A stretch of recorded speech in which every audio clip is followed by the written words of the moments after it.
The voice of Connecticut.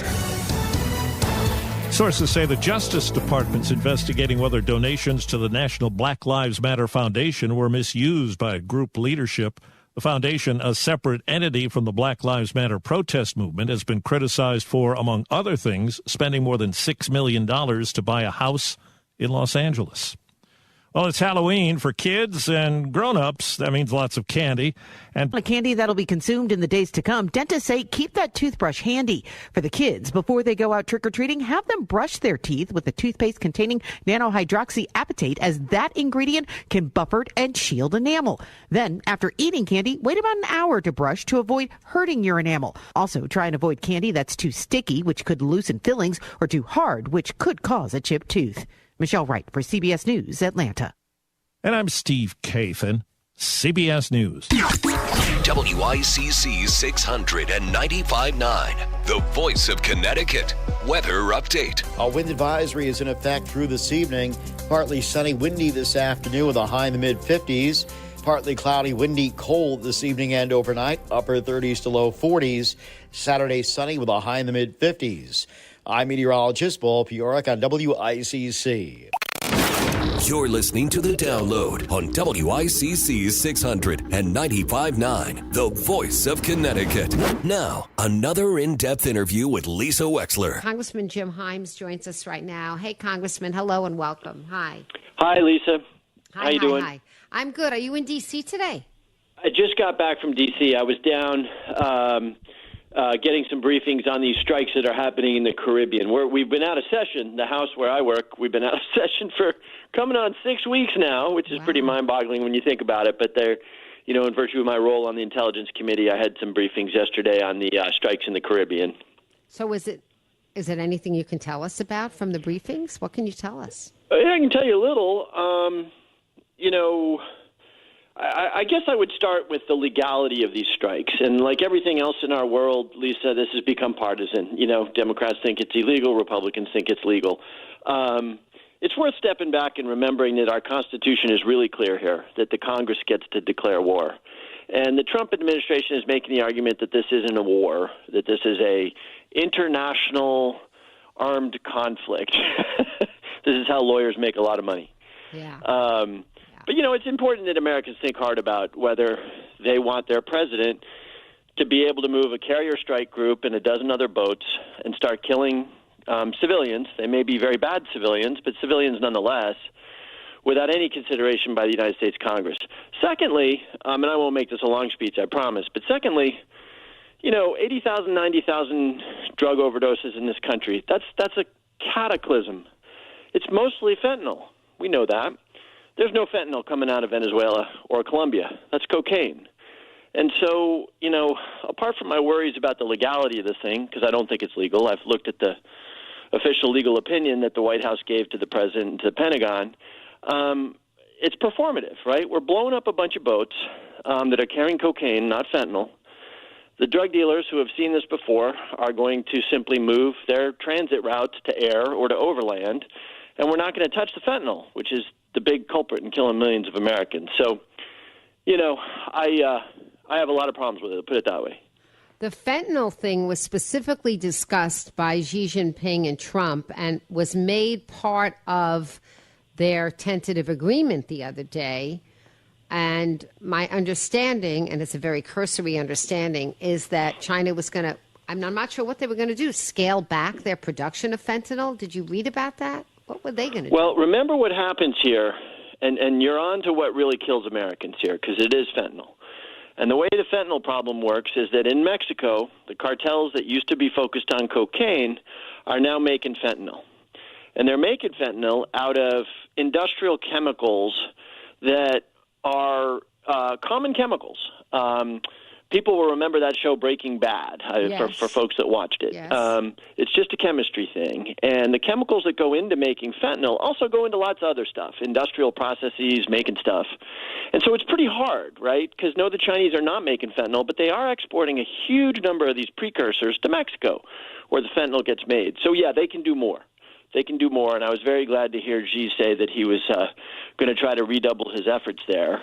And again, instead of blowing up boats carrying, guys making $50 for the run in the Caribbean, we could be doing more to hunt down and destroy the laboratories that are making this fentanyl.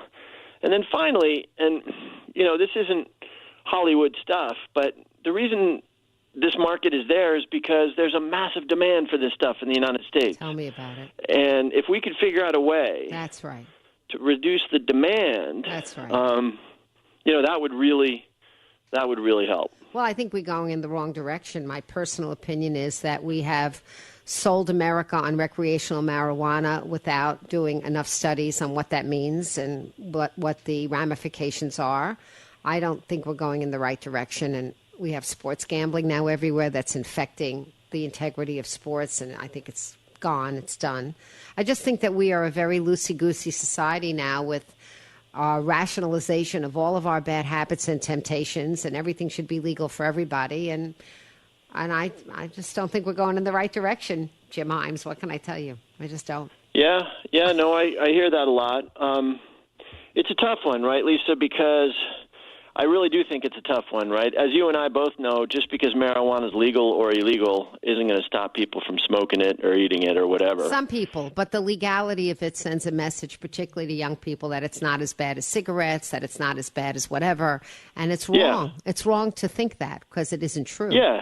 I mean, it's certainly unhealthy any way you slice it. And I guess the point I was going to make was a lot of the violence and horribleness of drugs out there is due to the fact that they are illegal. And so when somebody illegally buys a little cocaine, and by the way, I'm not making an argument for legalizing cocaine here. I'm just making the argument that a lot of the horrible outcomes are due to the fact that this stuff lives in an illegal shadow zone, right? People buy cocaine and it turns out to have fentanyl in it. Boom, they're dead. Yes. I actually see that to some degree at the mental health hospital in my psych hearings, where people come Utox positive for all kinds of things, and then they'll say with a straight face, but I thought I was only smoking, weed or something. And they weren't, because the Utox positive was for all these other things. I just saw that this week. So I know what you're saying. So, Congressman Himes, these are big conversations and big. Let me ask you something about the performative thing, though, with the boats, since you just came from a briefing. What do you think the aim of the Trump administration is? Is it to try and destabilize the Venezuelan regime, which refused to turn over power, even though it was not recently democratically elected? I mean, what do you think is the aim? Yeah, I don't think that's it. No? I don't think Maduro and his generals and the people who keep him in power give a damn about, whether the U.S. is blowing up boats 50 miles north of their beaches. I'm sure they're not happy having a major American military presence. By the way, I didn't mention that. We have a daggone carrier strike group there. We have some meaningful percentage of American combat power blowing up little boats in the Southern Caribbean. But no, I don't think that's it. I've spoken to Marco Rubio, the Secretary of State, and he's a Miami Cuban, right, of Cuban heritage. Right. He doesn't like a thing about Maduro or Castro or any of those guys, but he also understands that the United States is not at the point of a gun going to change a regime. So no, I don't think that's it. I think, like so much in the Trump administration, it's about the show, right? It's the show. This is why every time they strike a boat, we get to see the video on Twitter or whatever. And people will make different moral judgments about killing guys who are, taking $150 to run a boat up to Trinidad. But it's all it's going to do is it's going to force that little bit of cocaine that we blow up, to travel by land or to travel by aircraft. It's not going to solve the problem. And it's sort of weird to see, 20 American warships and F-35s and AC-130 gunships, the kind of thing that you'd use to fight a war, blowing up a couple of little boats every day. Congressman Himes, what about this shutdown? You're in the House, you're not in the Senate. Are you feeling as frustrated as like regular Americans? Are you getting calls from your constituents from all sides of the aisle that are saying, enough already, who's going to cry uncle first but get the government open? Like, what's happening? Yeah, it's the kind of thing that makes me, wonder whether I should do something else, because Right now, the Republicans and the Democrats are spending all of their time pointing their fingers at each other. And maybe that was interesting 3 weeks ago. But now, almost every federal employee has missed a paycheck. Some of these federal employees, that young TSA person that you see at LaGuardia, that guy probably doesn't have a lot of savings. This is probably going to mean he's going to miss a rent payment, right? 100%. 100%. Paycheck to paycheck is how the majority of Americans live. That's right. Yeah. And so, I've seen probably 10 of these shutdowns. And the question is it a Republican shutdown or a Democratic shutdown? Now, it just so happens that the majority of Americans think that this is a Republican shutdown. But the right answer here, Lisa, is very clear, which is we need to make sure that shutdowns don't happen in the future. How do you do that? I may even introduce this legislation. You do that by saying that the next time there's a shutdown, not only does Congress not get paid, but they don't get a budget to travel back and forth to their districts. Their staff are furloughed automatically so that we're helpless. And, I don't know, take it up a notch. You don't get to leave the building until you pass a damn budget because I'm getting tired. I've seen 10 of these shutdowns. I'm getting a little tired of the finger pointing because it hurts people. And so what I want to see is a change that just takes the shutdown as a negotiating tool off the table. I'll tell you, look, Americans are opening up their health care insurance premiums right now and having heart attacks because they're up so high. So the fact that we need to address the increase in premiums and the elimination of the subsidies that are helping millions of Americans is a good point. It's just we need to take this tool off the table as a legislative gambit because it just causes real pain. So from your point of view, is there any leverage that you can bring to bear as a congressman over this? I will tell you this. For the first, when I was down in D.C. this week, for the first time you heard members saying, we got to fix this. Senators, members of the House saying, between the air snarl-ups, the insurance problem, we got to fix this. So if I were betting, and I'm not sure I'd bet a lot of money, but if I were betting, I would tell you that I think that in the next 7 to 10 days, Schumer and Thune and the Speaker, they're going to come up with a way to fix this. In the meantime, one of the reasons I asked you on the air, Congressman Hyams, I love talking to you all the time, but I understand that you're a beekeeper. Yeah. And the bees are in trouble. I was reading that we have fewer bee colonies. I mean, we've been reading about this for years, but there was something that came to my attention in the last couple of weeks that said that this year was worse than ever. Are you finding that? Do you know what I'm talking about? Well, I happen to have gotten pretty lucky. I've got 3 very healthy hives from which I harvested about 6 gallons of honey just a couple of weeks ago. So I'm doing okay. But, yeah, the last 10 years, and I bore people really quickly on this topic, so I'm going to keep it snappy. But the last 10 years, we've seen very substantial die-offs of our bees. And that matters, by the way. Our almond crops, our cherry crops, our apple crops, you name it. Our agriculture relies on bees for pollination, bees and other pollinators. And I would tell you that it's going to go up and down. There's going to be good years and bad years. But there's 2 things that are really driving it. Number one, there's diseases and pesticides in particular, and this is a point that maybe is valuable to your listeners. When you put a pesticide on your lawn, you kill a lot of pollinators. And so bees are not designed to survive the poisons that are there to kill grubs and that sort of thing. The second thing is, and most people don't know this, bees in this country are not about making honey. I mean, yeah, they make some honey. But this is fascinating. Most bees are commercial beekeepers who put 200 or 300 hives on the back of an 18-wheeler and drive it around the country to pollinate the almond crop when that flowers in California, pollinate apples in Michigan when those are flowering. And it won't surprise you to know that if you take a wild animal like a bee and you truck it around on the back of an 18-wheeler, it's not living its best life. Right. So, yeah, some combination of those things are pretty tough on the American bee population. What made you decide to keep bees? Like, why? Why do you like it? 2 reasons. Number one, I need a distraction from my day job. Okay. And everybody needs a hobby. Number two, I as I get older, I realize I watch older people. I'm 59 now, Lisa. I'm not going to ask you how old you are, but I'm 59. I'm 65. And as I watch people in their 60s and 70s, one of the ways they stay really vibrant and tuned in is because they keep learning new things. So I said to myself about 5 years ago, you know what? I'm going to learn beekeeping. And wow. that's what happened. And do you make your own honey? I do, yeah. I got 5 gallons harvested last month. Do you give it away to all your Jewish friends for Rosh Hashanah so they can have it on their table? I don't discriminate by religion. I give it away to all my friends. Yeah. No, I didn't mean it that way. I just meant that we have to have apples and honey on the table every September, October. I understand. No, I'm just joking. In fact, one of the ways I've gotten to know the synagogues in my district is that on Rosh Hashanah, these last couple of years, I've taken a pint of honey around to the rabbis of the various congregations, and that's always a wonderful visit. And have you gotten stung? Oh, many, many times, yeah. Oh, yes? Oh, yes? Oh, okay. Oh, yeah. But it doesn't deter you. No beekeeper gets out alive. You get stung big time. Wow. You can get better at it, and you can make sure that you're not uncovered in ways that will make you vulnerable. But no, you're getting stung. I'm not going to try to convince you that it's a hobby for everybody. Do your girls like it? Do they do it with you? No, nobody else in my family. When I put on that gear, they shut the windows and the doors. I get no family support on this particular hobby. And do you have to have a big backyard to be a beekeeper? No, you don't. People keep bees on the roof of buildings and cities and stuff. Really? So, no.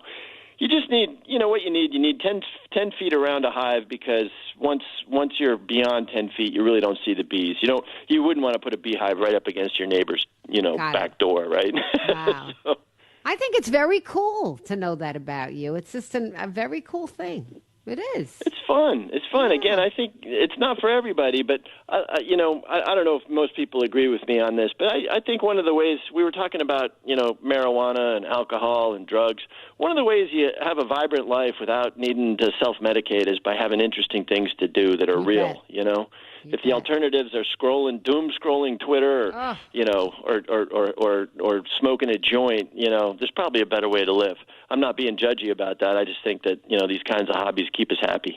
They do, and the fact that you're in touch with the natural world, and then you're looking up, and it's your particular hobby is really very connected, to the health and well-being of the world, of the earth. So I think it's quite wonderful.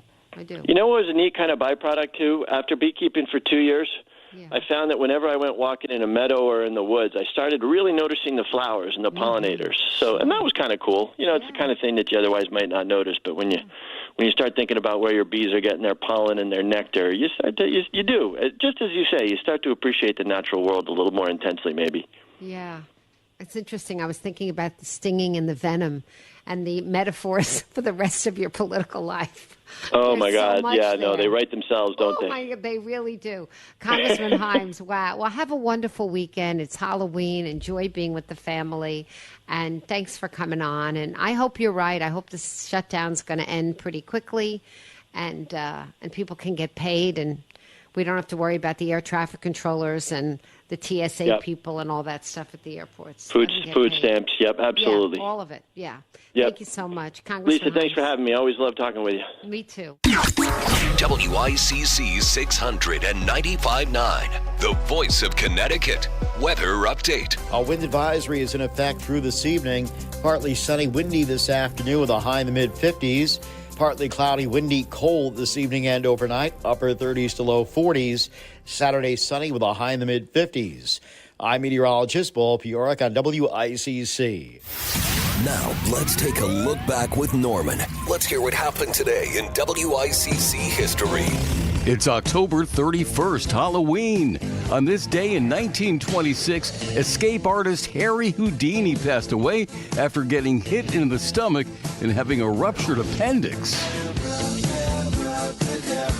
Fairfield Hills State Hospital in Newtown was featured in an episode of MTV's Fear in 2000. Staff and town officials have reported unexplained noises in buildings on the old property. On this Halloween, we remember Ed and Lorraine Warren from Monroe, world-famous paranormal investigators. One of the most famous would be Annabelle. This doll was used in communication, almost like having a seance. October 31st. That was today in WICC history. Every day just before 2 on the Voice of Connecticut, WICC 600 and 95.9. This is where Fairfield County comes for local news. WICC 600 and 95.9. The Voice of Connecticut. WICC Bridgeport, WFOX Southport, WEBE HD2 Westport, WPLR HD2 New Haven, locally owned by Connoisseur Media.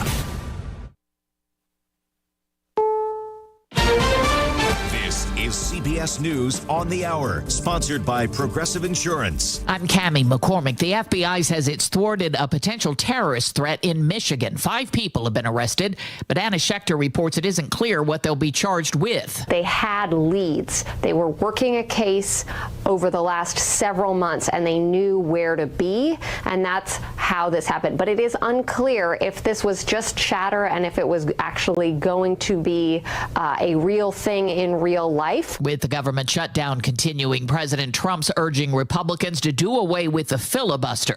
But Senate Majority Leader John Thune's opposition remains unchanged, according to a spokesman. CBS's Caitlin Huey-Burns. It is a very tricky road, but if you're the president looking at all of this, you're probably saying, just get it over with. The reality, though, of what that means for the future is very different. A small coffee shop in Portland, Oregon stepped up to help feed those losing SNAP benefits and inadvertently launched an international fundraising campaign, as Heather Roberts reports. Heretic Coffee created the SNAP Breakfast, a free breakfast burrito and coffee, no questions asked. It doesn't seem right to serve food to paying customers when other people are going hungry. Owner Josh White says social media fans asked for a way to help cover his costs. The shop has since collected almost $300,000, donated by 10,000 people all over the world. When the system fails us, it is up to all of us to take care of all of us. Heather Roberts for CBS News, Portland, Oregon. There have been a lot of questions about President Trump's threat to restart nuclear weapons testing. Linda Kenyon has an update. Speaking to reporters on Air Force One, President Trump said, quote, "We're going to do some testing. Yeah, and other countries do it. If they're going to do it, we're going to do it." The president first raised the subject in South Korea, where he was attending an Asia summit. His post on social media happened shortly before he met with China's President Xi to discuss tariffs. That post raised international concerns about whether this would amount to a violation of nuclear test bans in place since the 1990s. Linda Kenyon, CBS News, Washington. An artificial intelligence search engine will have a very extensive photograph collection at its disposal. Business reporter Jason Brooks has more. Getty Images announced a deal with San Francisco AI search firm Perplexity, sending Getty stock initially soaring higher. The multi-year agreement gives Perplexity's search and discovery tools access to Getty's vast library of around 150 million photographs, with Perplexity adding image credits and links to the source.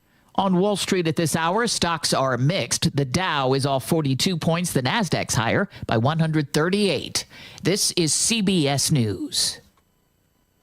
The annual Progressive Keys to Progress program provides vehicles to deserving veterans, helping our heroes drive their lives forward. Learn more at keystoprogress.com. Every time I turn around, my friends at Pure Talk give me one more reason to feel good about switching.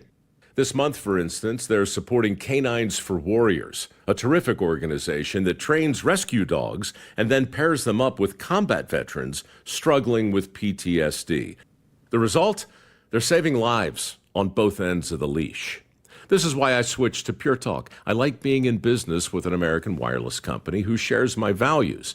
Yeah, I appreciate unlimited talk, text, and plenty of 5G data for just $25 a month, and I bet you will too. But I think you'll really appreciate doing business with a company who gives back to the men and women who volunteered to defend our country. Just dial pound 250, say micro. With Pure Talk's U.S. customer service team, you can switch in as little as 10 minutes. Again, dial pound 250, say micro, to switch to an American wireless company who actually stands for something. Pure Talk. WICC 695.9, Voice of Connecticut Local News Update. Hartford Mayor Arunan Arulampalam is calling on city residents to make donations to food pantries. Arulampalam and nonprofits that include Connecticut Food Share are urging donations in the event that SNAP recipients lose their benefits over the government shutdown. The mayor says the donations will be helpful for people who go to the store to buy groceries over the weekend and find they have no money on their SNAP card. And while donations are helpful, experts also warn that without federal assistance, many families in Connecticut will still go hungry. Jason Jakubowski from Connecticut Food Share spoke about the scope of the problem. For every meal that we provide here at the food bank, SNAP is able to provide 9 or 10. So, there's not enough food. If SNAP goes away, there's not enough food at our food bank or every food bank in America to be able to make up the difference. Around 360,000 people in Connecticut receive the Supplemental Nutrition Assistance Program benefits. A former Sacred Heart University student was scheduled to be sentenced this afternoon for drunken driving in a 2023 head-on crash that critically injured multiple people. Tyler Delk pleaded no contest to 4 counts of second-degree assault with a motor vehicle in August. In this court appearance scheduled for this afternoon, it is also expected that Delk will plead no contest to driving under the influence. Delk is accused of taking his roommate's 2018 Audi S5 convertible without his permission and driving at 85-plus miles per hour, hitting an Uber head-on, critically injuring the male driver and the 4 female passengers. The former SHU student is expected to receive a multi-year prison term at sentencing.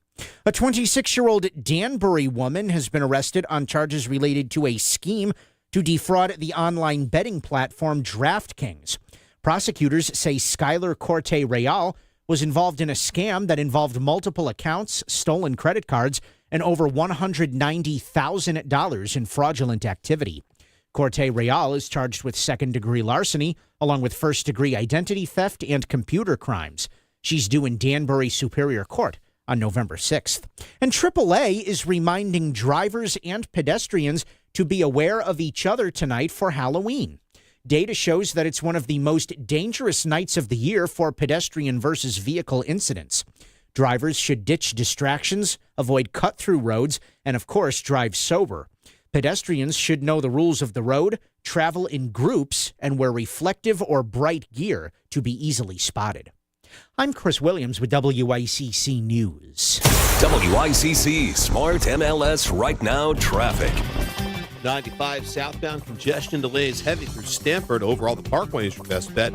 And on 91 southbound construction exits 10 and 9, right lane is blocked. Traffic report powered by Kitchen Corner in Fairfield. Get ready for the fall season with Kitchen Corner in Fairfield, your one-stop shop for fall and Halloween needs, plus expert knife sharpening services. Call 203-374-1118 or visit kitchen-corner.com. I'm Edge Krause with WICC Traffic. Partly cloudy and windy this evening and overnight. Cold, upper 30s to low 40s.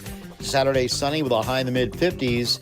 Sunday, sunny with a high in the mid-50s. I'm meteorologist Paul Fioric on WICC.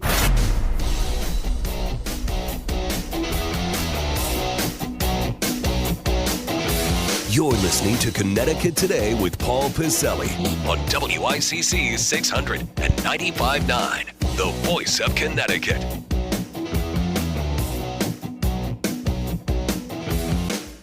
All right, so let's start off today's edition, the Friday edition of Connecticut Today. Let's play a little game, shall we? What was that movie? Want to play a game? I forgot. War Games or whatever. It'll come to me or somebody will text me or whatever or call me.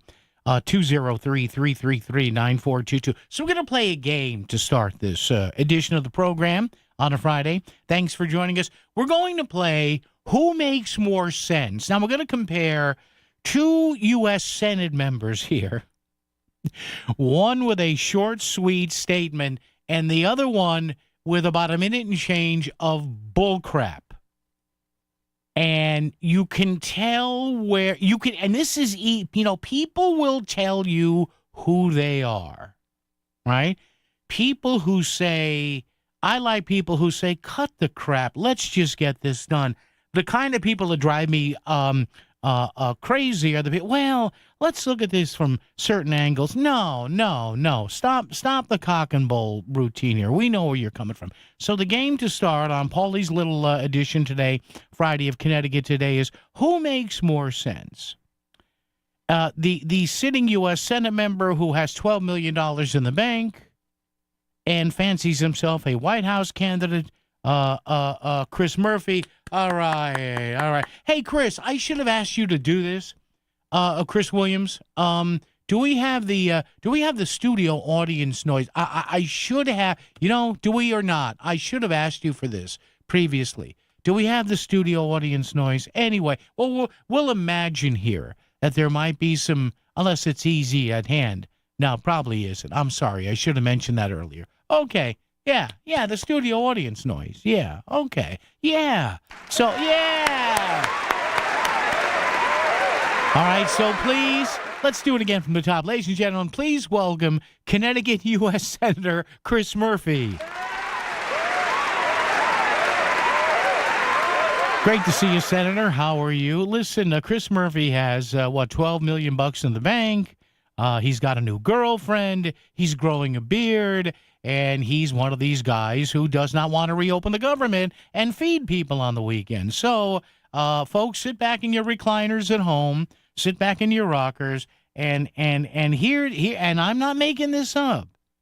Within hours of people not being able to eat, here's what we got from Chris Murphy earlier today. And by the way, I'm only going to play a fraction of this because if I played any more, your heads would explode.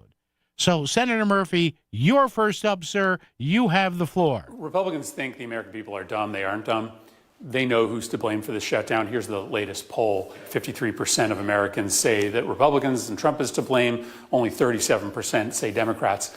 What's interesting is that in those polls, obviously, Republicans tend to blame Democrats and Democrats tend to blame Republicans. So what's more interesting is looking at what independents say, what unaffiliated voters say. And there, it's even more extreme. 58% say Republicans are to blame. Democrats are blamed only by 21%, a 37% spread. People know what's going on. Yeah. People see the fact that Republicans are boycotting Washington right now. The House of Representatives has been on an unplanned 6-week recess from Washington. They see there's no how reason for Republicans them to in be the there. Senate are refusing to negotiate with Who's Democrats. refusing? The reason that they're refusing to negotiate, the reasons that Republicans are causing the shutdown is because they know what Democrats are asking for. We're asking for premiums to not go up on families this fall. Republicans want those premiums to go up because they're using the money that they're saving come up for air.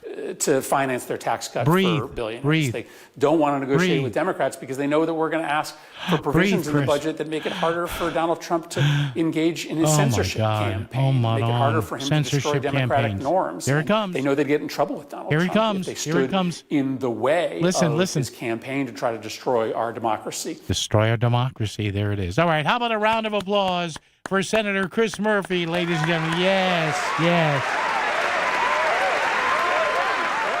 Now, let's welcome on our game as we begin here a person who also serves in the U.S. Senate, who is not a Republican, who is of Mr. Murphy's party, granted he is in his first term here, a gentleman who, despite not having the gravitas and everything of Chris Murphy, is a real blue-collar guy, working-class guy from Pennsylvania, and he is soldiering along as he continues to recover in a sensory case, being able to speak and interpret text and read. How about a big hand for Pennsylvania Senator John Fetterman, ladies and gentlemen. Senator John Fetterman. Senator Fetterman, yes. Let's have a big hand for Connecticut Senator John Fetterman. Yes.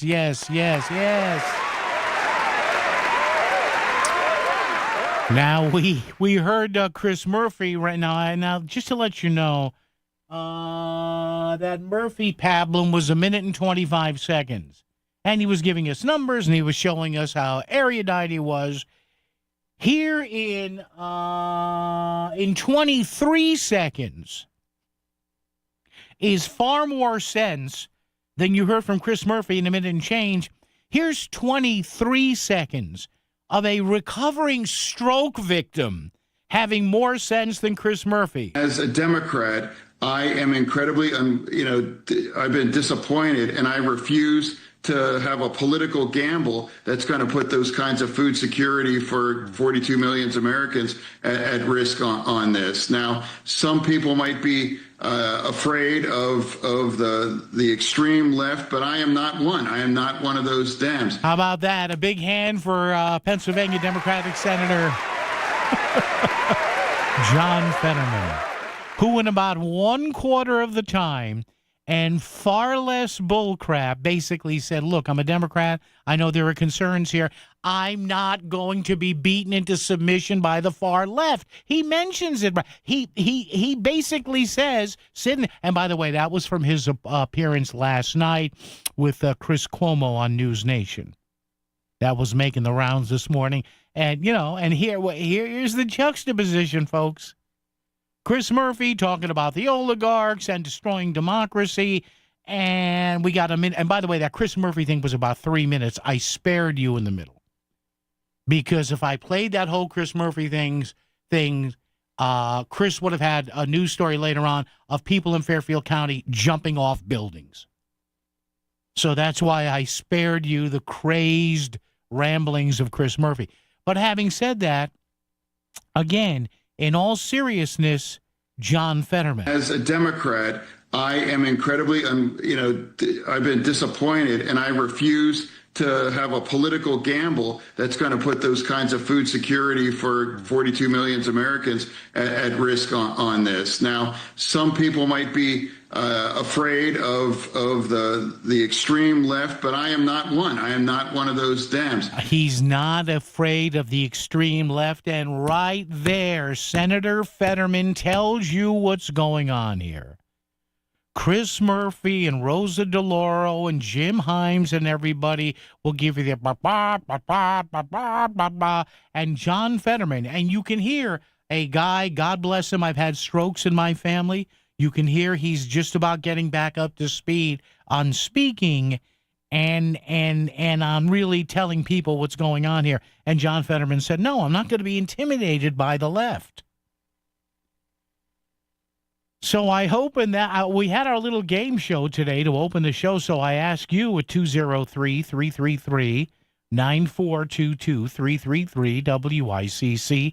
Simple question here. Who should get most of the blame if or when SNAP food benefits are stopped on November 1st, which is tomorrow?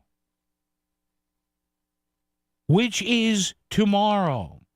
Chris Murphy is worried about polls and about using people's hunger to get a wedge in against Trump.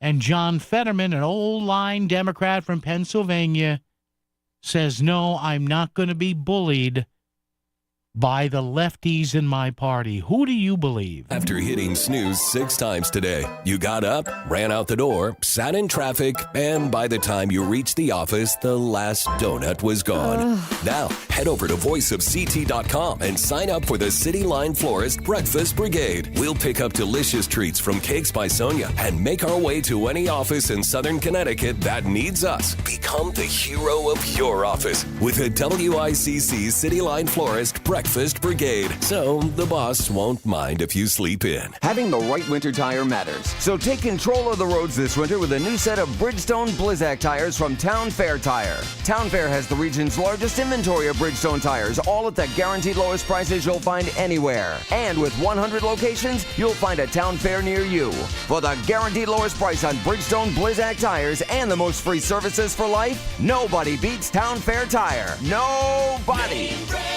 Discount prices, Town Fair Tire. At Abriola Parkview Funeral Home in Trumbull, we understand that planning for life's milestones is important. But what about planning for your funeral? While it may be difficult to consider, pre-planning can ease the burden on your loved ones during a challenging time. By planning now, you can ensure that your wishes are honored without leaving emotional or financial strain on your family. Visit Abriola.com to learn more about our compassionate pre-planning services. Plan today for peace of mind tomorrow. Do you truly understand the impact of taxes on your retirement savings? Would you like to keep more of your hard-earned money? Attend Bridgelight Financial's Taxes and Retirement event, November 6th and 13th at El Palio in Shelton. It's a free workshop discussing real tax saving strategies. Click BridgelightAdvisors.com and register. This is Bill Levitt, president of Bridgelight Financial Advisors. will show you real tax savings on your savings. Come to our next event at Il Palio in Shelton. Register today at bridgelightadvisors.com. bridgelightadvisors.com. It's Duchess Restaurants. It's fresh, made to order, and it's what makes Duchess food so good. Duchess Restaurants has so many choices for breakfast. Bacon, egg, and cheese. On a hard roll, wrap, whole wheat toast, any way you'd like it. Or a big D breakfast with 2 pancakes, 2 eggs, and bacon, ham, or sausage. You can't go wrong with one of Duchess Restaurants' many items, including breakfast platters, sandwiches, muffins, bagels, and more. All of Duchess's menu items are made to order, adding to their fresh flavor. You gotta eat breakfast at Duchess. Go to GoDuchess.com for the one nearest you. Duchess Restaurants. Fresh food served fast. Hi, this is David from Standard Oil. Do you know why Standard Oil was voted best oil company in Connecticut? Great service, day or night. If you have a heating emergency at 2 a.m., Standard Oil has service technicians who work through the night to ensure fast response to heating emergencies, usually within 2 hours. Most importantly, great service means truly knowledgeable technicians who care about customers. For great service, day or night, call Standard Oil or visit us online at standardoil.com. You're listening to WICC 600 and 95.9, the voice of Connecticut, broadcasting from Cadillac of Greenwich Studios, cadillacofgreenwich.com. WICC Smart MLS Right Now traffic. 95 southbound congestion delays heavy through Stamford. Overall, the Parkway is your best bet. And on 91 southbound construction exits 10 and 9, right lane is blocked. Traffic report powered by Kitchen Corner in Fairfield. Get ready for the fall season with Kitchen Corner in Fairfield, your one-stop shop for fall and Halloween needs, plus expert knife sharpening services. Call 203-374-1118 or visit kitchen-corner.com. I'm Edge Krause with WICC traffic. For this evening and tonight, still windy, partly cloudy and cold, upper 30s to low 40s. Saturday, sunny with a high in the mid-50s. Sunday, early frost, otherwise sunny with a high in the mid-50s. I'm meteorologist Paul Piorek on WICC. Preset number 1 on AM and preset number 1 on FM.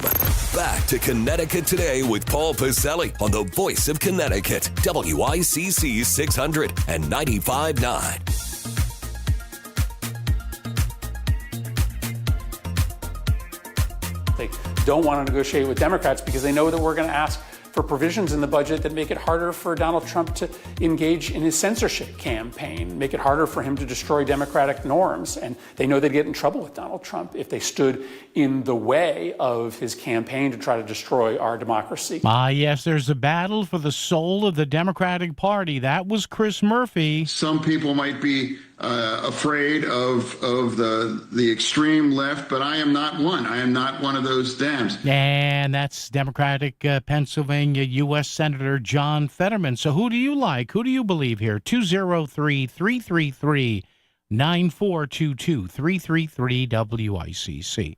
So there you have it. Listen, you know what? And I'm a registered Republican. You know that. And frankly, I'm sitting and watching a clown car right now. I am. The once great Democratic Party, the party of JFK and FDR and Harry Truman and LBJ and Bill Clinton and Barack Obama. And you've got a fighting in here between party members. This is great. Chris Murphy on his presidential campaign crusade, which got him 0 in New Hampshire. But again, New Hampshire's New Hampshire, whatever. They want Pete Buttigieg, fine. And here you have, and I hesitate. I say this only because it is a wonderful juxtaposition that you have a guy who was fighting through some level of physical difficulty here, and John Fetterman, who was having trouble, as you could hear, speaking smoothly and auditory perception processing and everything because of his the stroke he had months ago. And he still makes more sense than numerous people in his party, including Chris Murphy and including Richard Blumenthal. Now, who knows what's going to happen this weekend? We have an update coming up in less than 10 minutes at the bottom of the hour at 31 after. Apparently, there's been some sort of a court ruling in this snap situation, but we will keep an eye on that. So, listen, let's assume for the time being. Now, we don't know what the courts are going to say on this, but if and or when any SNAP food benefit subsidies are stopped, maybe this weekend, maybe in 2 or 3 weeks, whose fault is it? See, at base level here, I understand what Senator Murphy is saying. I get it. I understand it. I'm not disagreeing with him on that. If he wants to negotiate and go to war, as it would be legislatively with the Trump White House over the Affordable Care Act, tax subsidies and all that, absolutely, go for it. Nothing wrong there. But again, you juxtapose that with Senator Fetterman, who said, hey, no, but we don't do that with a program. You don't hold food over people's heads. I don't know why Congresswoman DeLauro, why Jim Himes, why Jahana Hayes, why John Larson, why Joe Courtney, why Richard Blumenthal, and why Chris Murphy don't get that. Well, you know, Trump and the Republicans, they may be doing the same thing with health care. Okay, I get that. But people have to eat. Well, you know, Trump, I don't care, Trump. People have to eat. It's easy for all these House and Senate members like our delegation to F around with this when they're making $180,000 a year. They're not worried about it. Of course they're not. Oh, but we care about the American people. You care so much about the American people that you're going to F around with their food. Well, you know, Trump, I don't care, Trump. Just stop that for a minute. Consider that you're going to F around with their food. Well, that's being... Now, listen, I know you need leverage. I understand how leverage works. Yeah, we all do. Democrats, Republicans, we get it. We understand it. Whether it's your town council or your board of ed or your county supervisors, that's great. Bitch and moan and argue with everybody all you want. Go on all the Sunday shows. You don't play around with people's food. WICC Smart MLS Right Now Traffic. 95 southbound congestion delays through Stamford and in Milford going into the Milford connector. No accident reported there. Parkway overall is your best bet. 91 southbound North Haven, ongoing construction. Exits 10 and 9 stay left to get through. I'm Edge Krause with WICC Traffic. Partly cloudy and windy this evening and overnight. Cold, upper 30s to low 40s. Saturday, sunny with a high in the mid-50s. Sunday, sunny with a high in the mid-50s. I'm meteorologist Paul Fioric on WICC. In the real estate ecosystem, trust and transparency create harmony. But one elusive species disrupts this balance, the rogue agent. Their secrecy with off-market listings leave home buyers confused, frustrated, and inventory-starved. And that's bad news for sellers too. With Smart MLS, over 20,000 realtors unite, creating more demand, offers, and better results. Ask your agent if your home is on Smart MLS. Looking for complete dental care in one convenient location? Visit Columbia Dental in Norwalk. Their expert team includes a general dentist, periodontist, and oral surgeon. So whether you need a routine checkup and cleaning, dental implants, or wisdom teeth extraction, they've got you covered.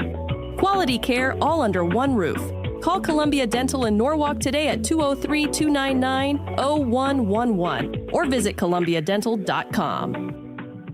I'm still going for it, even with higher stroke risk from atrial fibrillation, an irregular heartbeat not caused by a heart valve problem. Over a 3-year study, Eliquis apixaban tablets reduce stroke risk better than warfarin, and over 97% of Eliquis patients did not experience a stroke. A first stroke occurred in 2.9% of warfarin patients versus 2.3% of Eliquis patients.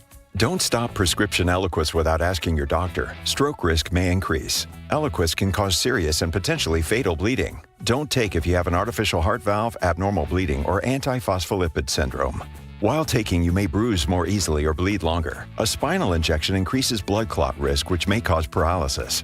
Get medical help right away for unexpected bleeding or bruising, or back pain, tingling, numbness, muscle weakness, or incontinence. Aspirin products, NSAIDs, SSRIs, SNRIs, and blood thinners increase bleeding risk. Tell your doctor about planned medical or dental procedures.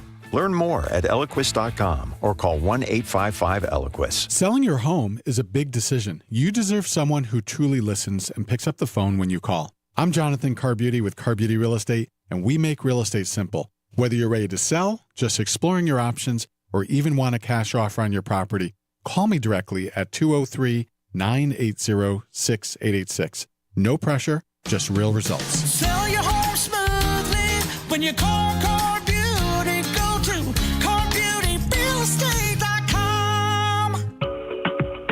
Looking for complete dental care in one convenient location? Visit Columbia Dental in Norwalk.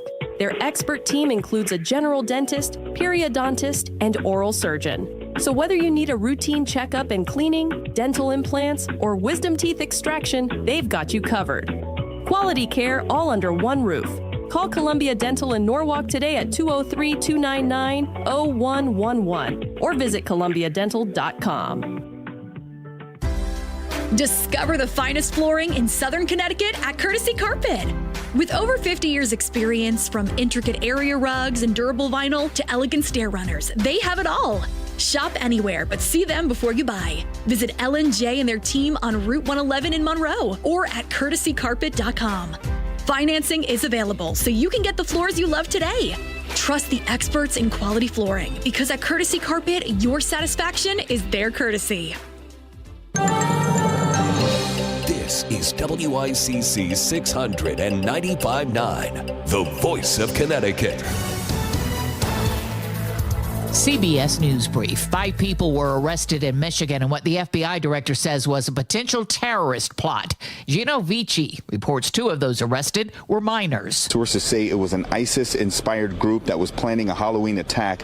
According to our sources, the teens had automatic weapons and were surveilled going to gun ranges, and even had surveilled Cedar Point in Ohio for a potential attack there. As the government shutdown continues, Head Start programs will begin to close as funding ends, and SNAP benefits will stop tomorrow. Boston Mayor Michelle Wu. We are eagerly awaiting what might happen in the courts and hope that the law will be upheld.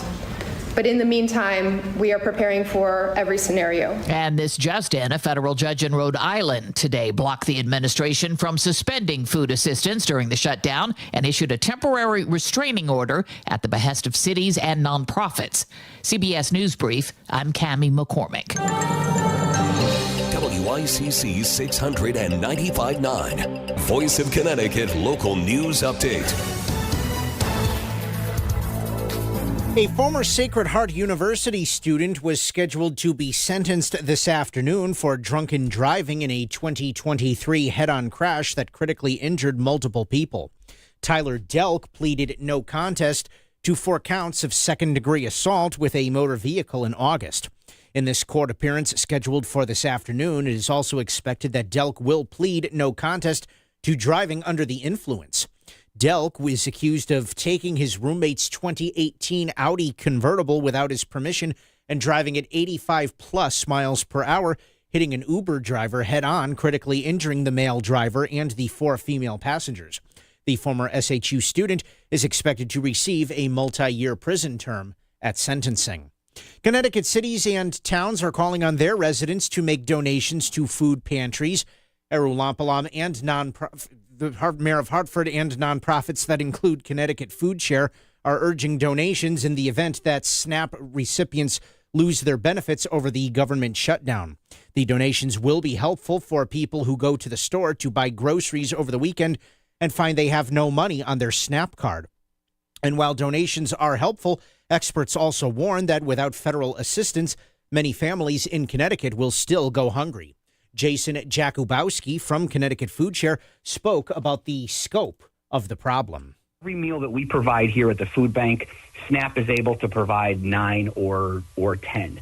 So, there's not enough food. If SNAP goes away, there's not enough food at our food bank or every food bank in America to be able to make up the difference. Around 360,000 people in Connecticut receive the Supplemental Nutrition Assistance Program benefits. A major water main break that caused disruptions in Bridgeport has been prepared. The large pipe broke yesterday on River Street, impacting thousands of Aquarian water customers that included Bridgeport Hospital. The break happened at around 3:30 a.m. and initially caused heavy flooding before the water was shut down and repairs were started. The work was completed at around 7:30 last night. Open enrollment begins tomorrow for Connecticut residents who rely on Affordable Care Act coverage for health care.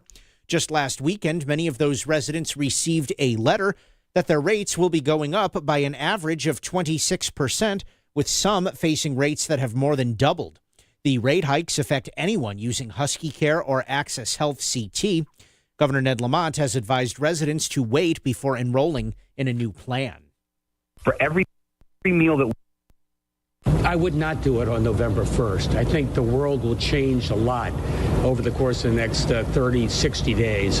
And I think a lot of that will give us clarity what the Republicans want to do with the subsidies on Access Health, which could drive up the cost of health care for hundreds of thousands of people in the state. Access Health will be holding enrollment fairs over the next couple of weeks in multiple Connecticut cities statewide, including Stratford and Norwalk, where customers can discuss their plans and options.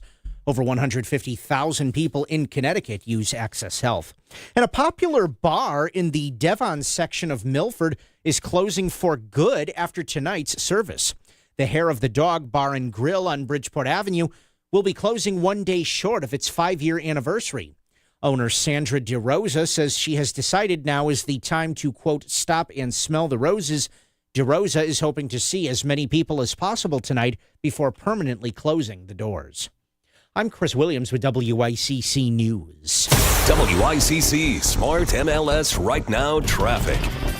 95 southbound congestion delays through Stamford and in Milford going into the Milford Connector. No accident reported there. Parkway overall is your best bet. 91 southbound North Haven, ongoing construction. Exits 10 and 9 stay left to get through.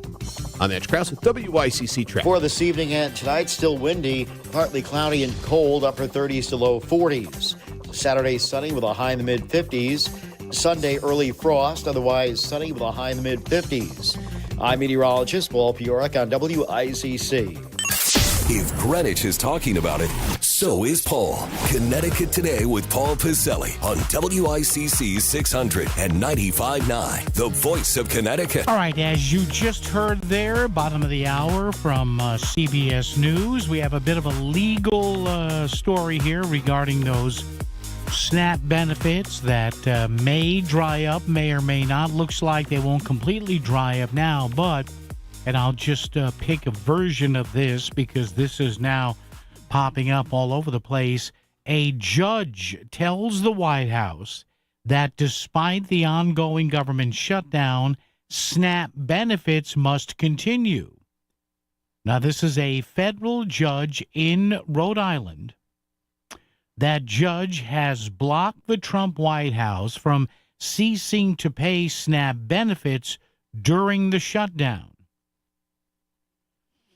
The oral ruling by Judge Jack McConnell came today, just a day before the White House was set to cut off the food stamp assistance. Now, a Justice Department lawyer had argued during the hearing that SNAP assistance technically right now does not exist anymore because Congress has not appropriated any money as a result of the ongoing shutdown. Attorney Tyler Becker from the Justice Department also argued it was the White House discretion whether or not to use $6 billion in contingency funds already set aside by Congress to continue issuing SNAP benefits. Now, the judge in the case, again, this is a judge in Rhode Island. So, again, what happens is, obviously, you can judge shop here. Both sides do this. Conservatives look for a conservative judge. Liberals look for a liberal judge. It's called judge shopping. They know, they have it on file, who they think for whatever they're fighting for or rooting for might be the easiest to convince here. Now, McConnell granted the judge here a temporary restraining order to the plaintiffs who sued to maintain the benefits. He told the White House to use the $6 million to maintain at least some level of SNAP benefits normally paid. Now, the judge also said the White House has to examine whether or not other federal funds would be available to keep the program operating in the absence of a funding bill by Congress. Now, the coalition of plaintiffs saying in a statement, today's ruling is a lifeline for millions of families, seniors, and veterans who depend on SNAP benefits.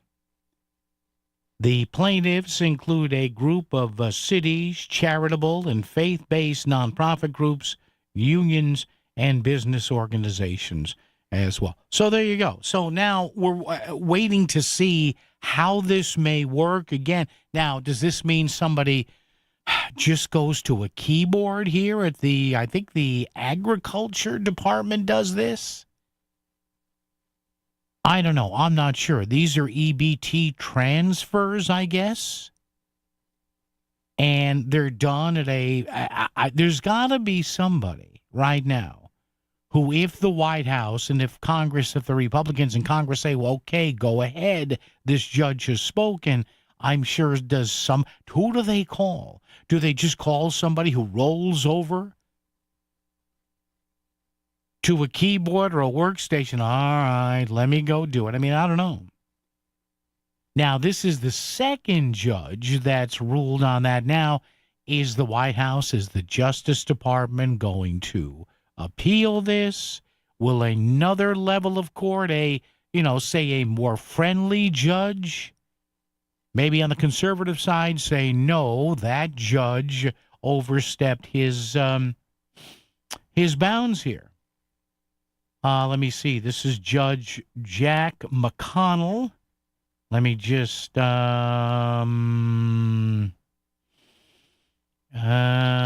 see who appointed him. And it is a Barack Obama judge. Okay, not that has anything to do with it, but like I say, both sides, especially when you're appealing to the federal bench, they judge shop. They have lists of judges. Oh, we're not going to give it to her. We're not going to give it to him. She could rule for us. There's a good chance he'll rule for us. Man, let's file it with her. Let's, file it with him. These are all slam dunks. So there you go. All right, 203-333-9422, 333-WICC. But nonetheless, this doesn't solve anything. Now, thankfully, it looks like, and again, I don't know the repercussions of this, but if you get SNAP benefits, or if you have a family member or a church member or somebody through your mosque or your synagogue or your temple or your VFW hall or whatever, you should know now that a second judge now has said that in some way, shape, or form, I guess if there's no appeal here, the SNAP benefits will continue. I don't know. 203-333-9422, 333-WICC. But the question still begs here, and we're hoping to hook up with somebody from CBS who can update us now on this in about the next hour or so as to what happens here. Still monitoring things. If we hear anything from the governor's office or the state social service people, we'll keep you updated on that.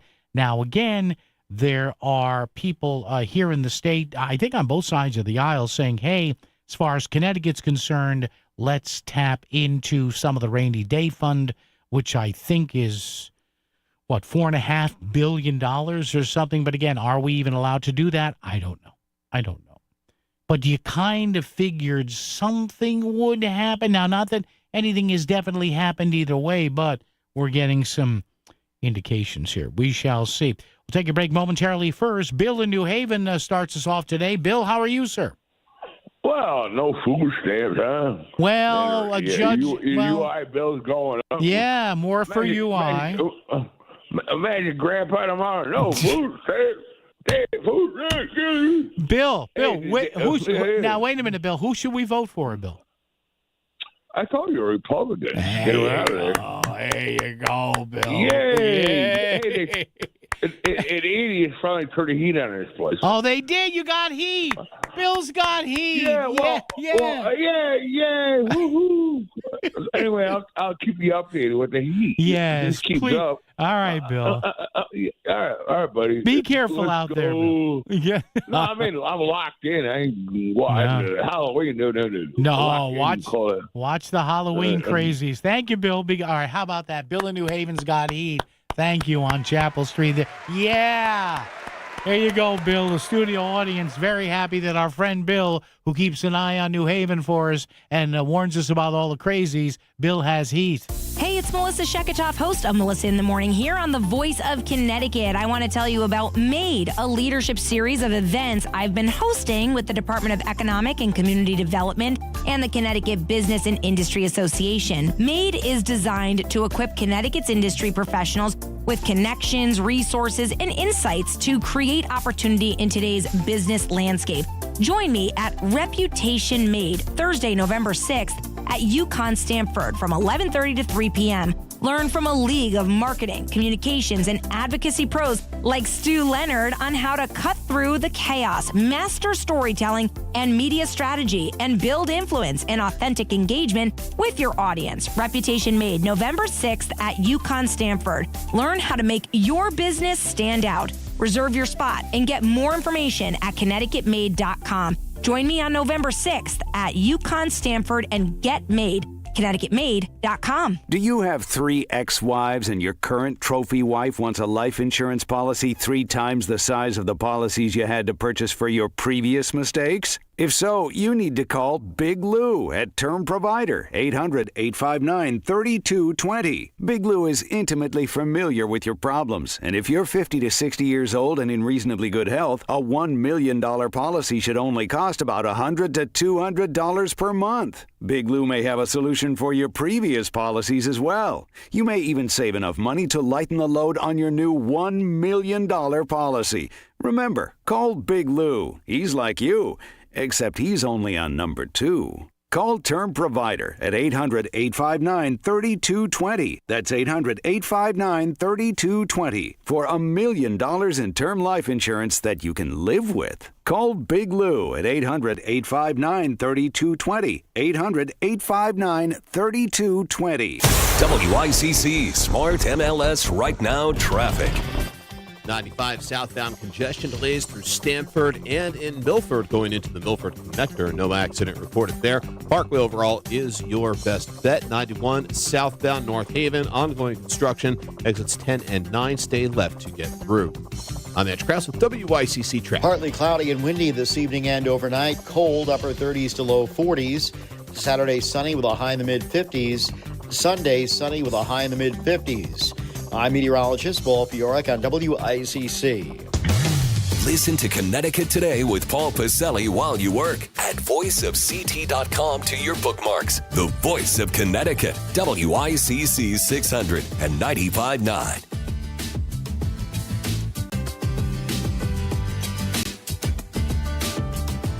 All right, 203-333-9422, 333 WICC. I'm not completely surprised here, but I guess, a judge doing what he wanted to at least, have a scenario here where people don't completely lose money. Now, again, this is all trickling in here kind of in real time as we speak.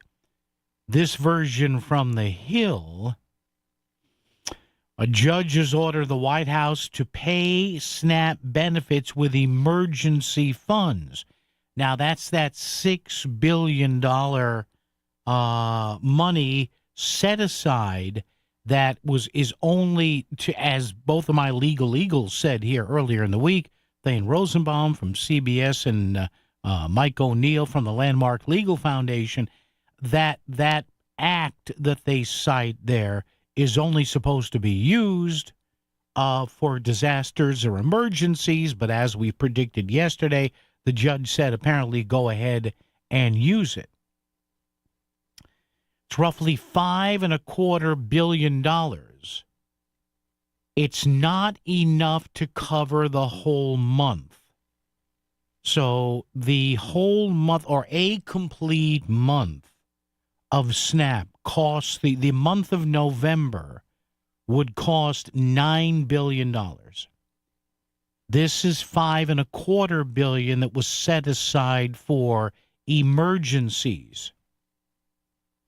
Judge John McConnell's order prevents the White House from completely drying up the benefits for more than 40 million Americans starting tomorrow. So I guess, as quite properly should be, people will be able to get their SNAP benefits tomorrow. The judge rejected arguments that the emergency fund can only be used for hurricanes and other uncontrollable catastrophes, which is, which is what we heard our friend Thane Rosenbaum argue. We heard that argument also from Mike O'Neill yesterday. So that's where we stand, kids, at 10 of 3. What are your thoughts on this? 203-333-9422, 333-WICC. And we shall see. Now, the judge said, do it as soon as you can. For now, again, thankfully, and but for the grace of God go I. You never know when I may need it. I'm not a SNAP beneficiary.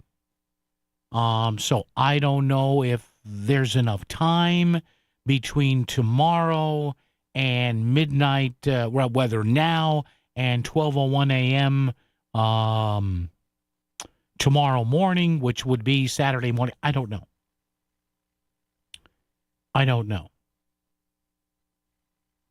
Though the judge's ruling takes the pressure off for now, it does not require the USDA to maintain the benefit once the emergency fund is depleted. So there you go. We're finding a little bit more about this ruling now. So the judge is saying, hey, pay 3 more weeks and figure out something. So that's essentially what the judge is doing. And that's good. People need to eat. Now, Mr. Murphy and Mr. Blumenthal were going to use people's hunger and Congresswoman DeLauro as a bargaining chip. Well, I guess now we don't have to worry about people going hungry because Democrats don't control anything in D.C. for at least 3 more weeks. Cal in Bridgeport is here. Cal, come esta? How you doing? Paul, how are you? Cal, I'm surrounded by Stunans and Cavones, Cal. What am I going to do here? Yeah, but Paul, let me tell you something. Yeah. However you're doing it very professional. And you know the thing with that is, you're also very funny. Thank you. There's a good percentage of humor there. That you're serious, but you're funny at the same time. So it's a great combination. Thank you, Cal. I appreciate that. Sometimes Cal gets so nuts you got to laugh at it. Sometimes stuff Paul, gets so. And you're doing a great job at it. So Paul, I have a quick comment. Yeah, sure. Now, it's very unfortunate what's going on with, especially with this, SNAP that people are not, there's no, food stamps, so on and so forth. Yeah. Now we have these fabulous senators and Dolores, so on and so forth in Connecticut. That they always keep on saying, "Oh my God, we care about Connecticut, these poor people, so on and so forth." Yeah. Now, I heard on WICC everybody's encouraging for people to donate to the food banks, so on and so forth. Yeah. And people are very generous. They do donate. Paul, these politicians, they're so great, and they care about, whether it's children or older people, or have the kids may be. I never hear any of them making a donation. I mean, would it be a great point to make a great donation? Blumenthal or Delora, I think they're pretty wealthy. Couldn't they say, hey, this, I have $500,000 of donations, so this way it could feed the people, or, for a few, few days or a few weeks. You never hear that. Well, they don't really care about the people. I don't get that. It would be nice, Cal. I mean, listen, I'm not one to tell people how to spend their money, but you know what? In this situation, if I was a multi-millionaire and I was very well off, I would cut a check for $100,000 or $200,000 and say, send it to my. And you know what? I wouldn't even want the publicity. I would just tell one of my staff members, hey, take this, run it to someplace in Bridgeport or in New Haven or Hartford, and just say it's a gift from me, and please don't say anything. That's what I would do. That's what I would do. Paul, that's an excellent point. But listen, thank you very much. You always keep us up to date, and you keep us amused. And you have a wonderful weekend and a happy Halloween. Thank you, Cal. I'll keep an eye out for the Cavones and the Stunads, okay? All right. Ciao. All right, Cal. Take care. Ciao. There you go. Yeah, I as Cal put it, look, I don't know how charitable these members of Congress are. I'm sure some don't give a cent to charity. I'm sure there are some that give something. And I'm sure there are some that, give a lot. Now there are a lot of independent. I mean, there's a lot of money in Congress, and that's okay. I've never, unlike some people on the left side of the spectrum, I couldn't care less how much money people make. By the way, you notice now the big thing with the lefties and the Democratic Party? The billionaires. Oh, no, but Zohran Mamdani, the guy who's never had a real job in his life and now is going to be mayor of New York City. Dear Christ. Oh, my God. He came out and said, well, billionaires shouldn't exist. Really, Zohran? Says you. I mean, Bernie Sanders, too. He's the billionaires. Hey, Bernie, how many people you employ? There's nothing. Look, I know there are progressive people out there who are also business owners. Good for them. But I have little to no time at all for people who whine and bitch and moan about billionaires, and they don't provide anybody with anything outside their own family. AOC, hey, Alexandria, who do you employ? Who do you pay benefits to? Who do you give a paycheck to once a week, huh? You go there and you bitch and moan and whine about Jeff Bezos and Bill Gates and all these people and Elon Musk. Oh, the left loves to pound on Elon Musk. You idiots, you morons. Elon Musk employs 250,000 people. How many people do you employ, Bernie? Alexandria? Hey, Chris Murphy, you bitch and moan about the oligarchs and everything. How many people you employ, Chris? WICC Smart MLS Right Now Traffic. 95 southbound congestion delays through Stamford and in Milford going into the Milford Connector. No accident reported there. Parkway overall is your best bet. 91 southbound North Haven, ongoing construction. Exits 10 and 9 stay left to get through. I'm Edge Krause with WICC Traffic. For this evening and tonight, still windy, partly cloudy and cold, upper 30s to low 40s. Saturday, sunny with a high in the mid-50s. Sunday, early frost, otherwise sunny with a high in the mid-50s. I'm meteorologist Paul Piorek on WICC. Discover the finest flooring in Southern Connecticut at Courtesy Carpet. With over 50 years experience, from intricate area rugs and durable vinyl to elegant stair runners, they have it all. Shop anywhere, but see them before you buy. Visit L&J and their team on Route 111 in Monroe or at courtesycarpet.com. Financing is available, so you can get the floors you love today. Trust the experts in quality flooring, because at Courtesy Carpet, your satisfaction is their courtesy. Do you have questions about real estate? Learn the secrets of real estate investing and get your questions answered during the Real Estate Show with Pat Civitella. Listen Sunday mornings from 9 to 10 for expert information about real estate investing, downsizing, and improvements before selling. Pat will help turn your real estate dreams into reality. Tune in and call The Real Estate Show with Pat Civitella. Sunday mornings from 9 to 10, right here on WICC 600 and 95.9. Back to the news and talk, thanks to Smart MLS. Smart sellers ask, is my home on Smart MLS? The voice of Connecticut, WICC 695.9. It's Connecticut Today with Paul Pacelli. I mean, these lefty entertainers, too. Did you see what happened the other day? Billie Eilish. Some of you may know who she is, some maybe not. She's a marginal singer. For me, and I don't besmirch her any success she's had, She's worth about 50 or 55 million bucks. Okay, I think she's boring. She, to me, might be the most boring vocalist since we first recorded music on that tinfoil cylinder.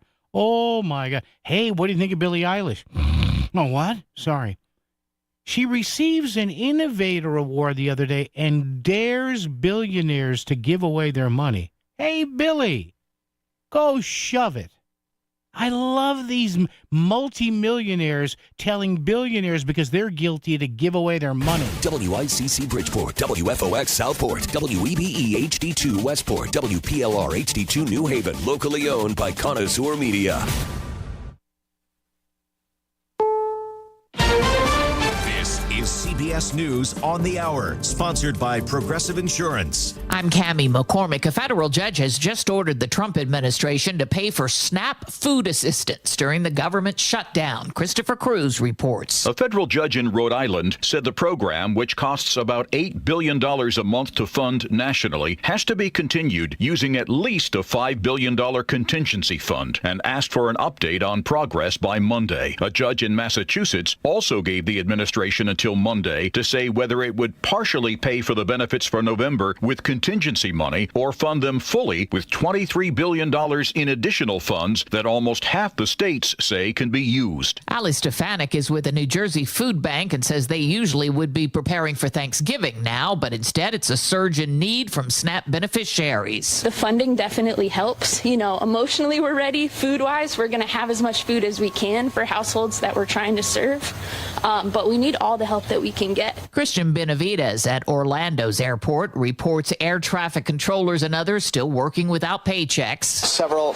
of the major airlines are stepping in to try to help some of those federal aviation employees. They're offering food assistance and other support to them because, again, it's not just the air traffic controllers. You've also got TSA workers that are not getting paid. 5 people were arrested today in Michigan in what FBI Director Kash Patel said was a terrorist plot. CBS's Anna Schechter. Sources said an FBI Joint Terrorism Task Force member had apparently uncovered 2 teenagers in an online ISIS chat room and that no real plot materialized. The UN Human Rights Chief says the U.S. military strikes on alleged drug boats in the Caribbean and Eastern Pacific are unacceptable and a violation of international human rights laws. Spokeswoman Ravina Shamdasani. The U.S. must halt such attacks and take all measures necessary to prevent the extrajudicial killing of people aboard these boats, whatever the criminal conduct alleged against them. There have been at least 60 deaths. Israel's handed over the bodies of 30 Palestinians a day after Hamas returned the remains of 2 hostages. CBS's Rami Inocencio with the latest. The remains of 11 hostages, 11 Israeli hostages, are still in Gaza, all male and most of them in their 20s. Israeli media are now reporting that Hamas has restarted searching for those bodies, or at least some of those bodies, inside areas under Israeli control behind what is known as the Yellow Line. On Wall Street, stocks are higher. This is CBS News. Sponsored by Progressive Insurance. Take the next step forward in your career with great benefits and an award-winning workplace. Apply at careers.progressive.com. You're listening to Leaf Filter Radio, and the guru of gutter protection himself, Chris Coonahan, is here to take your most pressing leaf-related questions. Hey, everybody, Chris here. I understand we have Ron on the line. Ron, where are you calling from? Uh-oh. Ron, are you calling from a ladder? Well, I was. I wanted to ask Chris what I need to do to get my gutters ready to have leaf filter installed. Oh, Ron, you don't have to do anything. A Leaf Filter Trusted Pro will come out and clean out your gutters, realign and seal your gutters, and install a Leaf Filter, America's #1 gutter protection system. So I didn't need to get on this ladder? Ron, Leaf Filter Trusted Pros are in your neighborhood and ready to help. Just visit leaffilter.com/deal to schedule your free gutter inspection and get up to 30% off. Thank goodness. What was that site? To get this special radio offer, go to leaffilter.com/deal for your free gutter inspection today and get up to 30% off. That's leaffilter.com/deal for up to 30% off. leaffilter.com/deal. See representative for warranty details. WICC 695.9, Voice of Connecticut Local News Update. A former Sacred Heart University student was scheduled to be sentenced this afternoon for drunken driving in a 2023 head-on crash that critically injured multiple people. Tyler Delk pleaded no contest to 4 counts of second-degree assault with a motor vehicle in August. In this court appearance scheduled for this afternoon, it is also expected that Delk will plead no contest to driving under the influence. Delk is accused of taking his roommate's 2018 Audi S5 convertible without his permission and driving at 85-plus miles per hour, hitting an Uber head-on, critically injuring the male driver and 4 female passengers. The former SHU student is expected to receive a multi-year prison term at sentencing. Connecticut cities and towns are calling on their residents to make donations to food pantries. First selectmen, mayors, and nonprofits that include Connecticut Food Share are urging donations in the event that SNAP recipients lose their benefits over the government shutdown. They say the donations will be helpful for people who go to the store to buy groceries over the weekend and find they have no money on their SNAP card. And while donations are helpful, experts also warn that without federal assistance, many families in Connecticut may still go hungry. Earlier this afternoon, a federal judge said the Trump administration is required by law to use some contingency funds to pay at least partial benefits under the SNAP program during the government shutdown, and they notified the government they have until Monday to tell the court whether or not they plan to do so. Around 360,000 people in Connecticut receive the Supplemental Nutrition Assistance Program benefits. Jason Jakubowski from Connecticut Food Share spoke about the scope of the problem. For every meal that we provide here at the food bank, SNAP is able to provide 9 or 10. So, there's not enough food. If SNAP goes away, there's not enough food at our food bank or every food bank in America to be able to make up the difference. Amtrak Train 125 between Springfield, Massachusetts and Connecticut was canceled today due to, quote, equipment unavailability. Bus transportation was provided. Amtrak said the train would operate between New Haven and Washington, D.C. It apologized for any inconvenience. And AAA is reminding drivers and pedestrians to be aware of each other for tonight for Halloween. Data shows that it's one of the most dangerous nights of the year for pedestrian versus vehicle incidents. Drivers should ditch distractions, avoid cut-through roads, and, of course, drive sober. Pedestrians should know the rules of the road, travel in groups, and wear reflective or bright gear to be easily spotted. I'm Chris Williams with WICC News. WICC Smart MLS Right Now Traffic. 84 westbound accident between exit 10 and 9 over in the shoulder. Folks are slowing down for a look. 95 northbound, plan on 45 minutes. Stamford through Fairfield. Parkway is a little bit easier for the moment. And through New Haven on 95, just extra cars through Long Wharf, West Haven, and Milford. Traffic report is powered by the Connecticut Lottery. Play your favorite draw games at ctilottery.org. Odds vary by game. Must be 18 or older to purchase. Help is available for problem gambling. Call 888-789-7777 or visit ccpg.org. I'm Edge Krause, WICC Traffic. Partly cloudy and windy this evening and overnight. Cold, upper 30s to low 40s. Saturday, sunny with a high in the mid-50s. Sunday, sunny with a high in the mid-50s. I'm meteorologist Paul Fiorek on WICC.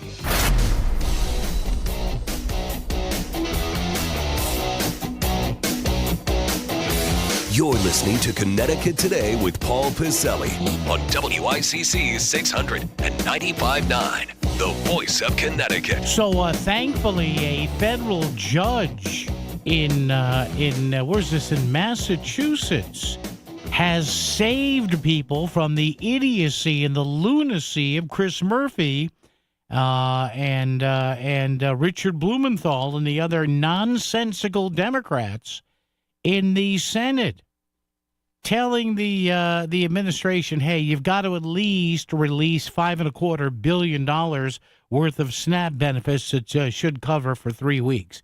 Now, that doesn't mean that Mr. Murphy and Mr. Blumenthal's lunacy is going to go away anyway. It won't. This will embolden Chris Murphy. You watch Chris Murphy. He's going to now be like, a sailor on shore leave. Look out, here he comes. But in case you're just joining us, you may have missed that update at the top and bottom of the hour.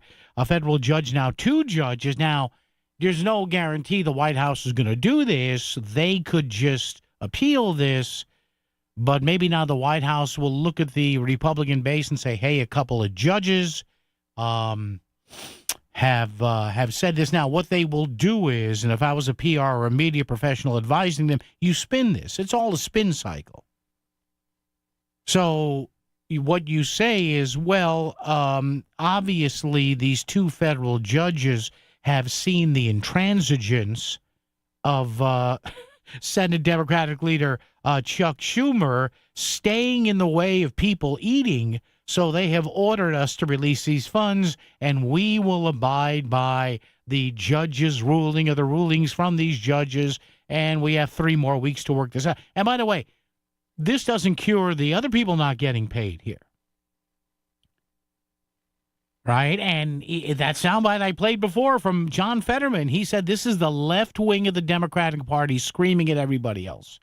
He said he's not going to go for it, but our 2 Senate members do. So there you go. So thank you for these 2 judges, and I suspect the White House will say, hey, in fact, here's what the White House will do. They will spin this. Here's how they would spin it. They should spin it. Thank God a judge came in here and restrained the lunatics in the Democratic Party. Because, look, we want people to eat, but we weren't sure. Like, okay, Judge. We'll yeah, because, okay, Judge, but you can see with what we're dealing with here. That's exactly how they'll do it. Oh, man. Button up. Jose in Shelton's here. Jose, how are you? Hey, Paul. What's going on? Beautiful, windy day out here. Yeah, Did you hear what my president said on Air Force One? I saw him speaking, but I didn't have the volume up. What did your president say? Let me update you. Yeah. Mr. Paul Okay. Pacelli. Okay.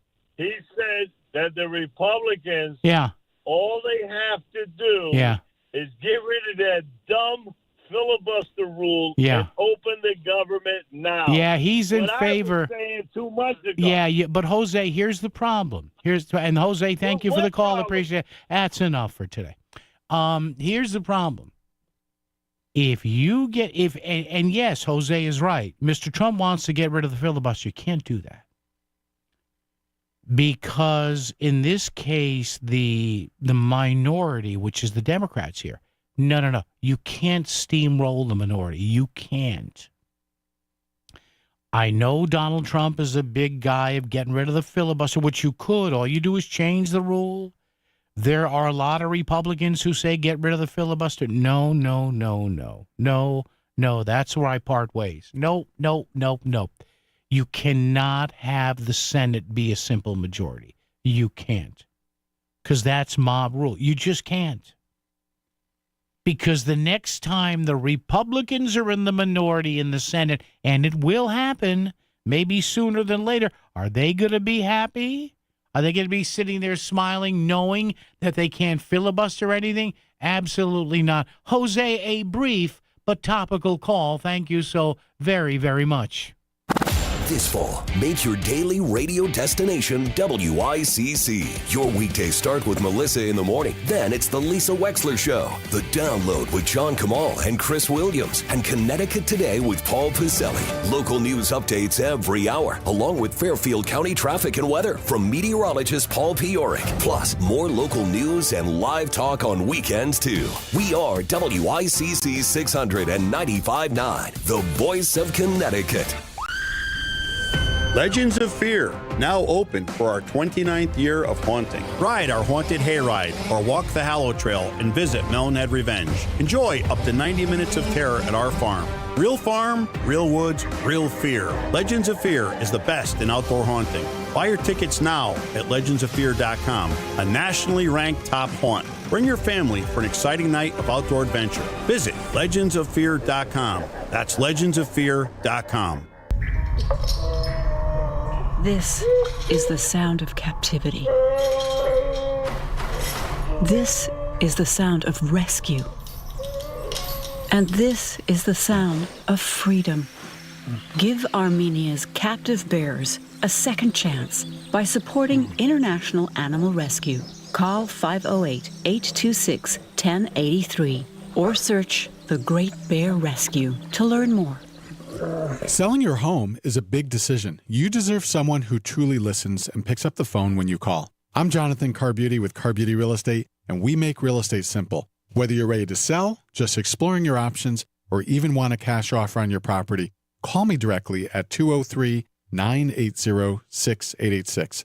No pressure, just real results. Sell your home smoothly when you call Carbeauty. Go to CarbeautyRealEstate.com. Join the University of Bridgeport's School of Business on Thursday, November 6th as we host a CEO Founders Forum featuring a panel of homegrown Connecticut entrepreneurs sharing their stories. The leaders of Physical Therapy and Sports Medicine Center, Power Station Events, Tater, Baseball, and the Social Circle. Hear their journey from startup to success and everything that happened along the way. Thursday, November 6th, noon to 1 at Littlefield Theater at the Old Payer College. Event is open to everyone and is first come, first served with limited seating. Progressive knows you've got enough to worry about in life. Hi, it's your life again. Feel like another year is just slipping away? Yeah, remember all those New Year's resolutions you made? You still haven't finished the first book. Just 19 more to go. I mean, if we're being honest, it wasn't a very realistic goal. Have you ever considered that you intentionally self-sabotage? So what's that about? So let Progressive protect your home and auto, because you've got enough to worry about. Progressive Casualty Insurance Company affiliates and other insurers not available in all states. You're listening to WICC 600 and 95.9, the voice of Connecticut, broadcasting from Cadillac of Greenwich Studios, CadillacofGreenwich.com. WICC Smart MLS Right Now Traffic. 84 westbound accident between exit 10 and 9 over in the shoulder. Folks are slowing down for a look. 95 northbound, plan on 45 minutes. Stamford through Fairfield. Parkway is a little bit easier for the moment. And through New Haven on 95, just extra cars through Long Wharf, West Haven, and Milford. Traffic report is powered by the Connecticut Lottery. Play your favorite draw games at ctilottery.org. Odds vary by game. Must be 18 or older to purchase. Help is available for problem gambling. Call 888-789-7777 or visit ccpg.org. I'm Andrew Krause with WICC Traffic. For this evening and tonight, still windy, partly cloudy and cold, upper 30s to low 40s. Saturday, sunny with a high in the mid-50s. Sunday, early frost, otherwise sunny with a high in the mid-50s. I'm meteorologist Paul Piorek on WICC. voiceofct.com. Add us to your bookmarks and listen to Connecticut Today with Paul Pacelli while you work. WICC 695.9, the voice of Connecticut. Okay, in case you haven't heard, and we'll have another update on this, top and bottom of each hour for the rest of the day, a second judge has said yes, the White House must tap into, at least for November, at least for 3 weeks, about $6 or $7 million worth of emergency money for the SNAP program. Now, if you as you recall, I've had a couple of different legal eagles say the same thing. The only way they could use that money would be if a judge ordered it. And the judge has ordered it, so we'll see what happens. We'll see what happens. We'll see if a recovering stroke victim continues to have make more sense than Chris Murphy.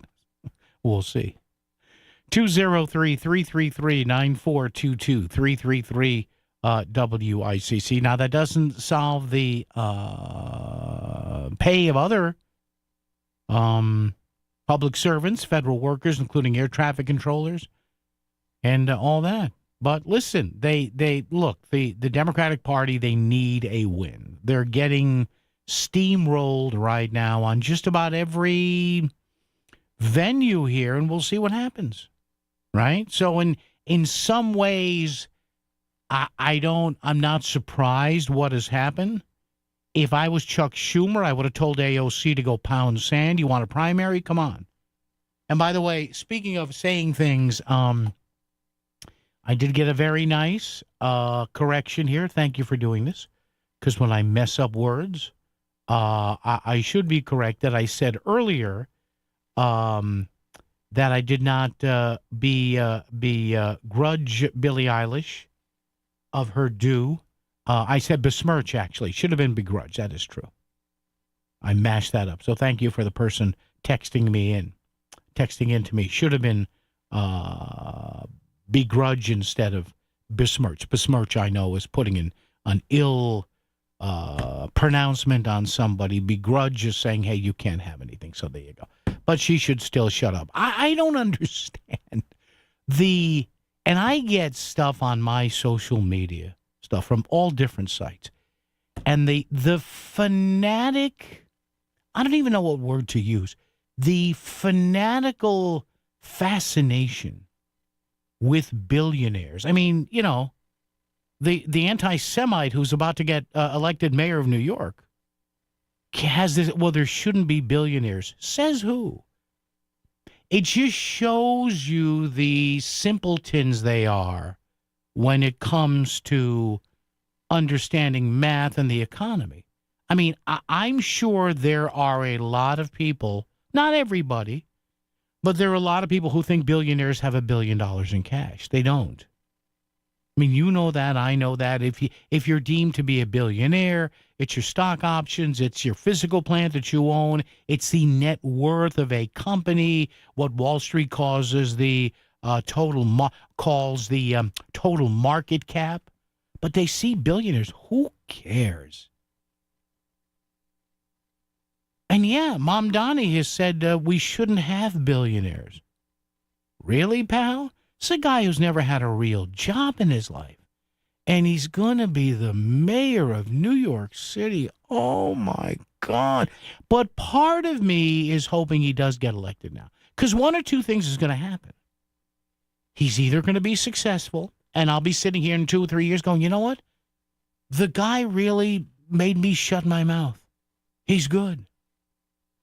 I don't agree with him on anything, but he's good. Or he'll go down in flames, and it'll be the best thing to happen to the Republican Party. By the way, did you see, before we go back to the phones, did you see the little parting shot that Eric Adams is giving to Mamdani, kind of indirectly, but he's hiring like another 4,000 cops. So basically, that will be in the first year of the Mamdani mayoralty, unless there's a major upset next week. So that sets up Mamdani to have to reduce the New York City Police Department after a year. Thank you, Mayor Adams. Yes. If you're going to elect an anti-Semite, you might as well make it tough for him. Tim in Hamden's here. Tim, how are you? Oh, biting my tongue as I listen to you with all the mis. He's a raging anti-Semite. He's a raging anti-Semite.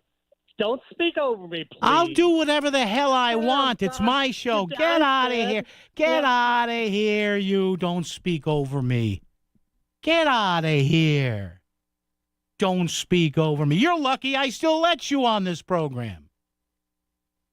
Thank you, Tim. Thank you for the call. But I won't ban you, as other radio hosts have. I don't go there. Don't speak over me. Have we suddenly become the Tim from Hamden show? What are he biting his tongue? Yeah, okay. Well, what do you want me to say, Tim? All right, Tim, I'll give you a second. If you want to call back, Tim, I'll take a deep cleansing breath. If you'd like to call back, Tim, maybe I was a bit abrupt. 203-333-9422. 333-WICC. There you go. But I still let all on it. Nobody is banned from this radio station. From my show, not from the radio station. But I don't know how other people feel here. But yeah, there you go. So we'll see what happens. And again, I look, people get mad at me. Tim and other people get mad at me. I'm not the publication that put out something of 25 different things that Zohran Mamdani said that may be questionable. In fact, everybody's going to yell at me. CNN just published something that brought into question something I did a few days ago. Remember when I said that Zohran Mamdani said that if you feel an NYPD boot on the back of your neck, it's laced by the IDF? And Anderson Cooper asked him about, like, Mr. Mamdani, what did you mean by this? And he let loose with like 30 seconds of incoherent rambling, and I felt bad for Anderson Cooper, because Anderson Cooper is sitting there, and I'm like, oh, he's thinking, Anderson Cooper with the hundreds and thousands of people he's interviewed. He's probably saying, huh? What? Look who's here. Let's go to Tim in Hamden. Tim, how are you today? I'm not too bad. I just wondered, did you happen to, well, I'm trying to move. I know, you talk show, I think many talk show hosts have a tremendous ego, up there. And I understand. I've been banned from other shows. That's okay. Did you see Donald Trump's tweet about South Card? Have you seen that? About what? About what? He's having a stroke. He put together two words on his social media thing. Said South Card. It's like 4D. Unless that was like a butt tweet. Like, did he have the? He didn't. I don't know. He didn't get off the toilet and say, "I'm sorry about that last." There's an image I don't need, Tim. Please, la la. Anyway, yes. So my point is that he should have stayed here in this country. Yeah. He got nothing out of those trade deals. Yeah. Oh, we by the way, we get to sell them all the soybeans. Yeah. We were just selling them. Yeah, I know. So it's like you got nothing. Some clown over there gave him a giant gold crown. Yeah.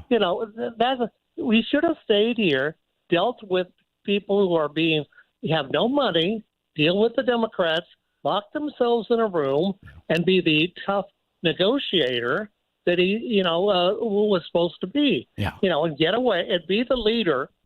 Straight up, don't be the Republican, don't be the Democrat, be the leader, put together, a compromise that people can live with and stuff. Instead, he's just kind of, again, he's a big bully. This started in 2015. He's not going to change. How many elderly relatives, Tim, do we have? And we just look at them at Thanksgiving or Christmas, and they start talking, and we go, Yeah, but we don't give them the nuclear codes, do we?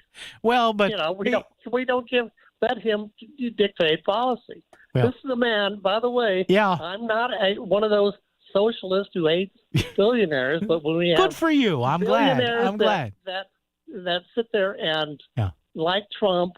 Go into bankruptcy and people get, screwed, but, and don't get money and everything else. Yeah. They are not saints.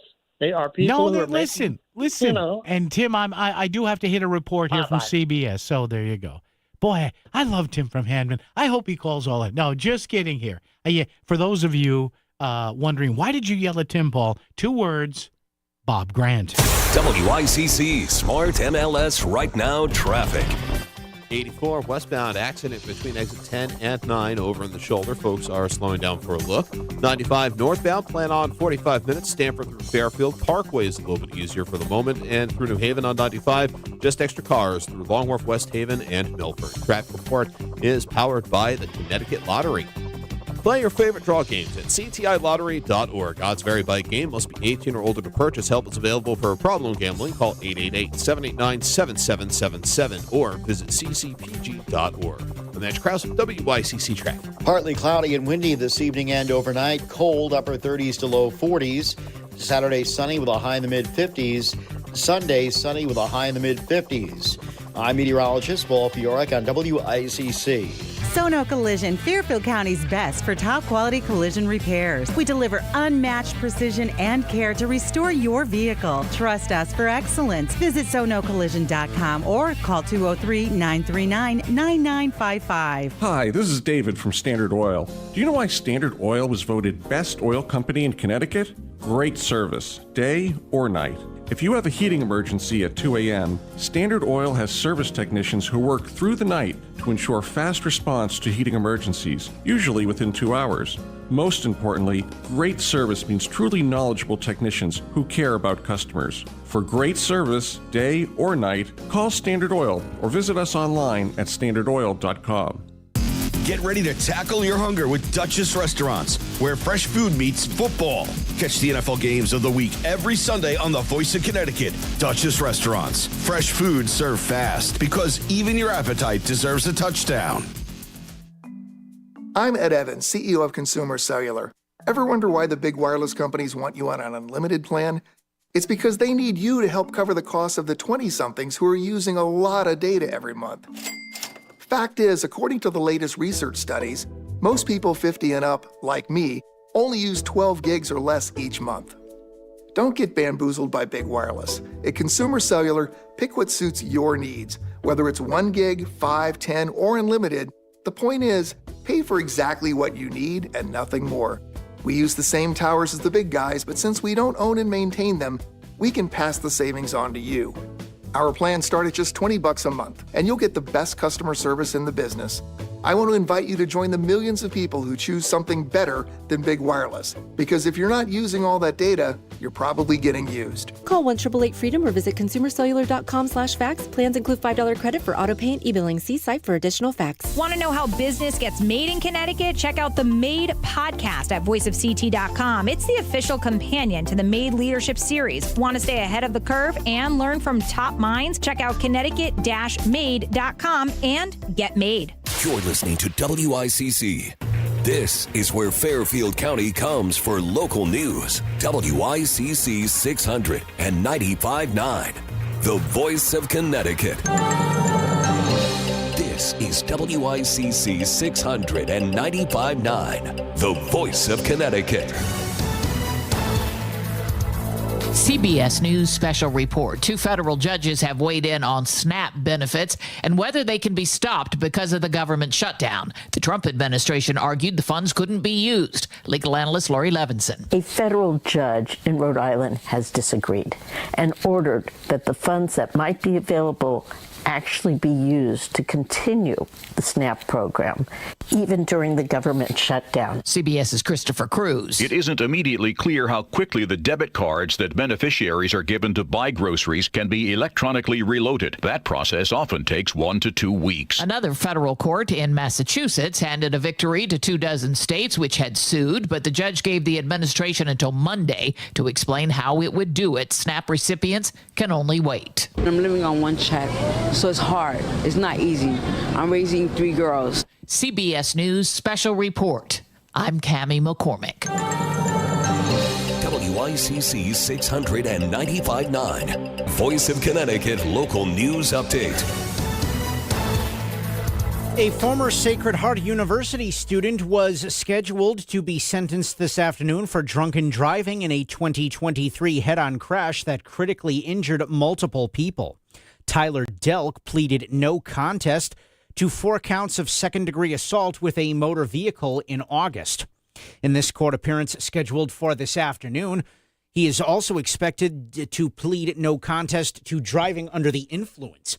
Delk is accused of taking his roommate's 2018 Audi S5 convertible without his permission and driving at 85-plus miles per hour, hitting an Uber head-on, critically injuring the male driver and the 4 female passengers.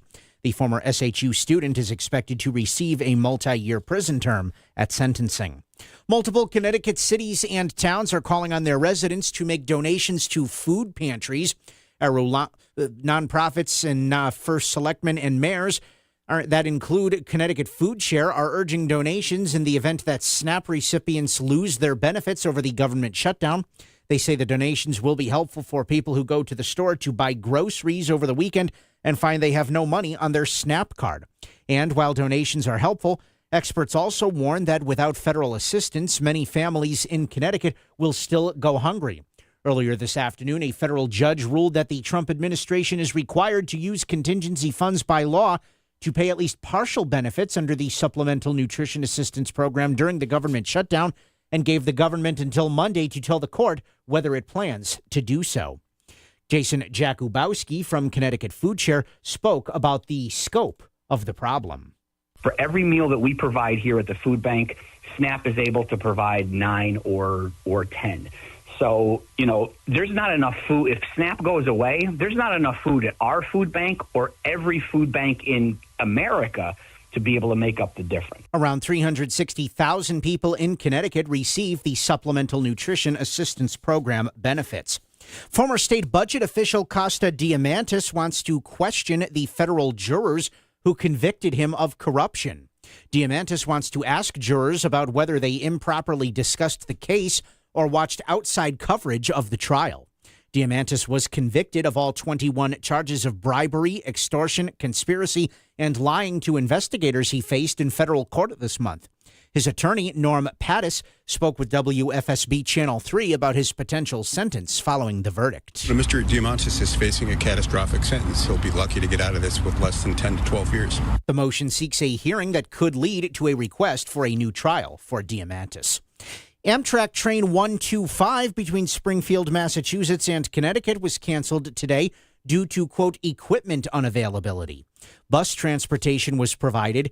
Amtrak said the train would operate between New Haven and Washington, D.C. It apologized for any inconvenience.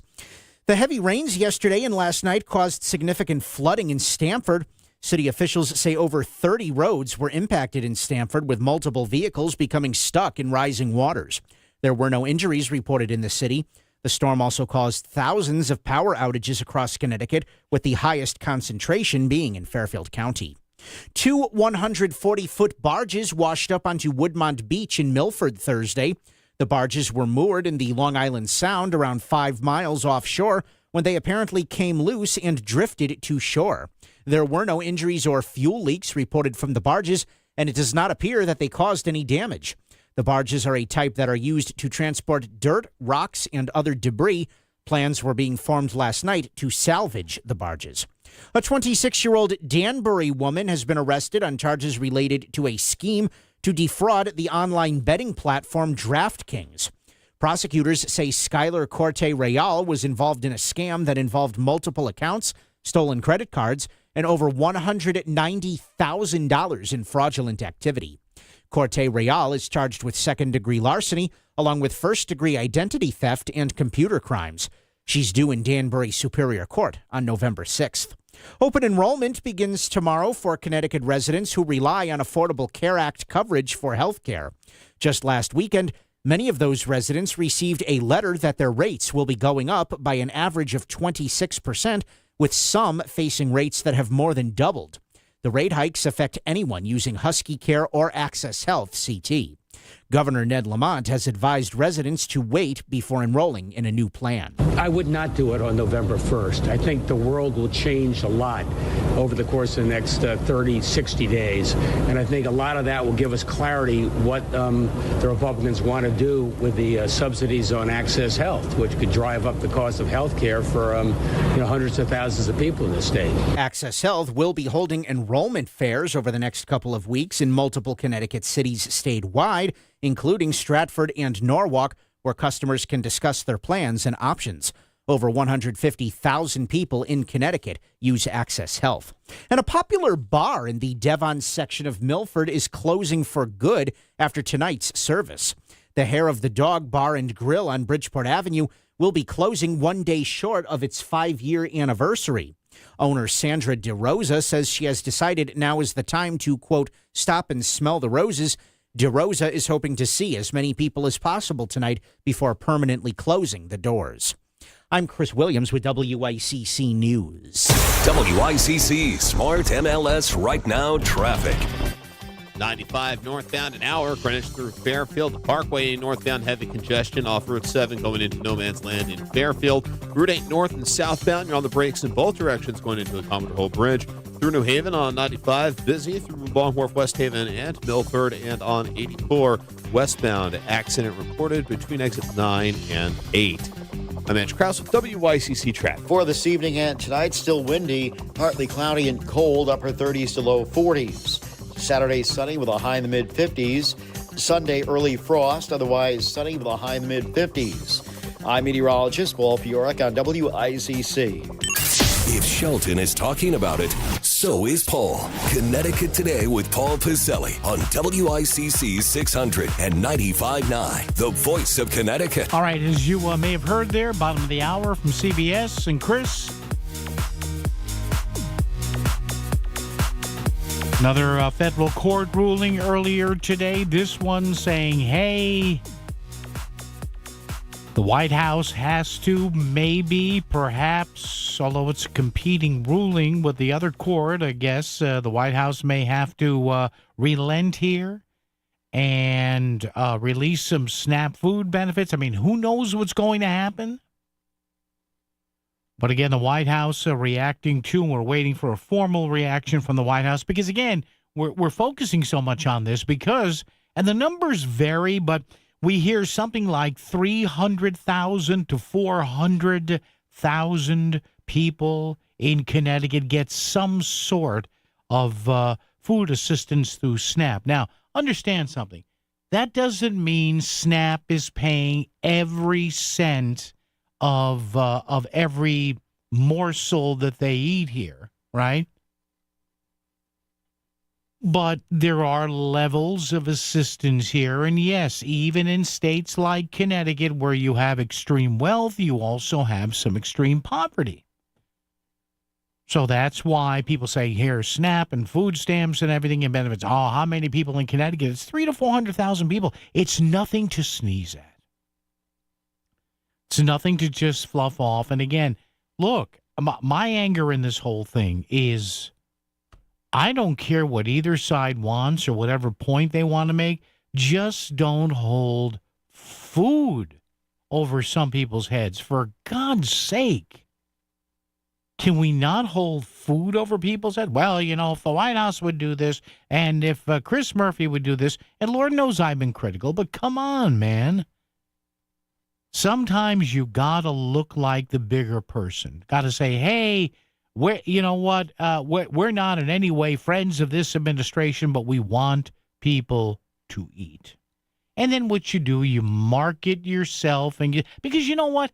If you're worried about people saying you folded, the people who say you folded aren't worth it anyway. You see what I'm saying? So, yeah, I understand, and you can bitch and moan and whatever you want about that, but the bottom line is you got to do the right thing.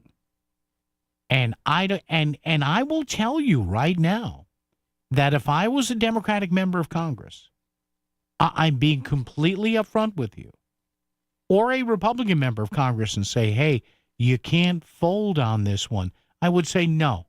Look, if you're talking about other things, whatever, business incentive stuff that doesn't affect families, okay, that's fine. You can have all the gamesmanship you want on that. You can go full 3-card Monty on that if you want to go. But no, not when people have to eat, especially when people realize, hey, you got members of Congress, and I don't besmirch these people, House or Senate, making $178,000 a year. It's not too shabby. I could survive on. I know they have to rent something in DC, whatever. They can live in Virginia or Maryland. It ain't that hard. A friend of mine did it. Paul in Bethel's here. Hello, Paul. How are you? Good, Paul. How are you doing? I'm good, Paul. What's on your mind, buddy? Well, two things. First, boy, did you spark a memory just then. Yeah. Oh, what? With Bob Grant. I can remember as a kid probably flipping AM channels between NBC and ABC radio to listen to music and coming across this guy screaming on the radio. And I have memories of it being funny. I don't know if it was supposed to be, but it was so out there. It was like pro wrestling on the radio. Yes, and I knew somebody. Yeah, he was one of a kind. He was a brilliant guy, but he also had a great sense of humor. And I met him once or twice, but you could tell some of it he was trying not to laugh while he was doing it. So, well, I'm glad that was a memory. You know, the next thing I'll say, Paul, get off of my phone, Anyway, what's up, Paul? Hey, let's go to, or as Bob would say, let's go to Paul is checking in. Hello, Paul. Hey, don't talk over me, Paul. All right, yeah. Anyway, so here's my other question. All right. So with regards to the impasse right now. Yeah. The Democrats want the health care subsidy because it'll go toward the illegal aliens. Well, they claim, Paul, that no, it's not going toward illegals. The Republicans are saying, wait a minute, you're advocating for a change in some sort of a classification of refugee that or asylum seeker that would send it that way. So, again, they're pointing fingers at each other. It sounds like such a slight little thing that they could take care of in about 2 minutes and make the whole thing pass. But neither one will do that, and it drives me bananas. Yeah. But, well, you know. Yeah. So that's all I got. All right, Paul. Thanks. Be good, my friend. Yeah, I'm glad I knew I would tickle somebody's memory. Hey, we're going to shift gears in just a second here. Have you noticed what all the uproar at what was once called the Tiffany Network, not too far from here? We'll talk about that coming up. Experience the range-topping, dual-motor, all-wheel drive sophistication of the Cadillac Lyriq at Cadillac of Greenwich. The Lyriq is the first American car to win the German Car of the Year and offers undeniable style and uncompromising comfort. Or experience the first Lyriq V, the fastest production Cadillac ever produced. Arrive in style with this pinnacle of modern automotive excellence. Visit CadillacofGreenwich.com today and elevate your driving experience with the iconic 2025 Cadillac Lyriq. CT STEM Academy has been deepening students' knowledge of STEM concepts both in school and after school since 2011. We are proud to say they are this month's Connoisseur Cares local charity. Every month, we'll highlight and support one of Connecticut's great charitable organizations. CT STEM Academy aims to provide an innovative enrichment program designed for students interested in deepening their knowledge of STEM concepts. Learn how to get your student involved at ctstemacademy.org. I'm still going for it, even with higher stroke risk from atrial fibrillation, an irregular heartbeat not caused by a heart valve problem. Over a 3-year study, Eliquis apixaban tablets reduce stroke risk better than warfarin, and over 97% of Eliquis patients did not experience a stroke. A first stroke occurred in 2.9% of warfarin patients versus 2.3% of Eliquis patients. Don't stop prescription Eliquis without asking your doctor. Stroke risk may increase. Eliquis can cause serious and potentially fatal bleeding. Don't take if you have an artificial heart valve, abnormal bleeding, or antiphospholipid syndrome. While taking, you may bruise more easily or bleed longer. A spinal injection increases blood clot risk, which may cause paralysis. Get medical help right away for unexpected bleeding or bruising, or back pain, tingling, numbness, muscle weakness, or incontinence. Aspirin products, NSAIDs, SSRIs, SNRIs, and blood thinners increase bleeding risk. Tell your doctor about planned medical or dental procedures. Learn more at Eliquis.com or call 1-855-ELIQUIS. WICC Smart MLS Right Now Traffic. 95 northbound an hour, Greenwich through Fairfield. The Parkway northbound heavy congestion off Route 7 going into no man's land in Fairfield. Route 8 north and southbound, you're on the brakes in both directions going into the Commodore Hole Bridge. Through New Haven on 95, busy through Long Wharf, West Haven, and Milford. And on 84 westbound, accident reported between exit 9 and 8. I'm Andrew Krause with WICC Traffic. Partly cloudy and windy this evening and overnight. Cold, upper 30s to low 40s. Saturday, sunny with a high in the mid-50s. Sunday, sunny with a high in the mid-50s. I'm meteorologist Paul Piorek on WICC. You found where Connecticut comes to talk. Join the conversation. 203-333-9422. It's Connecticut Today with Paul Piselli on WICC 695.9, the voice of Connecticut. All right, when a lot of us were growing up, and either previous to that, even I should say previous to that, when our parents were growing up, maybe even grandparents, back to the days of radio and radio news as we have here on WICC twice an hour during the afternoons, top of the hour, 24/7, 365. CBS News was considered what they used to call the Tiffany Network. It was the gold standard of first radio news, then television news. I have books about, Ed Murrow and his cohorts, and Eric Severide and Douglas Edwards and Richard C. Hotlett, and, news geeks will remember those. But there's been a lot of unrest you're reading now at CBS News, especially in the local papers, particularly the New York Times and New York Post. They have a new boss there. And even how she got the job is interesting, and a lot of hardcore CBS viewers in the tri-state area. Here to talk about that, a return visit from Quinnipiac University Journalism Department Chair and Professor Ben Bogardus, who was going to clue us in on this. Ben has had some experience at the network level. Hey, Ben, it's Paul once again. How are you? I'm doing great. Thanks for having me. Well, first of all, explain to my listeners, Ben, who Barry Weiss is. Now, I know who she is. You know who she is. But how did this essentially print journalist turn blogger turned a favorite of people on both sides of the aisle, how did she rise to the top now of CBS News? Yeah, it's a sort of a fascinating example of how the online world intersects with the TV world and social media, because she was a opinion writer on their editorial board at the New York Times. It was times during 4 years ago when things were, Black Lives Matter, protests were going on, and there was a lot of, tensions in the New York Times newsroom about some of the things that they were printing in the editorial page.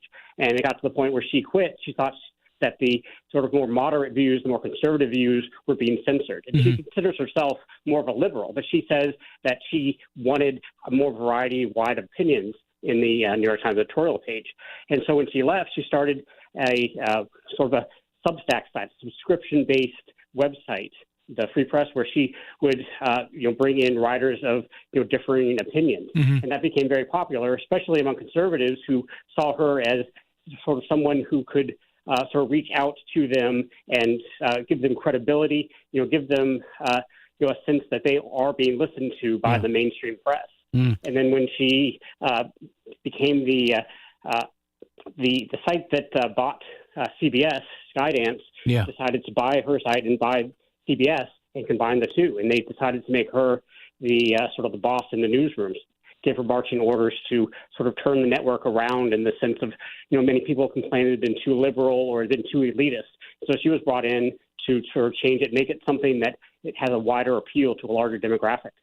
Ben, it's one thing to have a really successful blog, and the Free Press is great, and I used to read it a lot. Now it's behind a paywall, so, but having said that, I like the variety of writers she had, but, Ben, that's a big leap from even having your very successful blog bought to running CBS News, and and that includes the CBS Evening News, the morning news program, 60 Minutes, and I can understand, and you could see and hear these leaks out of the newsroom where people think literally like a bomb is going off there, Exactly. And this is, to me, it's the mentality of Silicon Valley, the move fast and break things. Bring someone in who's totally from the outside, whose mission is to just disrupt every single aspect of what they do.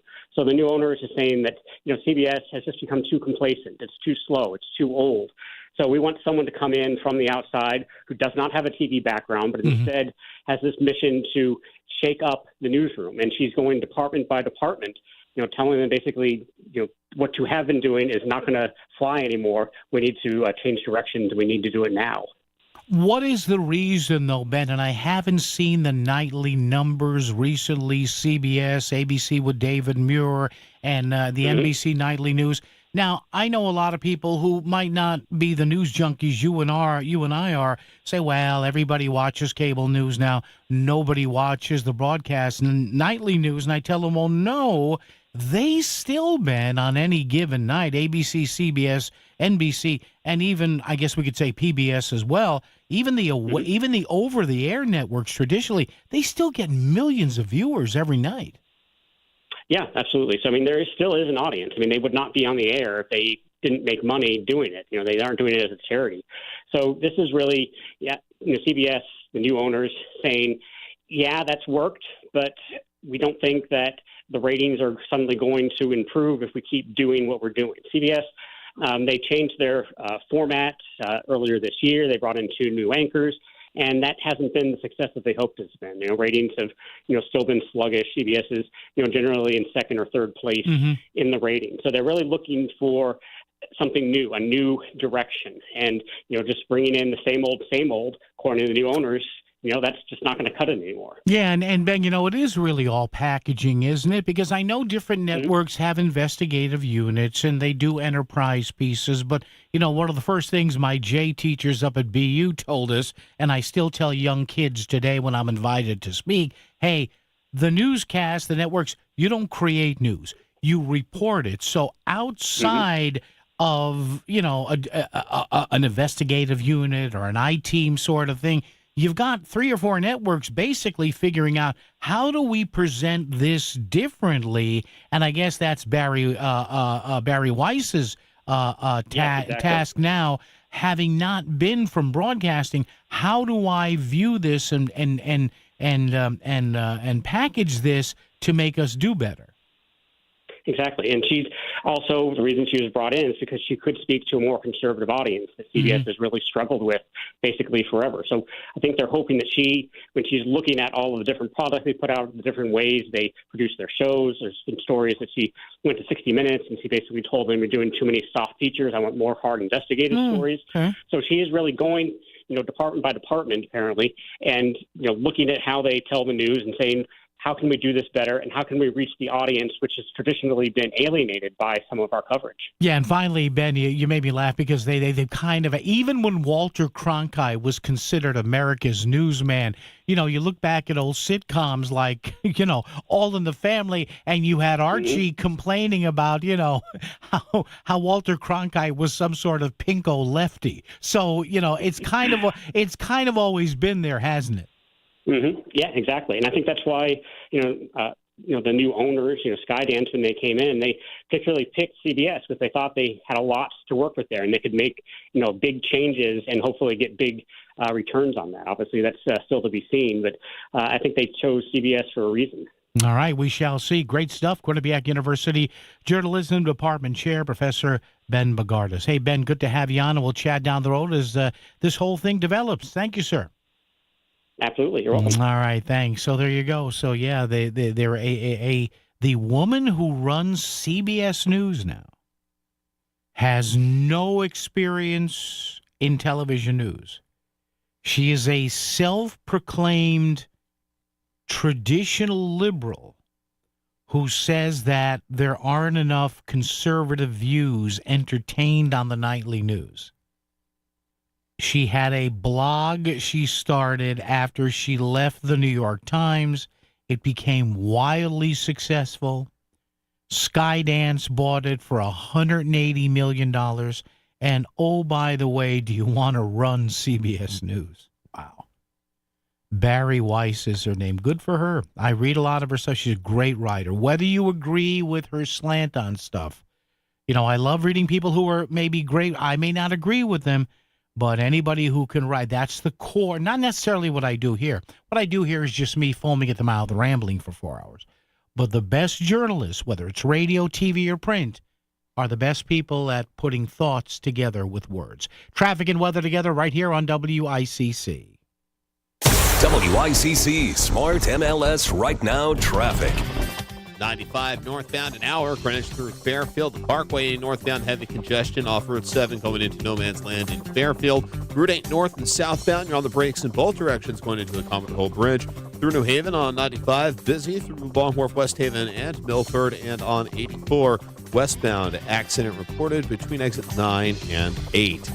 I'm Andrew Krause with WICC Traffic. For this evening and tonight, still windy, partly cloudy and cold, upper 30s to low 40s. Saturday, sunny with a high in the mid-50s. Sunday, early frost, otherwise sunny with a high in the mid-50s. I'm meteorologist Paul Fioric on WICC. They say good things come to those who wait, unless you bite into a Hot Pocket right out of the microwave. Waiting to see a financial advisor about retirement could also bring some pain. The pain of watching your money evaporate in a stock market decline. The pain of trying to figure out Social Security and Medicare on your own. Or the pain of writing huge checks to the IRS that you really didn't have to.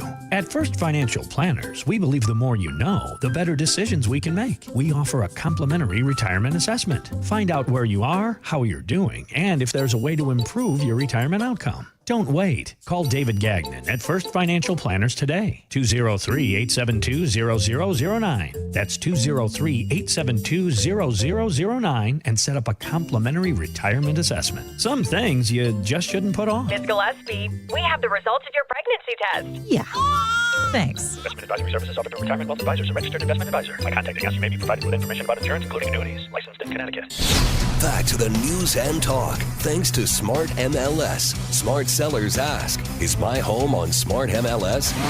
The voice of Connecticut. WICC 695.9. It's Connecticut Today with Paul Pacelli. Just to give you an example here, everybody says, oh, nobody watches CBS, NBC, or ABC anymore for the news. No. A couple of weeks ago, for example, David Muir on ABC, who I think is in first place, 7.7 million viewers. NBC in second place with 5.6 million. CBS News, that Barry Weiss has been tasked to turn around, with 3.6 million. WICC Bridgeport, WFOX Southport, WEBE HD2 Westport, WPLR HD2 New Haven, locally owned by Connoisseur Media.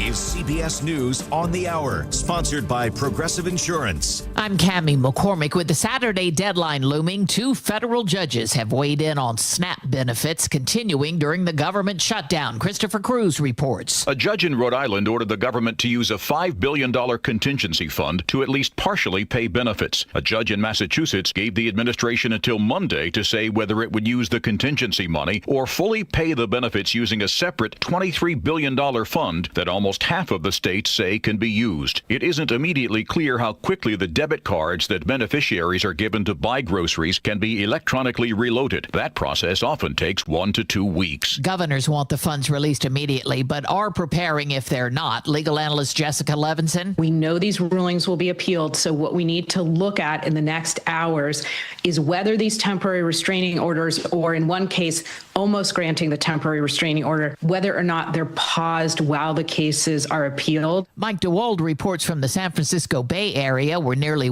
500,000 people rely on food assistance. In California, SNAP funds the CalFresh Food Assistance Program. Without it, local food banks are expecting to see increased demand. Leslie Baccio is CEO of Second Harvest Silicon Valley. We cannot replace people's wages, but we can help families weather the crisis. San Francisco, Alameda, and Santa Clara counties all offering up funding for local programs. In wine country, there's a call for restaurants and food trucks to offer free or discounted meals to impacted families. Mercedes Ramos is with the SoCo Market. Whatever you're able to offer. Mike DeWald for CBS News, San Francisco. Correspondent Ed O'Keefe on what's happening in Washington to end the shutdown. There has been no active push by this administration that we can discern by either the vice president or the president. In fact, the vice president yesterday was like, well, if anyone would like to talk to us, come on by here.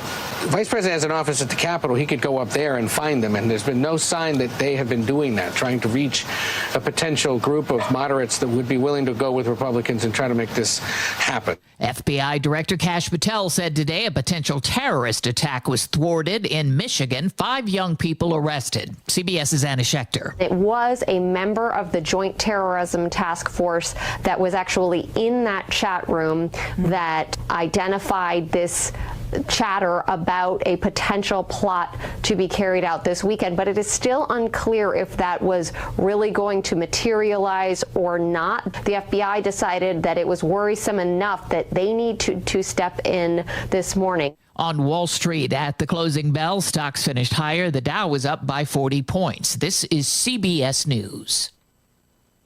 The annual Progressive Keys to Progress program provides vehicles to deserving veterans, helping our heroes drive their lives forward. Learn more at keystoprogress.com. Oil investments involve a high degree of uncertainty and are only suitable for accredited investors. Actual results may vary. Drill, baby, drill. President Trump has declared a national energy emergency and is making the U.S. oil industry a priority with support for our hardworking oil and gas industry. If you are an SEC-accredited investor and qualified to make at least a $100,000 investment, you can deduct nearly 100% of your investment for this tax year. Call 800-696-5531 now and connect directly to Encore Energy. Encore is a major investor and experienced horizontal well operator in its core area of operations. Don't wait. The clock is ticking and time is running out for this write-off for 2025. Call Encore Energy now at 800-696-5531 and find out how your investment will be tax deductible for 2025 with the potential for lucrative cash flow for years to come. Call 800-696-5531. That's 800-696-5531. WICC 695.9, Voice of Connecticut Local News Update. Multiple Connecticut cities and towns are calling on their residents to make donations to food pantries. First selectmen and mayors and nonprofits that include Connecticut Food Share are urging donations in the event that SNAP recipients lose their benefits over the government shutdown. They say the donations will be helpful for people who go to the store to buy groceries over the weekend and find they have no money on their SNAP card.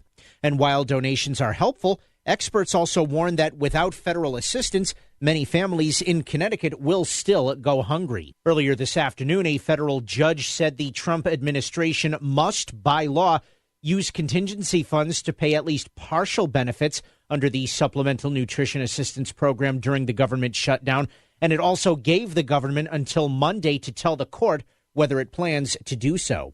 Jason Jakubowski from Connecticut Food Share spoke about the scope of the problem. For every meal that we provide here at the food bank, SNAP is able to provide 9 or 10. So, there's not enough food. If SNAP goes away, there's not enough food at our food bank or every food bank in America to be able to make up the difference. Around 360,000 people in Connecticut receive the Supplemental Nutrition Assistance Program benefits. A 26-year-old Danbury woman has been arrested on charges related to a scheme to defraud the online betting platform DraftKings. Prosecutors say Skylar Corte Real was involved in a scam that involved multiple accounts, stolen credit cards, and over $190,000 in fraudulent activity.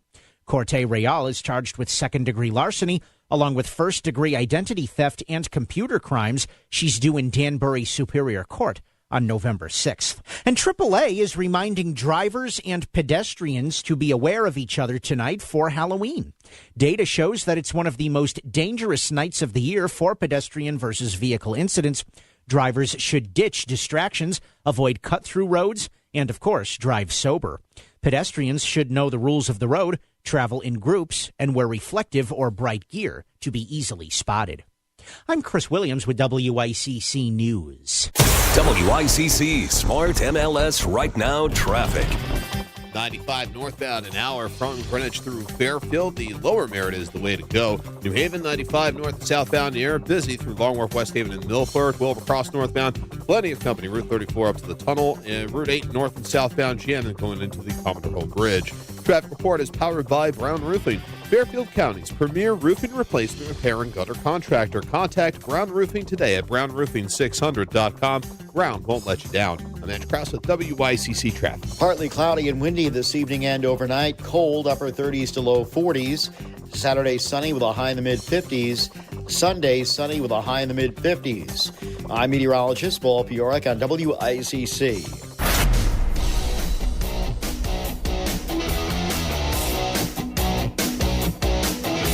You're listening to Connecticut Today with Paul Piselli on WICC 695.9, the voice of Connecticut. All right, 2 hours down, 2 to go right here. I didn't eat the 4 o'clock banana yet. Oh, I forgot. I knew I didn't do something right on that break. Sorry, I'll consume it after the next break. We do the 4 o'clock banana today and every day on Connecticut Today. I need that little boost. I got my medication for my diabetes. Got to make sure my sugar levels don't crash, right? You don't want to hear me on low sugar. You don't want to hear that. Sugar, fiber, vitamins, it's all that. Hey, how are you? 2 hours down, 2 to go, 203-333-9422, 333 WICC. So, yeah, a lot of confusion now. A second judge came out earlier today and said, yeah, you can't just turn SNAP off. You've got to at least use the $5.25 billion that's accessible through something called the Administrative Procedures Act, which we talked about earlier this week with our buddies Mike O'Neill and Thane Rosenbaum. Both of them said that they didn't think that was proper to use here, but a judge disagrees. And now they say, hey, you need at least 2 weeks to load the SNAP cards. Good. So we still don't know what's happening to SNAP or the Supplemental Nutritional Assistance Program come tomorrow on November 1st. So if the worst happens and folks in Connecticut and all over the country can't access their SNAP benefits, now they can still get money, get food if they have other money, but this for a lot of people was a supplement. Right? Like I said, at my father's store when I was growing up, we had people who paid with cash, and then they'd give me a $5 or a $10 food stamp. So here's my question. Who should get most of the blame if, now I didn't say all the blame, I said most of the blame. Who should get most of the blame if or when SNAP food subsidies are stopped on November 1st? Chris Williams, as he is wanting to do, is going over the answers. We have a veritable cornucopia, Mr. Williams, today of answers, do we not? We do. Yes. We do. Be careful now. No obscenities. What do we have? I've been weeding those out mentally as you were introducing the segment. Yes. Carlos feels that we should all get the blame. Tom feels that Senate Democrats deserve the blame. Bob said Chuck Schumer and the Democratic senators. Common sense says pass the CR and get back to the table for the people and the job that you were elected to do. Jeannie thinks that those that signed up for the big ugly bill. Sue said all who voted no on all the CR bills. James said whomever voted no, the Democrats and Schumer from Dave. And Joe said the president per his own words. Okay, there you go. All right. So if you want to chime in on that, you can. 203-333-9422, 333 WICC. Now, look, I tend to blame the Democrats here. I do. But to me, and I will maintain this, I think it's going to come out in the end, whenever this thing ends, that the supposition was correct that Chuck Schumer was strong-armed into doing this. Because think about it. Why would Chuck Schumer? Now, again, I point to him because he's a leader to the Democrats. Now, you're the Democratic leader, right? Right? Okay. Put yourself in Chuck Schumer's position here. And you've got two things on your plate. You've got SNAP benefits and you've got the government shutdown.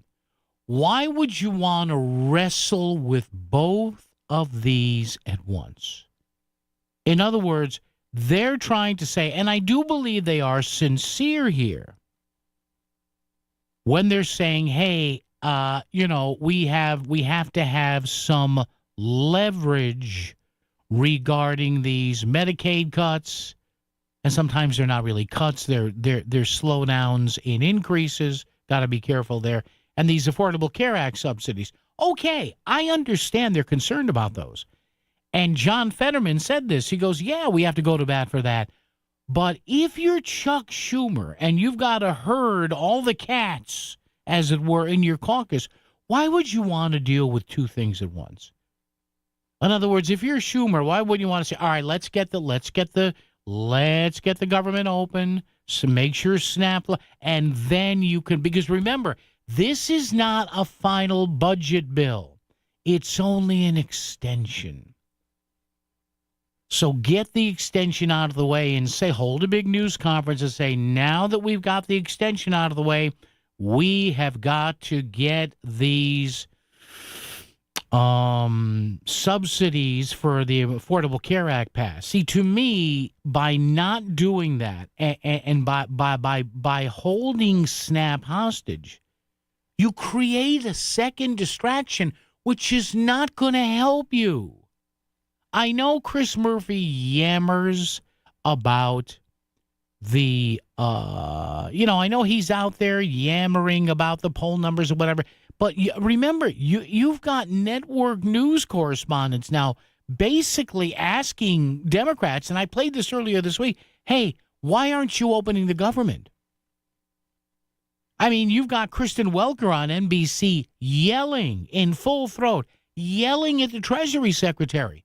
And the Treasury Secretary going, What? After hitting snooze 6 times today, you got up, ran out the door, sat in traffic, and by the time you reached the office, the last donut was gone. Now, head over to voiceofct.com and sign up for the City Line Florist Breakfast Brigade. We'll pick up delicious treats from Cakes by Sonia and make our way to any office in Southern Connecticut that needs us. Become the hero of your office with a WICC City Line Florist Breakfast Brigade. So the boss won't mind if you sleep in. It's Duchess Restaurants. It's fresh, made to order, and it's what makes Duchess food so good. Duchess Restaurants has so many choices. Try the Big D Philly cheesesteak, or how about a combo meal like a Big D cheeseburger, long dog, or grilled chicken sandwich with fries and a drink, or a roasted turkey, bacon, and cheddar on wheatberry bread. You can't go wrong with one of Duchess Restaurants' many menu items: sandwiches, wraps, burgers, hot dogs, and more. All of Duchess's menu items are made to order, adding to their fresh flavor. You gotta eat at Duchess. Go to GoDuchess.com for the one nearest you. Duchess Restaurants. Fresh food served fast. Legends of Fear, now open for our 29th year of haunting. Ride our haunted hayride or walk the Hallow Trail and visit Melonhead Revenge. Enjoy up to 90 minutes of terror at our farm. Real farm, real woods, real fear. Legends of Fear is the best in outdoor haunting. Buy your tickets now at legendsoffear.com, a nationally ranked top haunt. Bring your family for an exciting night of outdoor adventure. Visit legendsoffear.com. That's legendsoffear.com.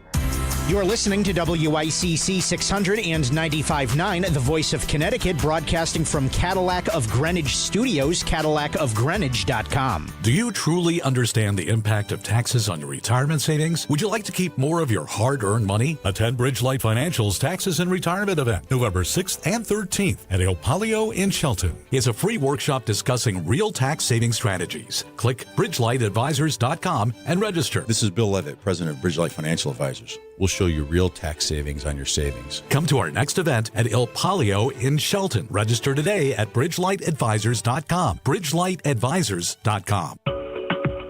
Columbia Dental in Norwalk is part of a trusted integrated network, offering comprehensive dental services from A to Z, all in one convenient location. From routine cleanings to advanced procedures, their expert team is ready to care for your smile. Call Columbia Dental in Norwalk today at 203-299-0111 or visit columbiadental.com. Complete dental care all under one roof.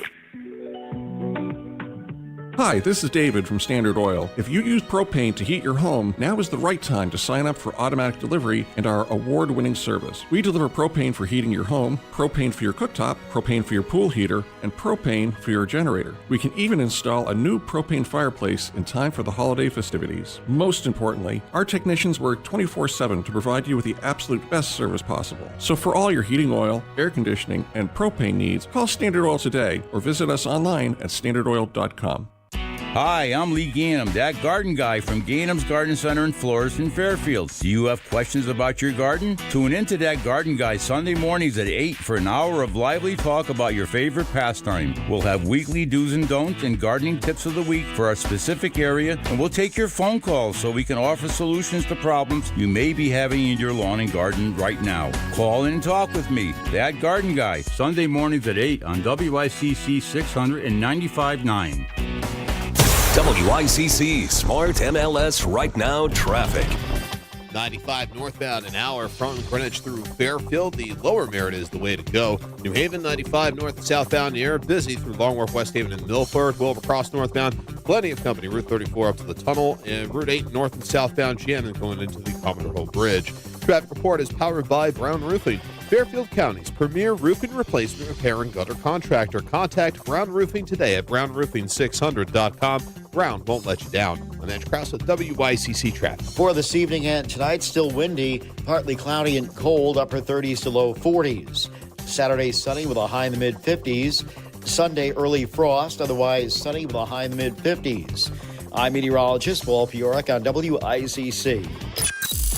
Just a guy who hates driving on the Merit, just like you.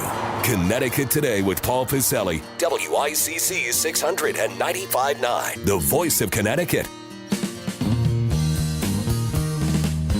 And this whole snap thing here, we'll go back to the phones momentarily. You know what this indicates more than anything else? And I think it's pretty much been borne out in the open now, if I'm saying that right. It's in full view. The internal struggle that is going on in the Democratic Party. Now, here's Chris Murphy. I told you he posted this, I think, late last night or early this morning. And listen, he's not lying here. I mean, everything he says is true, but they are looking at poll numbers here. And they made a calculation to say, hey, if the poll numbers are going to work, this is worth doing. They don't want to negotiate with Democrats because they know that we're going to ask for provisions in the budget that make it harder for Donald Trump to engage in his censorship campaign, make it harder for him to destroy democratic norms. And they know they'd get in trouble with Donald Trump if they stood in the way of his campaign to try to destroy our democracy. So the progressive end of the Democratic Party sees this as a Trump thing. Yeah, they know the SNAP benefits are important, but they see it as a way to get a foothold against Donald Trump. Now, that was Mr. Murphy earlier today on one of his social platforms. This is Pennsylvania Democratic Senator John Fetterman last night on News Nation on Chris Cuomo's program. And Mr. Fetterman is one of three Democrats who are saying, open the government, feed people, and then we'll go to the mat against Trump with nothing else in the way. As a Democrat, I am incredibly, I've been disappointed, and I refuse to have a political gamble that's going to put those kinds of food security for 42 million Americans at risk on this. Now, some people might be afraid of the extreme left, but I am not one. I am not one of those Dems. Now, it's interesting. What did he say? Some people might be afraid of the extreme left. Interesting. So he's calling out his own party there. And he's kind of verifying that, yeah, they've got Schumer in the crosshairs. They even, there's even progressive criticism of Hakeem Jeffries on this. They don't think he's progressive enough on this. Yikes. The era of Mamdani is about to get underway. Grab the popcorn, the peanuts, even the pork rinds. Anne-Marie in Stratford's with us. Anne-Marie, how are you? Good afternoon. Okay, hi. What I want to say is I know when they had said that there might be a shutdown and all, and if they didn't sign the CR, what Trump said is they are going to target Democratic programs. That's what he said. Yeah. So that's why he targeted SNAP to shut it down. And also, what I want to say is if they want to fund SNAP while this government is shut down, I'm going to give you a new idea. Okay. Why don't they take all these income tax, the federal income tax and FICA and such, and Medicare, payments that are coming in, it goes to the Treasury Department every month or every week or every 2 weeks from your employers, and fund things with that. Anne-Marie, I would guess there's probably some sort of federal prohibition on that. There probably is, but he just has to sign an executive order like he does with everything else. Yeah, but Anne-Marie, you and I know what this is about. I'm surprised, and I'll tell you, Anne-Marie, I with every bit of my soul, it's gonna come out maybe in a few months or a couple of years when he's done. Chuck Schumer's going to write his book, right? Because they all write the book, right? He's not going to give a damn anymore, and I think he'll have some very interesting things to say about this whole thing. I think he will. Well, I think everybody gets, unfortunately, when you're the leader of something, like he's the leader of the Senate or whoever would be the leader, they all get nailed to the wall by their own party. Yes. Whether you're a Democrat or Republican. Yeah. Look at what was his name, Berna, who was Speaker of the House. They got rid of him. He left. I mean, the Speaker of the House position—that's the easiest way to get fired. Yeah, well, yeah. In fact, and Anne Marie, thank you. I remember one night. Oh, John Boehner, you were talking about. Yeah, I remember. Well, yeah, when John Boehner was still Speaker. And by the way, they talk about Trump being the orange guy. Boehner. I mean, come on. Trump looks like, a Rubenesque white-skinned 17th century painting compared to John Boehner. Remember Boehner? First of all, he chain smoked. Remember that? And I think anyway, John Boehner, to your point there, Anne Marie, he was on. I'll never forget this because I rarely watch nighttime TV. I probably turned it on because I knew he was going to be on. John Boehner was on the Tonight Show with Jay Leno back then. And Jay Leno said, Mr. Boehner, Mr. Speaker, what's it like being Speaker? If you could explain it to my audience, explain what your job is like. And he took a deep breath, and I'll never forget, he said, Jay, it's like herding cats. to Anne Marie's last point, right? He's like, I have 200, and I think they were in the majority at that time. I have 220-something, and it's like herding cats every day on every bill. So, yeah. But I'm telling you, folks, I have a sneaking suspicion that once Schumer, as shall we say, can speak freely. You know how the military says at a private meeting, permission to speak freely, sir, granted. And then all of a sudden they can say what's really on their minds. Yeah, he's going to say that this was the AOC part of the AOC Bernie, Jasmine Crockett, Chris Murphy end of the party that forced this on him. Because I don't understand it. If you, and I guess they probably said, well, look, we need to do this because we need some sort of leverage. We need a crowbar. We need a pickaxe. We need a ball-peen hammer. We need a tool. Us sitting here yelling, screaming in front of the cameras and mics doesn't do anything because they're probably figuring, well, the people that watch Fox are going to hate us.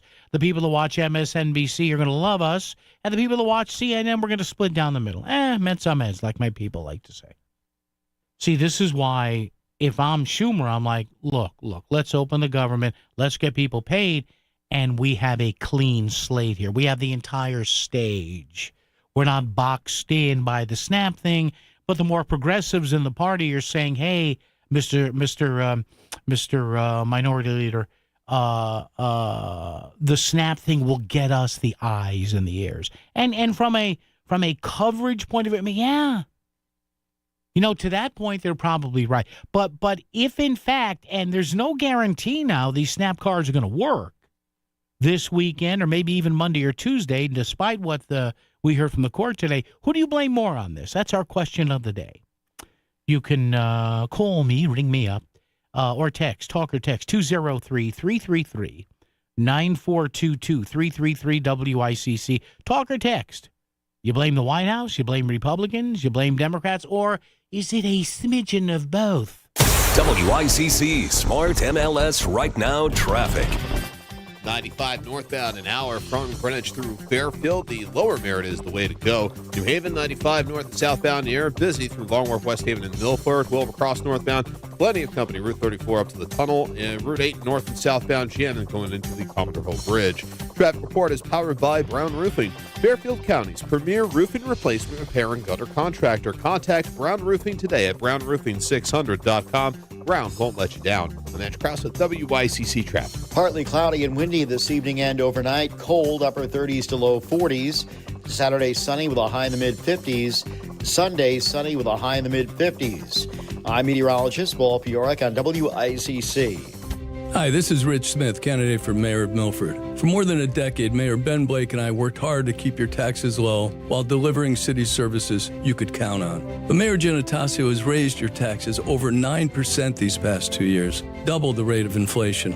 Let's get back to responsible leadership that puts taxpayers first. I approve this ad because I believe you deserve lower taxes and a stronger Milford. And that's why I'm asking for your vote. Paid for by Rich Smith for Milford, approved by Rich Smith. Hey, it's Melissa Sheketoff from Melissa in the Morning on the Voice of Connecticut, and I'd love for you to join me November 6th at UConn Stanford for the Reputation Made event. Discover how shifting news cycles, influencers, and the demand for authenticity are reshaping how brands and leaders earn attention today. You'll hear from inspiring business leaders like Stu Leonard Jr., meet one-on-one with state leaders, and connect with some of the brightest minds in our state. Get your tickets now at Connecticut-Made.com. Join us and be part of what gets made. Do you have 3 ex-wives and your current trophy wife wants a life insurance policy 3 times the size of the policies you had to purchase for your previous mistakes? If so, you need to call Big Lou at Term Provider, 800-859-3220. Big Lou is intimately familiar with your problems, and if you're 50 to 60 years old and in reasonably good health, a $1 million policy should only cost about $100 to $200 per month. Big Lou may have a solution for your previous policies as well. You may even save enough money to lighten the load on your new $1 million policy. Remember, call Big Lou. He's like you, except he's only on number 2. Call Term Provider at 800-859-3220. That's 800-859-3220 for $1 million in term life insurance that you can live with. Call Big Lou at 800-859-3220. 800-859-3220. This is WICC 695.9, the voice of Connecticut. CBS News special report. 2 federal judges have weighed in on SNAP benefits and whether they can be stopped because of the government shutdown. The Trump administration argued the funds couldn't be used. Legal analyst Lori Levinson. A federal judge in Rhode Island has disagreed and ordered that the funds that might be available actually be used to continue the SNAP program, even during the government shutdown. CBS's Christopher Cruz. It isn't immediately clear how quickly the debit cards that beneficiaries are given to buy groceries can be electronically reloaded. That process often takes 1 to 2 weeks. Another federal court in Massachusetts handed a victory to 24 states which had sued, but the judge gave the administration until Monday to explain how it would do it. SNAP recipients can only wait. I'm living on one check, so it's hard. It's not easy. I'm raising 3 girls. CBS News special report. I'm Cammie McCormick. WICC 695.9, Voice of Connecticut local news update.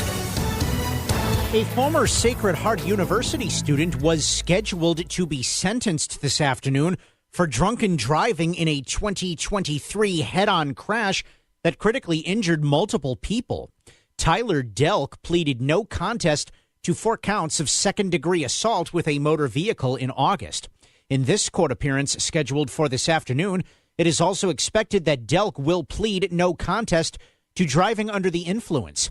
Delk is accused of taking his roommate's 2018 Audi S5 convertible without his permission and driving it 85-plus miles per hour, hitting an Uber head-on, critically injuring the male driver and the 4 female passengers. The former SHU student is expected to receive a multi-year prison term at sentencing. Multiple Connecticut cities and towns are calling on their residents to make donations to food pantries. First selectmen and mayors and nonprofits that include Connecticut Food Share are urging donations in the event that SNAP recipients lose their benefits over the government shutdown. They say the donations will be helpful for people who go to the store to buy groceries over the weekend and find they have no money on their SNAP card. And while donations are helpful, experts also warn that without federal assistance, many families in Connecticut will still go hungry. Earlier this afternoon, a federal judge said the Trump administration must, by law, use contingency funds to pay at least partial benefits under the Supplemental Nutrition Assistance Program during the government shutdown. And it also gave the government until Monday to tell the court whether it plans to do so. Jason Jakubowski from Connecticut Food Share spoke about the scope of the problem. For every meal that we provide here at the food bank, SNAP is able to provide 9 or 10. So, there's not enough food. If SNAP goes away, there's not enough food at our food bank or every food bank in America to be able to make up the difference. Around 360,000 people in Connecticut receive the Supplemental Nutrition Assistance Program benefits. The heavy rains yesterday and last night caused significant flooding in Stamford. City officials say over 30 roads were impacted in Stamford, with multiple vehicles becoming stuck in rising waters. There were no injuries reported in the city. The storm also caused thousands of power outages across Connecticut, with the highest concentration being in Fairfield County. 2 140-foot barges washed up onto Woodmont Beach in Milford Thursday. The barges were moored in the Long Island Sound around 5 miles offshore when they apparently came loose and drifted to shore. There were no injuries or fuel leaks reported from the barges, and it does not appear they caused any damage. The barges are a type that are used to transport dirt, rocks, and other debris. Plans were being formed last night to salvage the barges. Former state budget official Costa Diamantis wants to question the federal jurors who convicted him of corruption. Diamantis wants to ask jurors about whether they improperly discussed the case or watched outside coverage of the trial. Diamantis was convicted of all 21 charges of bribery, extortion, conspiracy, and lying to investigators he faced in federal court this month. His attorney, Norm Pattis, spoke with WFSB Channel 3 about his potential sentence following the verdict. Mr. Diamantis is facing a catastrophic sentence. He'll be lucky to get out of this with less than 10 to 12 years. The motion seeks a hearing that could lead to a request for a new trial for Diamantis. A major water main break that caused disruptions in Bridgeport has been repaired. The large pipe broke yesterday on River Street, impacting thousands of Aquarian water customers that included Bridgeport Hospital. The break happened at around 3:30 a.m. and initially caused heavy flooding before the water was shut down and repairs were started. The work was completed at around 7:30 last night. A popular bar in the Devon section of Milford is closing for good after tonight's service. The Hair of the Dog Bar and Grill on Bridgeport Avenue will be closing 1 day short of its 5-year anniversary. Owner Sandra DeRosa says she has decided now is the time to, quote, stop and smell the roses. DeRosa is hoping to see as many people as possible tonight before permanently closing the doors. Open enrollment begins tomorrow for Connecticut residents who rely on Affordable Care Act coverage for health care.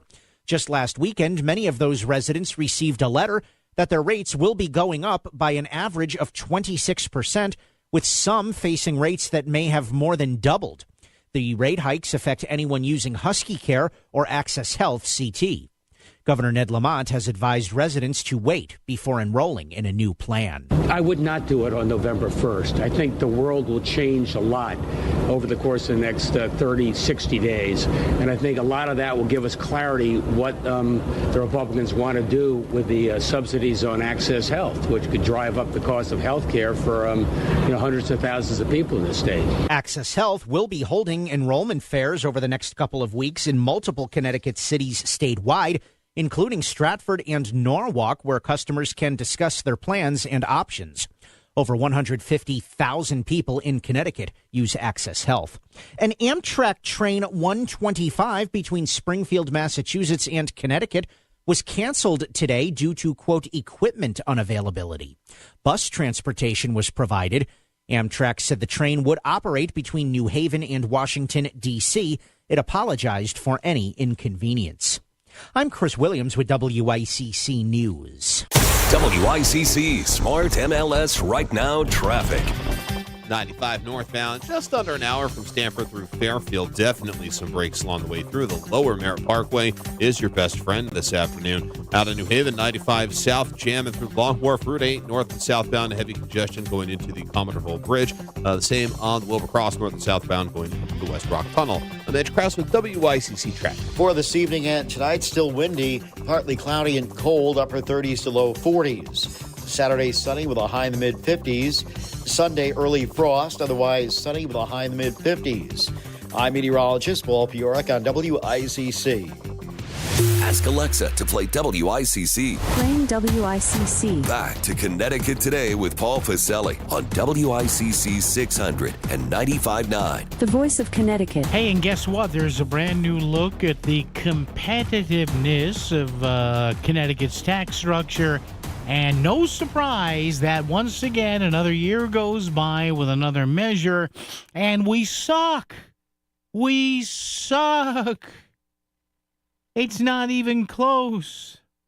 See, this is the stuff that the Democratic majority in Hartford never wants to talk about. Now, when they talk about taxes, the only yammering and psychobabble you hear from people like Martin Looney of New Haven in the state Senate, who's introducing a tax again, and the yammering and the psychobabble from Bob Duff and Saud Anwar. All they want to do is raise taxes. They want to screw people in this state even more than they're getting screwed.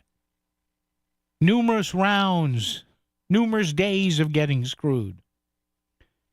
Now, again, the only tax yammering you hear from the Democratic majority is, a child tax credit because it feeds into their core base, a lot of them in Bridgeport, Hartford, and New Haven.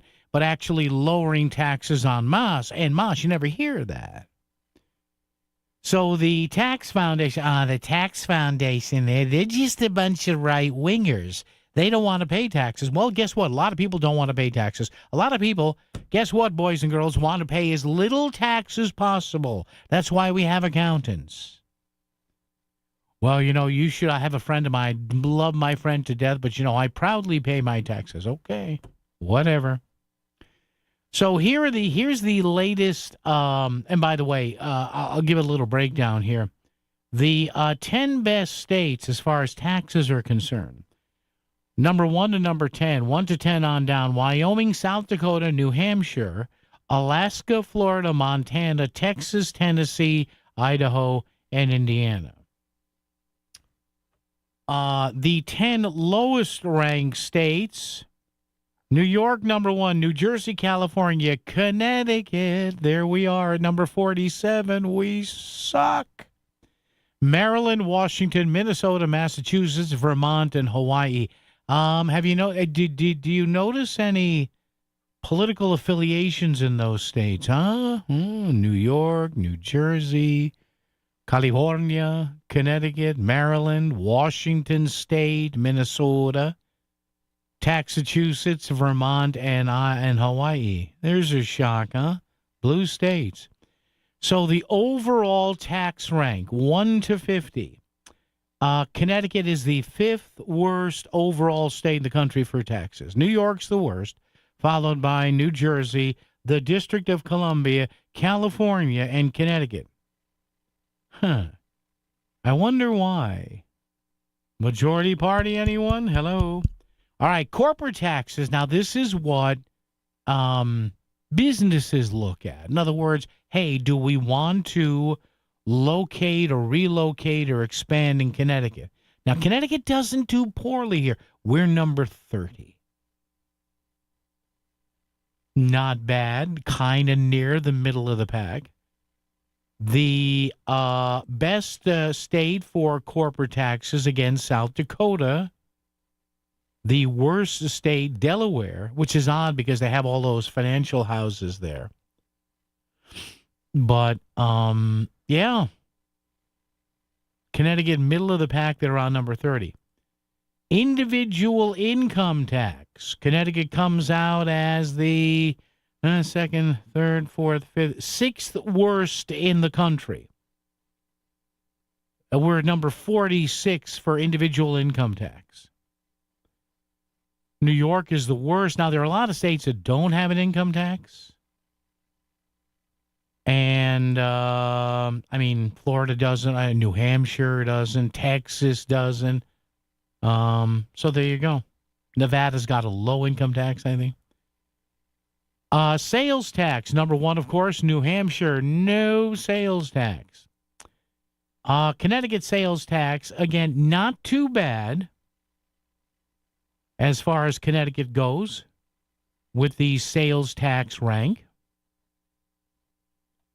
Connecticut is number 19. Not too bad, all right?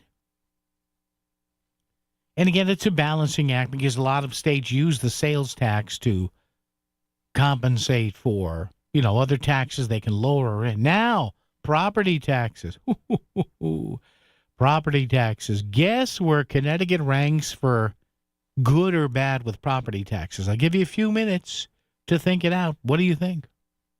What's your guess? I have nothing to give you if you want to guess. But it's at 203-333-9422, 333-WICC as we continue on Connecticut Today. I'm Secretary of the State, Stephanie Thomas. In Connecticut, we have elections every year. This year, you'll choose who you want to represent you in local government. Election Day is Tuesday, November 4th. Get details at myvote.ct.gov today. In the real estate ecosystem, trust and transparency create harmony. But one elusive species disrupts this balance: the rogue agent. Their secrecy with off-market listings leave home buyers confused, frustrated, and inventory-starved. And that's bad news for sellers too. With Smart MLS, over 20,000 realtors unite, creating more demand, offers, and better results. Ask your agent if your home is on Smart MLS. Want to know how business gets made in Connecticut? Check out the Made podcast at voiceofct.com. It's the official companion to the Made Leadership Series. Want to stay ahead of the curve and learn from top minds? Check out Connecticut-made.com and get made. I'm still going for it, even with higher stroke risk from atrial fibrillation, an irregular heartbeat not caused by a heart valve problem. Over a 3-year study, Eliquis apixaban tablets reduced stroke risk better than warfarin, and over 97% of Eliquis patients did not experience a stroke. A first stroke occurred in 2.9% of warfarin patients versus 2.3% of Eliquis patients. Don't stop prescription Eliquis without asking your doctor. Stroke risk may increase. Eliquis can cause serious and potentially fatal bleeding. Don't take if you have an artificial heart valve, abnormal bleeding, or antiphospholipid syndrome. While taking, you may bruise more easily or bleed longer. A spinal injection increases blood clot risk, which may cause paralysis. Get medical help right away for unexpected bleeding or bruising, or back pain, tingling, numbness, muscle weakness, or incontinence. Aspirin products, NSAIDs, SSRIs, SNRIs, and blood thinners increase bleeding risk. Tell your doctor about planned medical or dental procedures. Learn more at Eliquis.com or call 1-855-ELIQUIS. It's time for the Market Scoreboard Report with Ron and Sana. Now on WICC 695.9, the voice of Connecticut. Stocks finished a strong week on an up note, but still closed off the highs today, despite the huge jump in Amazon shares as they delivered better than expected earnings after the close yesterday. The Dow advanced 40 points, closing well off the day's highs at 47,562. In fact, dipped into negative territory for a while. S&P up 17, almost 18 points to 6840, and the Nasdaq, which was up as much as 300, finished with a gain of 143 points to 23,724. In the absence of any real new economic data, bond yields were effectively flat, finishing in the 10-year at 4.08%. Oil on the day up 28 cents to $60.85 a barrel. Gold down $5.60 in an unusually quiet session, $4,010 an ounce. Meanwhile, crypto rebounded a bit today with Bitcoin up almost $3,000 and Ether advancing as well. Moving forward, we have more earnings coming off the line next week. Of course, Amazon and Apple were positives today. Netflix with a 10-for-1 stock split also added to the upside activity on Wall Street. I'm still going for it, even with higher stroke risk from atrial fibrillation, an irregular heartbeat not caused by a heart valve problem. Over a 3-year study, Eliquis apixaban tablets reduced stroke risk better than warfarin, and over 97% of Eliquis patients did not experience a stroke. A first stroke occurred in 2.9% of warfarin patients versus 2.3% of Eliquis patients. Don't stop prescription Eliquis without asking your doctor. Stroke risk may increase. Eliquis can cause serious and potentially fatal bleeding. Don't take if you have an artificial heart valve, abnormal bleeding, or antiphospholipid syndrome. While taking, you may bruise more easily or bleed longer. A spinal injection increases blood clot risk, which may cause paralysis. Get medical help right away for unexpected bleeding or bruising, or back pain, tingling, numbness, muscle weakness, or incontinence. Aspirin products, NSAIDs, SSRIs, SNRIs, and blood thinners increase bleeding risk. Tell your doctor about planned medical or dental procedures. Learn more at Eloquist.com or call 1-855-ELOQUIS. WICC Smart MLS Right Now traffic. 95 northbound, just under an hour from Stamford through Fairfield. Definitely some brakes along the way through. The lower Merritt Parkway is your best friend this afternoon. Out of New Haven, 95 south, jamming through Long Wharf, Route 8, north and southbound, heavy congestion going into the Commodore Hole Bridge. The same on the Wilbur Cross, north and southbound, going into the West Rock Tunnel. I'm Edge Krause with WICC traffic. Partly cloudy and windy this evening and overnight. Cold, upper 30s to low 40s. Saturday, sunny with a high in the mid-50s. Sunday, sunny with a high in the mid-50s. I'm meteorologist Paul Fioric on WICC. He'll tell you what's really going on. It's Connecticut Today with Paul Piselli on the Voice of Connecticut, WICC 600 and 95.9. Yeah, the Tax Foundation taking a look here at the competitiveness.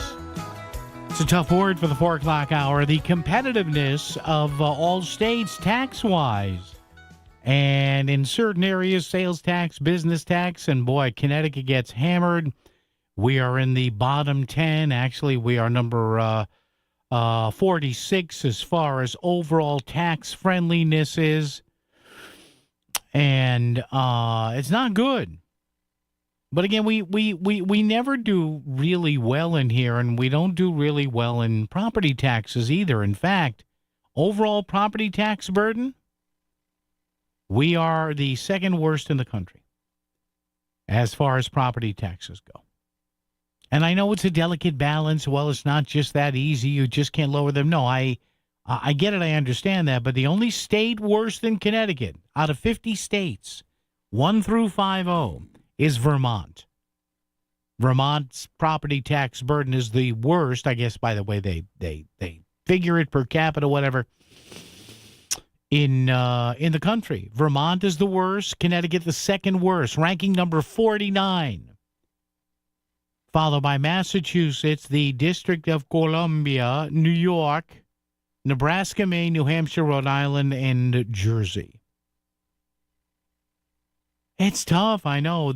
By the way, in case you're wondering, the best state for property taxes, New Mexico. Not exactly a, not exactly a distressed state, not exactly a state where nobody lives. Delaware, number 2, they're second best. Idaho, Indiana, and Ohio, number 5. Followed by North Dakota, Wisconsin, South Dakota, Nevada, and Arizona. Man, property. Thank God I'm in a low-tax town. Bless you, Wallingford. Please come live in Wallingford. Keep my taxes low. Add to the residential and commercial tax base, please. Well, you're just looking out for yourself. Yes, I am. Imagine, though, and you hear this a lot,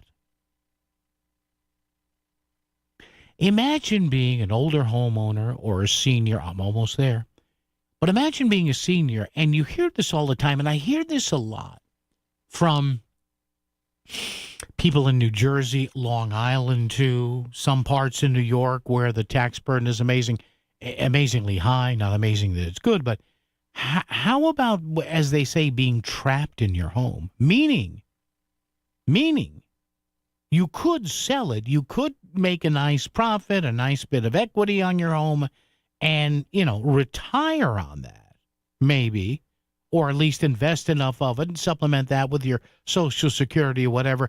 But, what turns people off, right? The property taxes. I mean, what a horrible thing. You figure, hey, I want to sell a house. The kids are out of the house, or maybe my significant other, my husband, wife, domestic partner, they passed away, whatever. We're not together anymore. Divorce, late life divorce. It happens sometimes too. And the kids are out of the house. You visit them a lot, but you don't want to live with them, or, it's not feasible. And you want to just, downsize to something else. You can get a good amount of, Zillow or Realtor.com. They give you a nice estimate on your place. And you get some prospective buyers there, and then, what are the property taxes here? They're a year. So you're asking people, and I know, and this has been a problem since the beginning of time. I understand that. But man, and I hear people that do that, especially, when you get to my age, a little older, hey, kids are gone. We don't need the extra bedroom anymore. We want to get a place, get an apartment. You see these luxury apartments now. There's one right across from us here. Looks rather nice. On Wheeler's Farm Road. Right? Okay. You could afford the rent if you supplement it with your Social Security and your investment stuff and maybe what you got for your house. But man, some people, they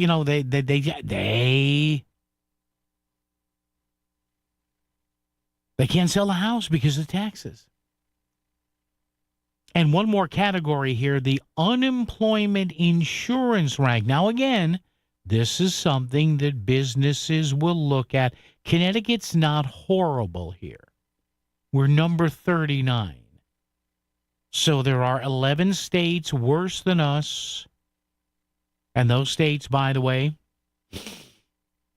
Colorado, Oregon, Illinois, Hawaii, Minnesota, Massachusetts, Jersey, Nevada, Rhode Island, Washington, and the number one state for the heaviest unemployment insurance tax burden, Alaska. Best in the country, Arizona. There you go. So then what the Tax Foundation does is they crunch all these numbers down to an index. On Sundays you hear about a quarterback index, and it's a specific formula that is, yards per completion, completions, incompletions, and the top, it's a weird number. The top quarterback rating is like 158.2 or 152.8. It's a bizarre number. It's not like, the top QB rating is 200 or 100. Oh, it's 100, so he's a 97 point whatever. No. So the Tax Foundation does a complete state tax competitiveness index.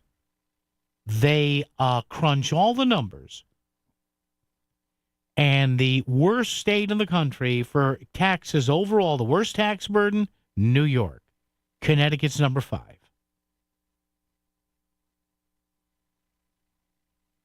We are at number, 50, 49, 48, 40. We're 46th. We've improved a smidge. Last year we were 47. Last year we're 46. All right, for Governor Lamont. Hey, how about that? Yes, we're trying. So listen, folks. Look, I know people say, not having affordable housing. No, it's taxes, too. Again, according to this index, there are only 4 states in the country, in this grand United States of ours. 48 continental, 2 a little bit away, Alaska and Hawaii. 48 states in the continental U.S., the 2 others making 50, 48, 49, 50. Out of the 50 wonderful states, there are only 4 states worse than Connecticut and Texas. I guess the best number here was 7.74. I don't know how they come up with this. Connecticut was way down, like the song used to say, at 4.17. So we are now at 46. We were at 47, our ranking, in 2020, 21, 22, 23, 24, and 25. And in 26 coming up, they do a projected ranking for next year. So there we are, 47th. How about that? Tuesday, and again, again, the majority party in Hartford, and I'll just ask the question here. You can say I'm being partisan all I want. That's fine. I'm not saying I'm not. Call me the next time Martin Looney, Bob Duff, Jason Rojas, Matt Ritter, any of the big blue legislative leaders in Hartford hold a news conference and say, hey, look at these tax numbers. This is horrible. Connecticut is way too expensive here. We need to lower the tax burden. Call me when any Democrat does that. When they can pull themselves away from ICE, migrant rights, protesters' rights. Oh, and don't forget affordable housing. Affordable housing. What? Affordable housing. Affordable housing. WICC Smart MLS Right Now traffic. 95 northbound, just under an hour from Stamford through Fairfield. Definitely some breaks along the way through. The lower Merritt Parkway is your best friend this afternoon. Out of New Haven, 95 south, jamming through Long Wharf, Route 8, north and southbound, heavy congestion going into the Commodore Hole Bridge. The same on the Wilbur Cross, north and southbound, going into the West Rock Tunnel. I'm Edge Krause with WICC traffic. For this evening and tonight, still windy, partly cloudy and cold, upper 30s to low 40s. Saturday, sunny with a high in the mid-50s. Sunday, early frost, otherwise sunny with a high in the mid-50s.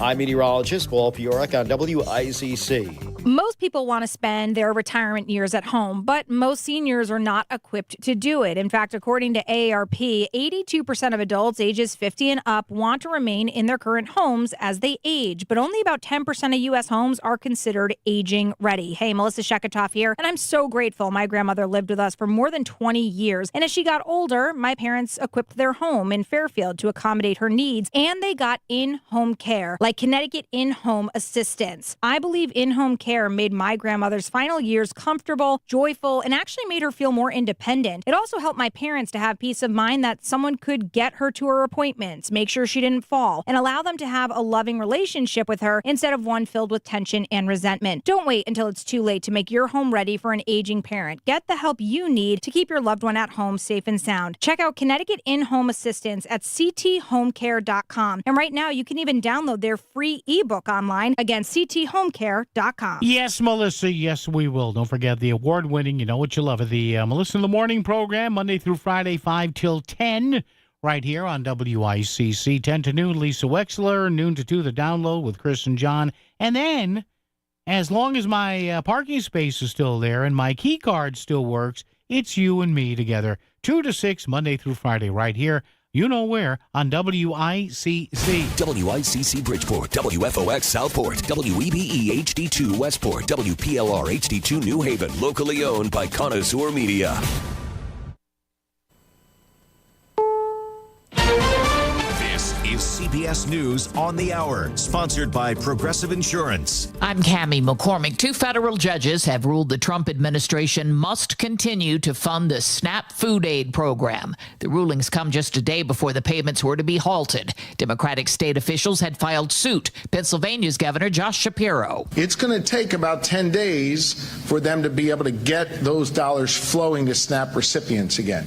And number 2, given this administration and its propensity to ignore the rule of law, I don't trust that they're going to follow this judge's ruling. It's not just SNAP benefits that were to be affected by the government shutdown starting tomorrow. Also, open enrollment begins for the Obamacare marketplace. Julie Rovner of KFF Health News. People are starting to go to the websites that have the prices on them and see some of these, in some cases, skyrocketing prices for what they might be expected to pay for insurance next year. Meanwhile, in Washington, CBS's Caitlin Huey-Burns. Once again, I'm talking to you from a virtually empty Capitol. Lawmakers are not here. This is headed towards possibly the longest shutdown in history, and there really is no end in sight. And the flight delays are stacking up due to shortages of air traffic controllers from Austin to Boston. CBS's Christian Benavidez is in Orlando, where he's been talking to flyers. Well, passengers overall are extremely frustrated. They know that the holidays are coming up, and they wonder, well, if it looks like this now and there doesn't seem to be some sort of end coming anytime soon to this, could this extend into the holidays? The UN Human Rights Office today blasted the Trump administration's strikes against alleged drug boats. These attacks and their mounting human cost are unacceptable. Linda Kenyon reports there are now some unusual flight restrictions for parts of the Caribbean. The Federal Aviation Administration has announced temporary flight restrictions for special security reasons off the southeast coast of Puerto Rico. The order is notable given recent U.S. military strikes against what the administration claims are drug smuggling boats in the Caribbean. Caribbean, most of them from Venezuela. President Trump was asked on Air Force One if he was considering airstrikes within Venezuela. Is that true? No. The U.S. has built up a large military presence in the Caribbean with fighter jets, warships, and thousands of troops. Linda Kenyon, CBS News, Washington. The FBI says it thwarted a potential terrorist attack targeting Halloween in Michigan. 5 people were arrested today, aged 16 to 20. On Wall Street, stocks finished higher. The Nasdaq up 143. This is CBS News. Brought to you by Progressive Insurance. Not only does Progressive let you bundle your insurance, they also give you round-the-clock protection. Quote today at Progressive.com. Every time I turn around, my friends at Pure Talk give me one more reason to feel good about switching. This month, for instance, they're supporting Canines for Warriors, a terrific organization that trains rescue dogs and then pairs them up with combat veterans struggling with PTSD. The result? They're saving lives on both ends of the leash. This is why I switched to Pure Talk. I like being in business with an American wireless company who shares my values. Yeah, I appreciate unlimited talk, text, and plenty of 5G data for just $25 a month, and I bet you will too. But I think you'll really appreciate doing business with a company who gives back to the men and women who volunteered to defend our country. Just dial pound 250, say micro. With Pure Talk's U.S. customer service team, you can switch in as little as 10 minutes. Again, dial pound 250, say micro, to switch to an American wireless company who actually stands for something. Pure Talk. WICC 695.9, Voice of Connecticut Local News Update. Multiple Connecticut cities and towns are calling on their residents to make donations to food pantries. First selectmen and mayors and nonprofits that include Connecticut Food Share are urging donations in the event that SNAP recipients lose their benefits over the government shutdown. They say the donations will be helpful for people who go to the store to buy groceries over the weekend and find they have no money on their SNAP card. And while donations are helpful, experts also warn that without federal assistance, many families in Connecticut will still go hungry. Earlier this afternoon, a federal judge said the Trump administration must, by law, use contingency funds to pay at least partial benefits under the Supplemental Nutrition Assistance Program during the government shutdown. And it also gave the government until Monday to tell the court whether it plans to do so. Jason Jakubowski from Connecticut Food Share spoke about the scope of the problem. For every meal that we provide here at the food bank, SNAP is able to provide 9 or 10. So, there's not enough food. If SNAP goes away, there's not enough food at our food bank or every food bank in America to be able to make up the difference. Around 360,000 people in Connecticut receive the Supplemental Nutrition Assistance Program benefits. The heavy rains yesterday and last night caused significant flooding in Stamford. City officials say over 30 roads were impacted in Stamford, with multiple vehicles becoming stuck in rising waters. There were no injuries reported in the city. The storm also caused thousands of power outages across Connecticut, with the highest concentration being in Fairfield County. And a 26-year-old Danbury woman has been arrested on charges related to a scheme to defraud the online betting platform DraftKings. Prosecutors say Skylar Corte Real was involved in a scam that involved multiple accounts, stolen credit cards, and over $190,000 in fraudulent activity. Corte Real is charged with second-degree larceny, along with first-degree identity theft and computer crimes. She's due in Danbury Superior Court on November 6th. I'm Chris Williams with WICC News. WICC Smart MLS Right Now Traffic. 95 northbound an hour from Greenwich to Bridgeport. Some breaks along the way for sure. The lower Merritt is your best bet. Congestion delays off of Route 7 going into No Man's Land in Fairfield. New Haven, 95 southbound side, jamming through Long Wharf. Well, across north and southbound volume delays either side into the tunnel. Same on Route 8, north and southbound going into the Comfortable Bridge. Traffic report is powered by the Connecticut Lottery. Now play your favorite draw games at ctilottery.org. Odds vary by game. Must be 18 or older to purchase. Help is available for problem gambling. Call 888-789-7777 or visit ccpg.org. I'm Mitch Krause with WICC Traffic. Partly cloudy and windy this evening and overnight. Cold, upper 30s to low 40s. Saturday, sunny with a high in the mid-50s. Sunday, sunny with a high in the mid-50s. I'm meteorologist Paul Fiorek on WICC.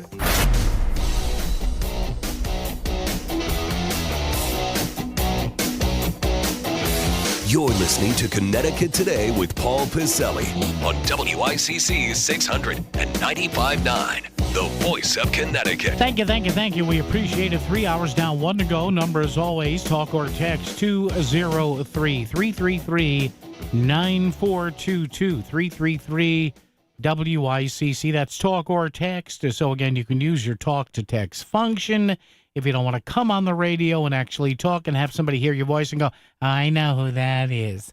Why is he complaining on the radio? So you can, you don't have to use any names or cities or towns when you text, but if you want to do that, 333-9422. So, a couple of judges today, by the way, in case you're getting in the car, hi, hope you had a good day. Hope you smacked around your boss. I'm kidding, it's a joke. Relax. Gosh darn it, it's Halloween. Relax. I'm masquerading as a semi-talented talk show host.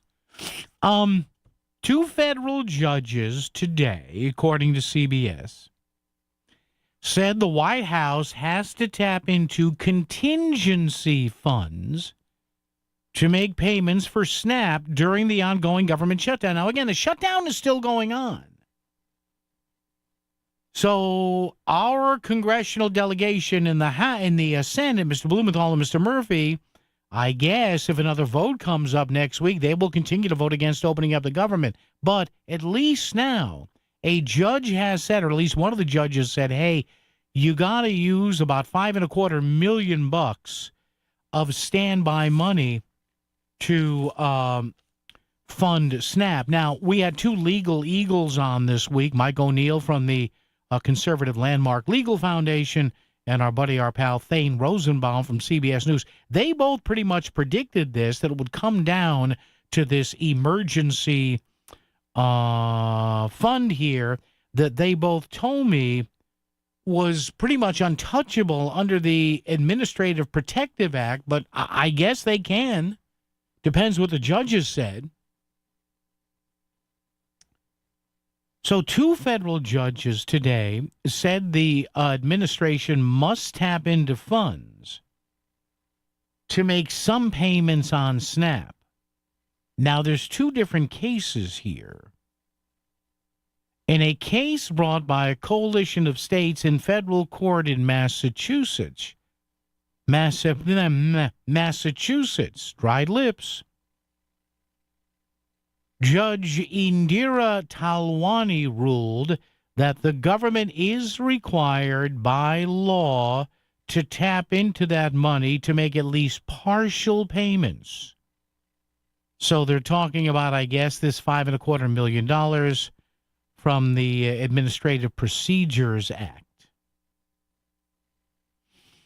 And it's given the administration until Monday to tell the court whether it planned to do that or not. All right? So that's one judge. And in Rhode Island, another federal judge granted a request for a temporary restraining order from a group of municipalities and nonprofits.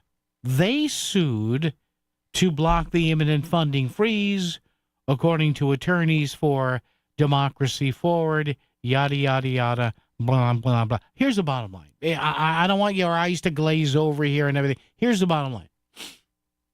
Two courts, two judges now. And again, this is not surprising. All these cases, whether you're a conservative or a liberal, whatever, you do what's called judge shopping. Meaning that you look around, all these, everybody in Congress, every social services group, every conservative, every liberal organization, they have a list of friendly, somewhat friendly, and not friendly at all federal judges. So pretty much everybody knew, heading into this, that they were going to find a couple of judges to say, hey, go ahead and restart this funding. Now, I will say this. And I believe people should eat. So despite the majority of Democrats, now there were 3 or 4 who decided to vote for with Republicans, but at least people are going to eat now. Now let's see what happens. So the contingency funding on this SNAP thing only lasts for about 3 weeks. But what are we hearing? They can't just turn the SNAP cards on again. It might take about a week or so to reload the cards. So let's say you've got 3 weeks of funding plus a week to get the funding going. So you have a month. So now let's see what both sides in Congress do. Because remember, as much as we talk about it here, and it's important because it's people having to eat, you also have tired and overworked air traffic controllers. You have TSA people all not getting paid. So now do the Democrats and Mr. Blumenthal and Mr. Murphy, are they all high-fiving each other saying, okay, now we're going to do this and put pressure on them because of air traffic control and because of troops not getting paid and all this? So we'll see. Now, again, they'll watch the polls. There will be some hardcores in the Democratic Party like Jasmine Crockett, like Rosa DeLauro, like Chris Murphy, like Dick Blumenthal. They'll watch the polls, but they won't budge. But there are going to be people like John Fetterman, Angus King, Catherine Cortez Masto, the 2 guys from Georgia there, Raphael Warnock, John Ossoff. They say there's a couple of other kind of worried Dems here, so they'll watch that too. But at least maybe in a few days, at least we have people whose food supply, for God's sake, won't be threatened. Getting through your work week is tough, but the weekend means one thing: football. And all the best action is heard live on WICC. Every Sunday at 11, the Rudin Report presents Sunday Morning Quarterback, recapping the week of high school football. Then at 12:30, it's time to go pro with the NFL and the Duchess Restaurants doubleheader, because Sundays are made for football. Every week this season on WICC 600 and 95.9, the voice of Connecticut. Hi, this is David from Standard Oil. Do you know why Standard Oil was voted best oil company in Connecticut? Great service, day or night. If you have a heating emergency at 2 a.m., Standard Oil has service technicians who work through the night to ensure fast response to heating emergencies, usually within 2 hours. Most importantly, great service means truly knowledgeable technicians who care about customers. For great service, day or night, call Standard Oil or visit us online at standardoil.com. This is the sound of captivity. This is the sound of rescue. And this is the sound of freedom. Give Armenia's captive bears a second chance by supporting International Animal Rescue. Call 508-826-1083 or search The Great Bear Rescue to learn more. I am very excited. I already have a date on the calendar for K&J Tree Service to come back out to our house in November, because before the seasons change for the winter time, you want to make sure that your trees are in good shape and that your property is safe. Hey, Melissa Sheketoff here, and I've been working with K&J Tree Service for the last year, and not only do they do a free tree risk assessment for anybody without any obligation, right now they're offering a flash sale. Make sure you call them at 203-248-TREE or go to kjtreeservice.com to book an appointment. That's kjtreeservice.com.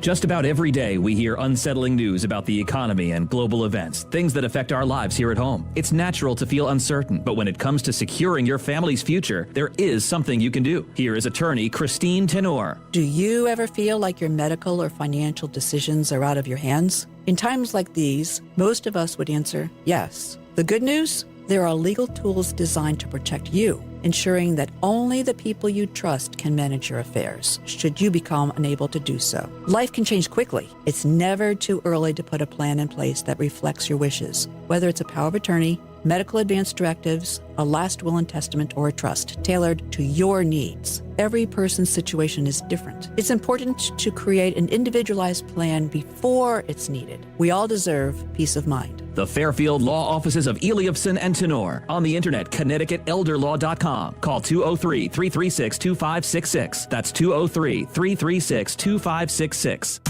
You're listening to WICC 600 and 95.9, the voice of Connecticut, broadcasting from Cadillac of Greenwich Studios, CadillacofGreenwich.com. WICC Smart MLS Right Now traffic. 95 northbound, an hour from Greenwich to Bridgeport. Some breaks along the way for sure. The lower Merritt is your best bet. Congestion delays off of Route 7 going into No Man's Land in Fairfield. New Haven, 95 southbound side, jamming through Long Wharf. We'll across north and southbound volume delays either side into the tunnel. The same on Route 8, north and southbound going into the Comfortable Bridge. Traffic report is powered by the Connecticut Lottery. Now play your favorite draw games at ctilottery.org. Odds vary by game. Must be 18 or older to purchase. Help is available for problem gambling. Call 888-789-7777 or visit ccpg.org. I'm Mitch Krause with WICC Traffic. For this evening and tonight, still windy, partly cloudy and cold, upper 30s to low 40s. Saturday, sunny with a high in the mid-50s. Sunday, early frost, otherwise sunny with a high in the mid-50s. I'm meteorologist Paul Piorek on WICC. The voice of Connecticut is WICC 600 and 95.9. Now, back to Connecticut Today with Paul Piselli. Yes, it is that time of the week where we put on our capes, we get in the Batmobile, and we drive around the great Gotham of Bridgeport, the great state of Connecticut, and look for Stunads, Cavones, real chooches. Chris Caruso and I. Chris, Mr. Caruso, good afternoon. How are you? Happy Halloween, Paul. Yes. How do the chooches, Chris, draw? What do they dress as? What's a chooch costume? Some of them don't have to dress up. You could identify them once they open their mouth. You know that? As my father used to say in the store, here comes that one. Whenever we heard that one, Chris, we knew it was time. You know, Paul, there's something going around the internet on Facebook. Yeah. Gabagool. Yeah. No candy, gabagool. The kids get gabagool. Yeah, I saw that. Can you imagine some trick or treat and dropping a couple of slices of gabagool in there? Oh my God! Hey, and if you're a high class house, it's prosciutto. Yep. Never mind gabagool. Give them some prosciutto. All right, Chris, a lot of stuff to talk about this week. Let's start with, and this fascinated me, the Board of Education. There is this outside firm. I guess the state's kicking in some of the money. It's like $250,000. You and I have talked about this. Chris, we have seen what's happened over the years when different people, different consultants come in and tell people in Bridgeport to do stuff a better way, in a different way. You hopeful for this consultant or not? I am, Paul. I'm not so hopeful for some in Bridgeport that are criticizing it. Let's face it, there's been problems with the Board of Education. No, you could sit here and say there hasn't been, there has been. And that's what led to the state oversight of the Bridgeport education system. Now, the truth is the state hasn't been, providing the necessary funding as they do other communities throughout the state, and cities in particular have been underfunded. But in fairness, the city has underfunded dollars too for the Bridgeport education system. There's a state formula, and the city has to reach a certain threshold that the city hasn't been doing. So, the state oversight came in. They did a forensic audit. They came up with 34 or 39 recommendations, and now they're hiring, the state is hiring, not the city, the state is hiring a consulting group to come in, work through those recommendations, and to frankly right the ship. Yeah. And I can't argue with them, because the state shouldn't put more money into a system where there was problems. That everyone would sit there and say, that's not the way to go. You should correct the problems. Well, that's what they're trying to do. And I think people have to be supportive of it. because I think down the road, once the problems are corrected, you'll see the additional funding come in to the system. And, over the years, Bridgeport has received state funding just as every municipality. But, the question has been how the money has been spent. Yeah. Our educators don't receive the proper funding, frankly, as far as salaries. We have vacancies in positions of education. But so far, because of the state oversight, I've seen some positive things happening. Yeah. So I would say everyone hold their breath a little bit. Welcome this firm to come in. Work with them to uncover the problems and correct them with recommendations. Right the ship, and then we'll work toward the funding. But there's steps that have to be followed first, and I think that's important. Absolutely. Number two, Chris, how are we coming with those Bridgeport charter revision changes? What's the update on those? Well, they're going to be up on this coming election Tuesday, and people have an opportunity to vote for their city council, but also the Board of Education positions. Yeah. And there'll be two questions. Also, sheriffs, I think, are up for election too on Tuesday.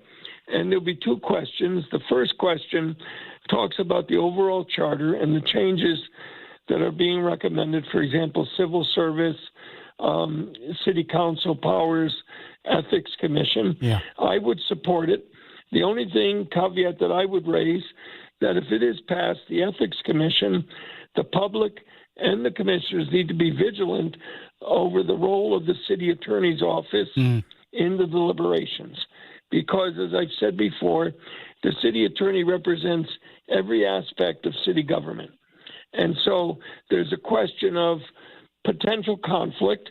Now, the city attorney has to declare if there's a conflict, but the public and the commissioners need to be vigilant on that because it's important, not only from the optic, if there is a conflict, how it looks, the perception sometimes is worse than the reality and the reality of it. So it's going to be up to the public. But I have to say the Ethics Commission that's proposed is very strong. It will be the first commission in the state of Connecticut for ethics where you'll have an office of ethics with a director. Nice. You'll have the ability for the Ethics Commission to levy penalties for illegal actions of the Code of Ethics.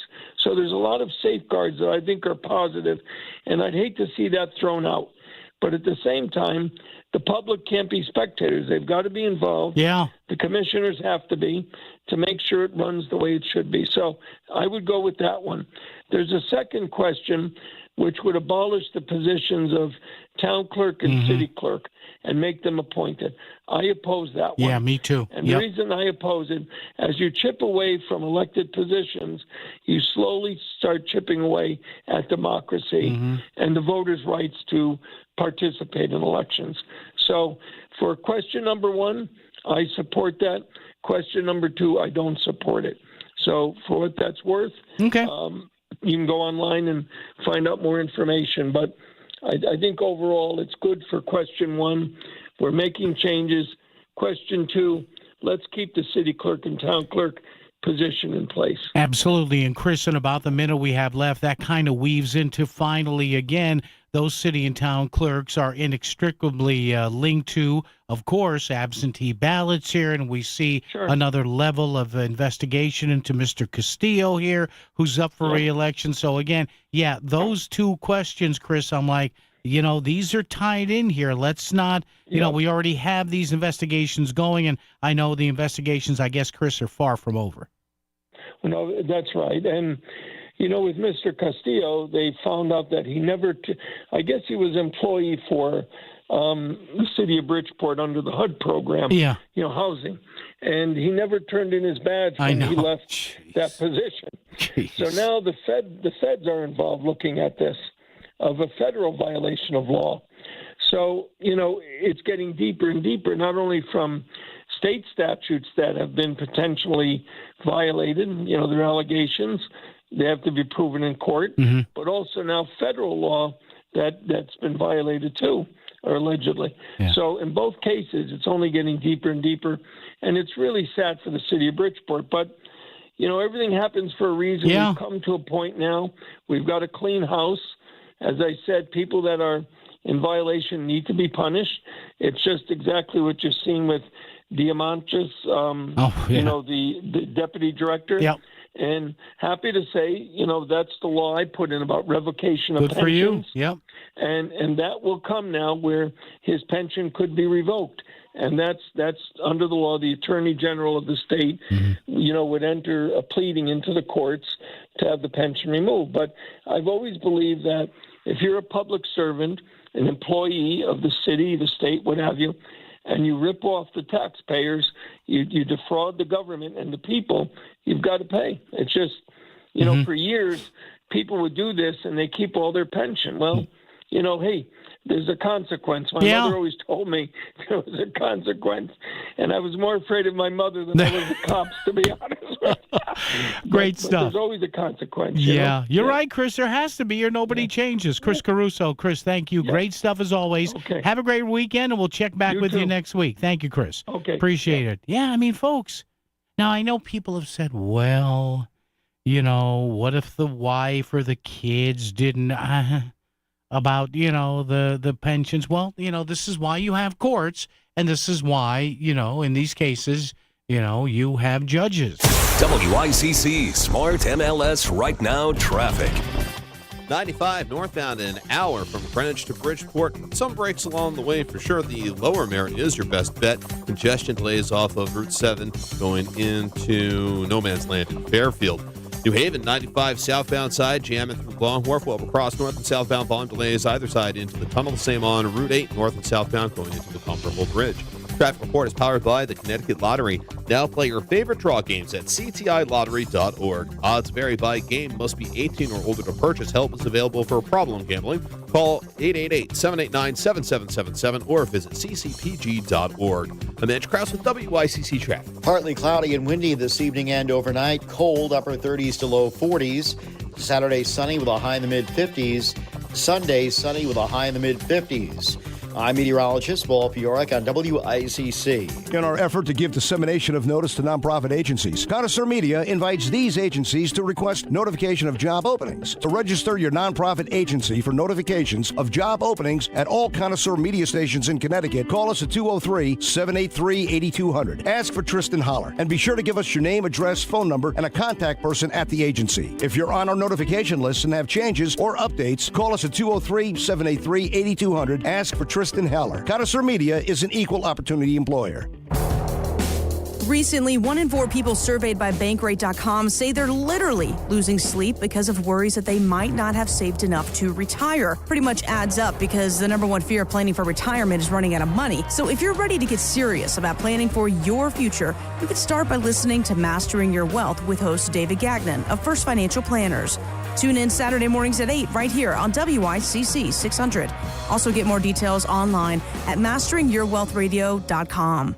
Cashback is not available on gas in New Jersey and Wisconsin. $5,000. That's the average amount of money people in the U.S. are now spending on gas in a year. $5,000. That's crazy. If you drive, you have to download Upside, the free app that gives you cash back every time you get gas. That's right. You can earn real cash back with Upside just by buying the gas you're already buying. You can literally start earning cash back today. I use Upside every time I fill up, and I've already made around $300. You're putting gas in your car anyway. Why not get real cash back? If you like free money, download Upside. I'm saving the cash I earn from using Upside to help pay for a vacation later this year. Download the free Upside app now to earn cash back every time you buy gas. Use promo code PROMO25 to get an extra 25 cents per gallon on your first tank. You can cash out anytime right to your bank, PayPal, or a gift card for Amazon and other brands. Just download the free Upside app and use promo code PROMO25 for a 25 cents per gallon bonus on your first tank. That's code PROMO25 for a 25 cents per gallon bonus. This is WICC 695.9, the voice of Connecticut. CBS News special report. 2 federal judges have ruled the Trump administration must continue to fund the SNAP food aid program during the government shutdown. Legal analyst Jessica Levinson. These are temporary restraining orders, meaning this is not a final ruling on the merit. Both judges are looking at who's likely to succeed, where there will be an irreparable risk of harm if you do or don't grant this emergency relief. The rulings came a day before the payments were due to be halted, and governors like New York's Kathy Hochul are preparing for any eventuality. Reporter Elijah Westbrook. She's announced $65 million in emergency funding in case federal SNAP payments are frozen. The state is also putting up $106 million this week alone to stock pantries. SNAP is used by 1 in 8 Americans to buy groceries and is a major part of the nation's social safety net. The administration argued it could not fund the program while the government shuttered. CBS News Special Report, I'm Cammie McCormick. WICC 695.9, Voice of Connecticut Local News Update. A former Sacred Heart University student was sentenced to 4 years behind bars this afternoon for drunken driving in a 2023 head-on crash that critically injured multiple people. Tyler Delk received the sentence earlier this afternoon after pleading no contest to 4 counts of second-degree assault with a motor vehicle in August. In his court appearance, he also pleaded no contest to driving under the influence. Delk was accused of taking his roommate's 2018 Audi S5 convertible without his permission and driving at 85-plus miles per hour, hitting an Uber head-on, critically injuring the male driver and the 4 female passengers. Multiple Connecticut cities and towns are calling on their residents to make donations to food pantries. First selectmen and mayors and nonprofits that include Connecticut Food Share are urging donations in the event that SNAP recipients lose their benefits over the government shutdown. They say the donations will be helpful for people who go to the store to buy groceries over the weekend and find they have no money on their SNAP card. And while donations are helpful, experts also warn that without federal assistance, many families in Connecticut will still go hungry. Earlier this afternoon, a federal judge said the Trump administration must, by law, use contingency funds to pay at least partial benefits under the Supplemental Nutrition Assistance Program during the government shutdown. And it also gave the government until Monday to tell the court whether it plans to do so. Jason Jakubowski from Connecticut Food Share spoke about the scope of the problem. For every meal that we provide here at the food bank, SNAP is able to provide 9 or 10. So, there's not enough food. If SNAP goes away, there's not enough food at our food bank or every food bank in America to be able to make up the difference. Around 360,000 people in Connecticut receive the Supplemental Nutrition Assistance Program benefits. 2 140-foot barges washed up onto Woodmont Beach in Milford Thursday.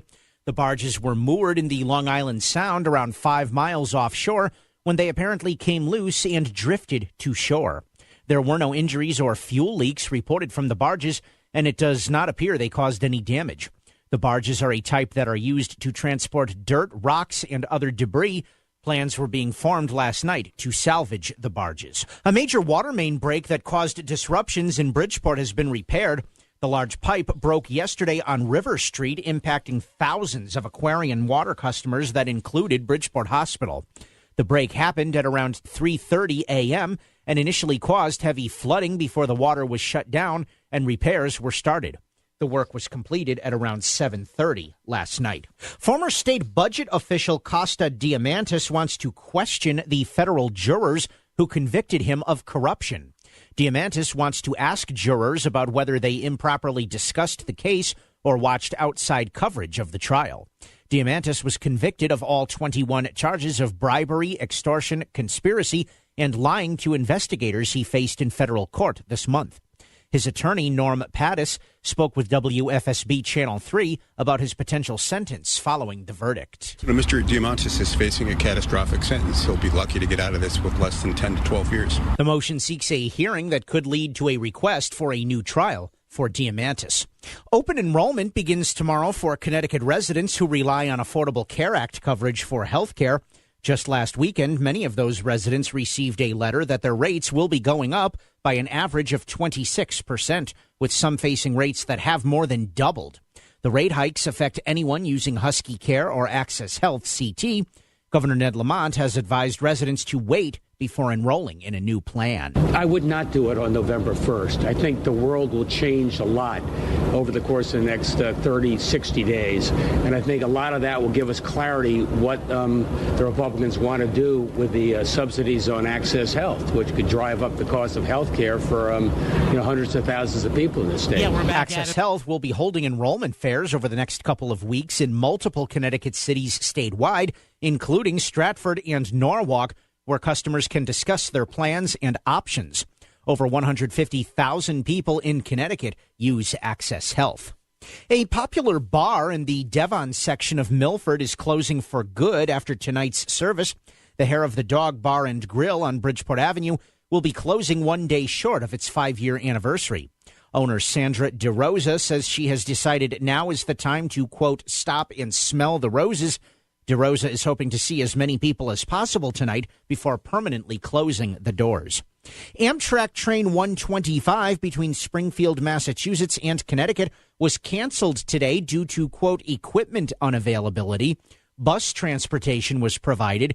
Amtrak said the train would operate between New Haven and Washington, D.C.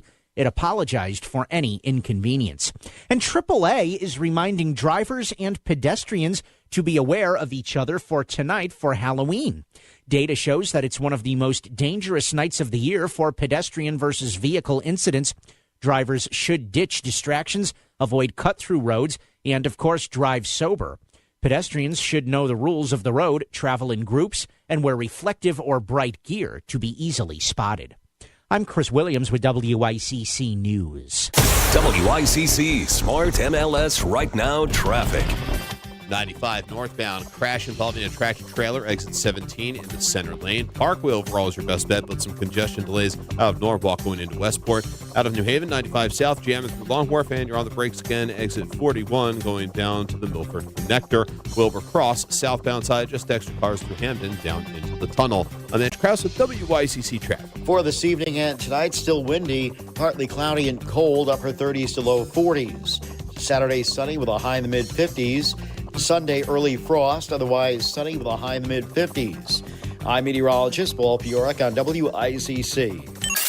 If Milford is talking about it, so is Paul. Connecticut Today with Paul Piselli on WICC 600 and 95.9, the voice of Connecticut.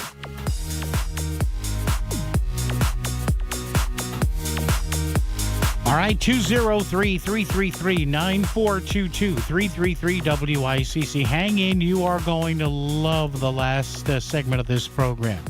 Trust me. But you know what? It's about that time.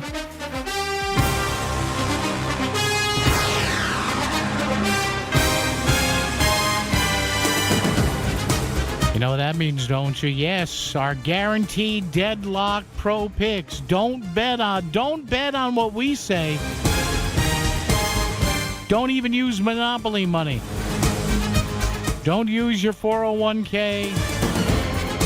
The kids' inheritance, no. Mark is here, our buddy Mark, our wagering consultant. And Mark is all set to give us his thoughts, his 3 deadlock picks that are guaranteed to win with the NFL this week. Mark, how are you, sir? What's going on? Hey, Paul, what's going on, buddy? How you been? What's the record on Mark's picks? What's your after 8 weeks in now? How you stand? 9-9. All right. Okay. Hey, that's not bad. And again, Mark, we say for recreational purposes only, right? Are we clear on that? Yeah, it's like marijuana. Just do what you want to do, but don't hurt anybody else. All right. Yeah. Mark's 3. Now, Mark, you know it's going to be a fun weekend because my Jets are on the bye. In fact, I think the Jets are favored over the bye, Mark, this week. I'm not sure, but hey, they got a victory. Yeah, that's it, baby. That's all I want, Mark. I got one. All right, Mark's 3 picks. What do we got? Game 1. All right, game 1. Kansas City -1.5 over Buffalo. Yeah, it's going to be a heck of a game. KC -1.5 over Buffalo. All right, game 2. Jacksonville -2.5 over Las Vegas. All right, the Raiders. All right, and game number 3. And number 3, Minnesota and Detroit over 48 points. Over 48. All right. Take the Minnesota, Detroit over 48. Jacksonville minus 2.5 against the Raiders. Why Pete Carroll took that job, I have no idea. Guy's 74 years old. And Kansas City minus 1.5 against Buffalo. I mean, seriously, Mark. Guy's 74. What are you doing? Took it for the money. Took it for the money. Hey, any thoughts you have on that whole NBA thing? Terry Rozier, you've been following that story? Guys faking it. They're going to have to kill them. They're going to have to put him in jail for a long time. Well, to keep that stuff. Yeah, right, Mark? You got to make an example sometimes, right? Seriously. Yep. Yeah. All right, Mark, be good, buddy, and we'll check in next week and have fun with the picks, and we'll see what happens, all right? All right, buddy. Take care. All right, care. Brother, be good. From wagering on the NFL, we go to the sainted thoughts of Dave in Brantford. Dave, how are you? Yeah, all right. No kids yet this Halloween on my dark, forbidding street. I'm going to try something new. It might not work. I'd like to try, when you had Caruso on, you used 3 Italianisms, Cunard, Cavones, and Chooches. Yeah.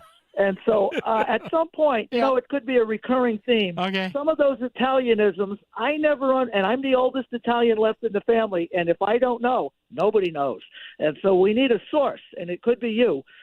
For instance, is there a difference between a Goomar, a Gumar, and a Kumad? Yeah, no, those are all dialects. Gumar, they're all dialects. Gumad, okay. Yeah, they're all, which basically means woman friend. Wink, wink. And how about Kumad seems a little more street. Yeah, street urchiny, more like a street walker. Yeah, well. I'd like to contribute mine. A word that was popular in my house, maybe it was my family, was scooch. Yeah, that's... Variation scoochie. And some of the variations were a scooch-a-mooch, a scoochie pants, and my father called us a scoocherino or a scoocherini. And so, and the thing is, you can't really look these words up, and they're fading all the time. Yeah. My kids don't even know what they mean. Well, you know what, though? If you go online and you type them in, Urban Dictionary, Italian, it will come up. Yes, they will come up. How about the first time I was in an Italian deli and I saw the actual spelling of what gabagool is spelled like? Oh, I didn't even realize. Yes, it's capicola. Yes. I said, what the hell? Oh, man. Boy, did that word get slaughtered. Boy, that shattered a childhood thing with you then. Oh, wow. I was like 60 when I first realized that the capicola was what we all called gabagool. That's my... Happy Halloween. All right, to you, Dave, be good. Bye. All right, that's great. Yeah. Remember, folks, gabagool, like you hear everywhere on The Sopranos, right? Now, if you're in Rome, you have to say, dove è il capicola? Hi, this is David from Standard Oil. Do you know why Standard Oil was voted best oil company in Connecticut? Great service, day or night. If you have a heating emergency at 2 a.m., Standard Oil has service technicians who work through the night to ensure fast response to heating emergencies, usually within 2 hours. Most importantly, great service means truly knowledgeable technicians who care about customers. For great service, day or night, call Standard Oil or visit us online at standardoil.com. Who picks Post University? People who pick Post are people who believe in themselves and their potential. Post people want a school that helps them succeed on their terms, on their budget, and on their schedule. They want on-campus activities and online flexibility. Most of all, they want an education that could help prepare them for success in over 50 fields. Because when you're an Eagle, the sky's the limit. Are you a Post person? Find out now at post.edu. I'm still going for it, even with higher stroke risk from atrial fibrillation, an irregular heartbeat not caused by a heart valve problem. Over a 3-year study, Eliquis apixaban tablets reduce stroke risk better than warfarin, and over 97% of Eliquis patients did not experience a stroke. A first stroke occurred in 2.9% of warfarin patients versus 2.3% of Eliquis patients. Don't stop prescription Eliquis without asking your doctor. Stroke risk may increase. Eliquis can cause serious and potentially fatal bleeding. Don't take if you have an artificial heart valve, abnormal bleeding, or antiphospholipid syndrome. While taking, you may bruise more easily or bleed longer. A spinal injection increases blood clot risk, which may cause paralysis. Get medical help right away for unexpected bleeding or bruising, or back pain, tingling, numbness, muscle weakness, or incontinence. Aspirin products, NSAIDs, SSRIs, SNRIs, and blood thinners increase bleeding risk. Tell your doctor about planned medical or dental procedures. Learn more at Eliquis.com or call 1-855-ELIQUIS. WICC Smart MLS Right Now Traffic. 95 northbound, crash involving a tractor trailer, exit 17 in the center lane. Parkway overall is your best bet, but some congestion delays out of Norwalk going into Westport. Out of New Haven, 95 south, jamming through Long Wharf, and you're on the brakes again, exit 41 going down to the Milford Connector. Wilbur Cross, southbound side, just extra cars through Hamden down into the tunnel. I'm Edge Krause with WICC traffic. Partly cloudy and windy this evening and overnight. Cold, upper 30s to low 40s.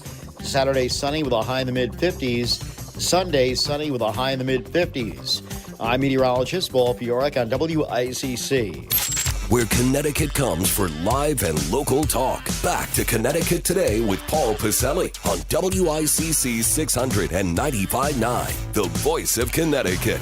Yeah, we're back at it right here, coming down the home stretch. Another edition of Connecticut Today at 203-333-9422, 333-WICC. All right, we've talked just about everything to death, all the rotten news, all through the week, all the tense stuff. Let's once again have some fun. We'll do my Friday author spotlight and a local guy. Love doing that. I've known this guy for several decades. Used to share a newsroom with him. We've kept in touch over the years. He's gone on to become a great sports writer, covered the New York Yankees for years, wrote a previous book on the Yankees. His new book, More Than a Game, How the UConn Basketball Dynasty Was Built on a Culture of Caring, along with Jim Calhoun, written by my buddy Dominic Amore. Dom, how are you, buddy? Good to have you on. How you been? Great, Paul. How's it going? Not too bad, Dom. Thanks for stopping by. What was your epiphany on this? At what moment, if there was a specific moment, Dom, did you say, hey, I think this would be a good idea to get together with Coach Calhoun on this, and what is the premise of the book? How's it structured? Yeah, well, Coach approached me. He had an idea that he wanted to do another book, and he wrote his autobiography in 1999, and he wrote a book on leadership a few years after that, and it's been a lot of water under the bridge since those books. So he wanted to do another one, and someone had sent him a book called The Wax Pack, which was a baseball book. A guy, the author, got a random pack of 1980s baseball cards, opened it up, and traveled the country to track down each of the 15 players in the pack and what they were doing. Wow. And Jim just loved the idea. And he thought we could turn that upside down and maybe on its side a little bit and do a book where we examined his relationships with 10 or 12 or 15 players and other people in his life. And, he wanted to do not just the usual guys that you would expect to read about, the Ray Allens, the Kemba Walkers, the Rip Hamiltons, the Caron Butlers. We've done those. We did those in the book. But he also wanted to talk about some of the people that he felt he had helped or who had helped him at Northeastern, at Dedham High School 50-plus years ago, and then his last coaching stop at St. Joe's in West Hartford. So we decided on 15, 16 people, chapters on different people, and it's obviously Jim's own story is kind of woven through that, but for the most part, it's a book about his relationships with people and his determination through life to pay forward the things that were done for him by his coaches when he was really in need as a teenager and lost his father at age when he was 15. So he felt people had done things for him. He's always tried to pay that forward, and this is his book about those stories. Yeah, and it's interesting that he wanted to go back to his high school days and then the days, Dom, at Northeastern. I went to BU, so of course both schools are pretty much down the street from each other, and I was doing BU basketball on the student radio station when Jim was at Northeastern and a guy named Rick Pitino was at BU. And I'm glad you did this because there are a lot of people, I think, Dom, maybe you agree or disagree with me, who don't know enough about Jim's effect on that program and the embryonic days of the great Coach Calhoun, because, man, those Northeastern BU games were something. I still remember them, how great they were, and looking at Calhoun and just going, wow. Yeah, you'll like then the chapter on Dr. Keith Motley, who was one of his players. Yeah. Early players at Northeastern and some of the other players that were on those teams, and how he kind of changed the program from what he inherited. Remember, they were Division II at one point when they made the transition to D1 when he was there. But Dr. Keith Motley went on to coach at Northeastern, but more importantly, become the first African American college president in that part of of Massachusetts. He became the president of UMass Boston. And those are the kinds of things. A kid that he coached at Dedham High School went on to become a big deal at NASA, for instance. Wow! So those are the kind of stories that he really wanted to tell. In addition to obviously the basketball stories and the great basketball players that he coached. So, Dom Amore, how did he do that? How did he weave that into pushing these players to be great on the floor and great in their professional lives if they didn't go on to play pro ball? Because, man, you look at coaches like Jim Calhoun and you're like, when, back in the days when he was lighting up guys in practice and on the court, you're like, wow, is there a vastly different off the court, inside the office Jim Calhoun that millions of fans haven't seen? Well, of course, he has many sides to his personality, and people haven't seen all of them. But I think at the root of his relationships is that he believes that you can give people tough love, that you can coach people hard, and you can push them hard, and say almost anything to them, as long as they know you care about them. Yeah. As long as you know that it's coming from a place that has their best interest at heart. And as an example, when he went to coach at St. Joe's, came out of retirement to do that, and he went looking for Division III basketball players. He wasn't going to be coaching NBA prospects. Sure. He knew that. But, he ran across one kid who was a good but not great basketball player, kind of a grinder from Connecticut, named Sam Majak, and he really wanted to be a dentist. And the people, a lot of the people at his high schools and prep schools were telling him not to go into dentistry because it was very, very hard, and they didn't think that he would be able to keep up with the work, especially if he tried to play basketball. But Jim brought him into St. Joe's, and he said, you want to be a dentist? You're going to be a dentist. We're going to find out what you need to do it, and then you're going to do it. Wow. And so he coached them as a student as well as a basketball player, and he was an important part of the team, but he was also studying constantly to get into dental school, and now ended up getting in at UConn Dental School after he graduated from St. Joe's, and now he's ready to start his residency. So he's a dentist. He's going to be a dentist. So that's the kind of thing that Jim really, really savors as much as the guys that he turned into NBA basketball players. The name of the book, More Than a Game, How the UConn Basketball Dynasty Was Built on a Culture of Caring, co-authored by Jim Calhoun and my guest for a few more minutes, Dominic Amore, currently obviously of the Hartford Courant, too, great sports writer for decades. Dom, you said that it was whittled down to 15 players. What player relationship with Jim Calhoun do you think is really going to fascinate people without giving away too much of the details? We want them to buy or download the book, but what one or two players did Jim let you know of some wow moments? Well, the Caron Butler story, which Jim as often calls the great American success story, is one. And, Caron Butler was in reform school. He had been in solitary confinement for a while as a teenager. And, Jim went to go and see him in a community center in Racine, Wisconsin. And Jim talks about walking into the place and running into a policeman. And the policeman said, I bet you're here to see the Butler kid. And Jim said, yeah. And the policeman said, well, he's really not a bad kid. He just needs to get out of this situation. but he's really a good kid. That's why we haven't thrown him in jail or thrown him back in jail. Yeah. So Jim went in and to see him and all of that, and ultimately he figured, well, if a policeman feels that way about this kid, then he really must not be a bad kid, and he's worth trying to help and trying to pull out of this situation and save. And Jim facilitated him getting to a prep school and then obviously coming to UConn.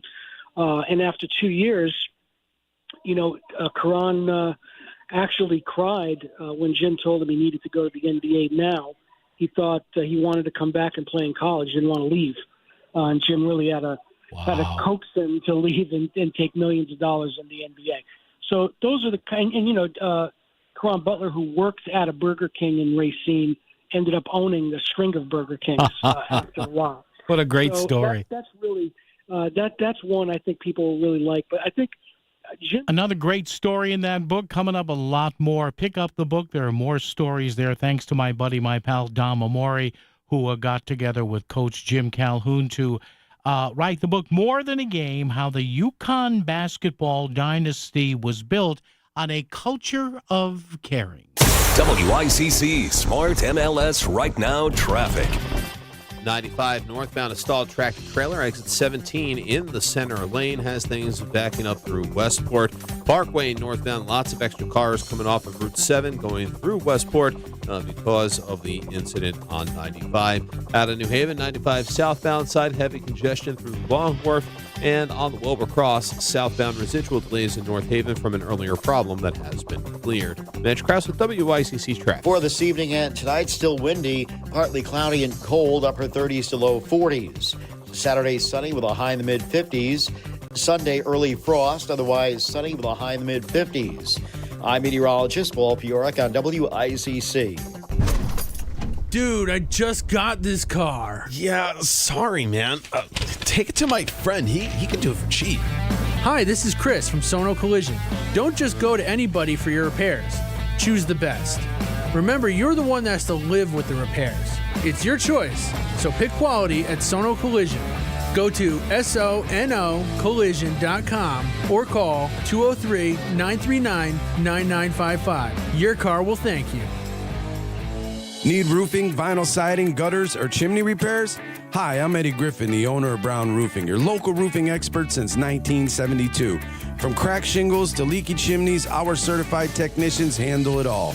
We don't just install, we fortify your home for decades of protection. And right now, you could get zero interest, zero payments for 24 months. Call today at 475-445-1195 or visit us at brownroofing600.com. Brown won't let you down. Back to the news and talk, thanks to Smart MLS. Smart sellers ask, is my home on Smart MLS? The voice of Connecticut, WICC's 695.9. It's Connecticut Today with Paul Pacelli. And thanks once again to my longtime pal. We used to share a desk or share a newsroom at the New Haven Register way back, Dominic Amore. You read his stuff now, mainly in the Hartford Current. You see him on TV sometimes. More Than a Game: How the UConn Basketball Dynasty Was Built on a Culture of Caring. And he and Coach Calhoun got together and put together the stories Coach had with, I think Dom said, 15 individuals. Some names you know from UConn lore and history, some you don't.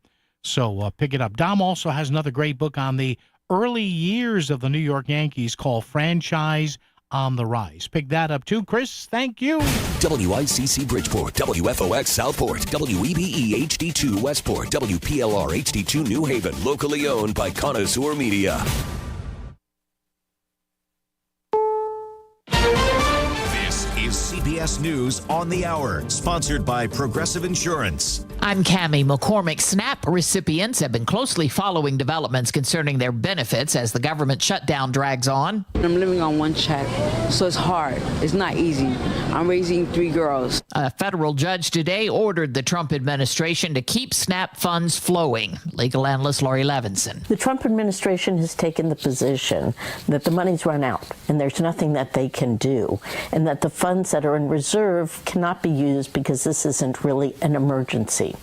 A federal judge in Rhode Island has disagreed and ordered that the funds that might be available actually be used to continue the SNAP program, even during the government shutdown. Linda Kenyon has administration reaction. The head of the White House National Economic Council, Kevin Hassett, says, quote, "We're about to use emergency funds from the Department of Agriculture because of a liberal judge ruling that we disagree in the law on," unquote. The Trump administration had argued contingency funding was meant for emergencies, not for government shutdowns. Hassett said if those funds are used now, they won't be available for such things as hurricanes or other events that could create a food emergency. Millions of Americans who depend upon the Supplemental Nutrition Assistance Program have suggested this is a food emergency. Correspondent Ed O'Keefe on where things stand in the negotiations. There has been no active push by this administration that we can discern by either the vice president or the president. In fact, the vice president yesterday was like, well, if anyone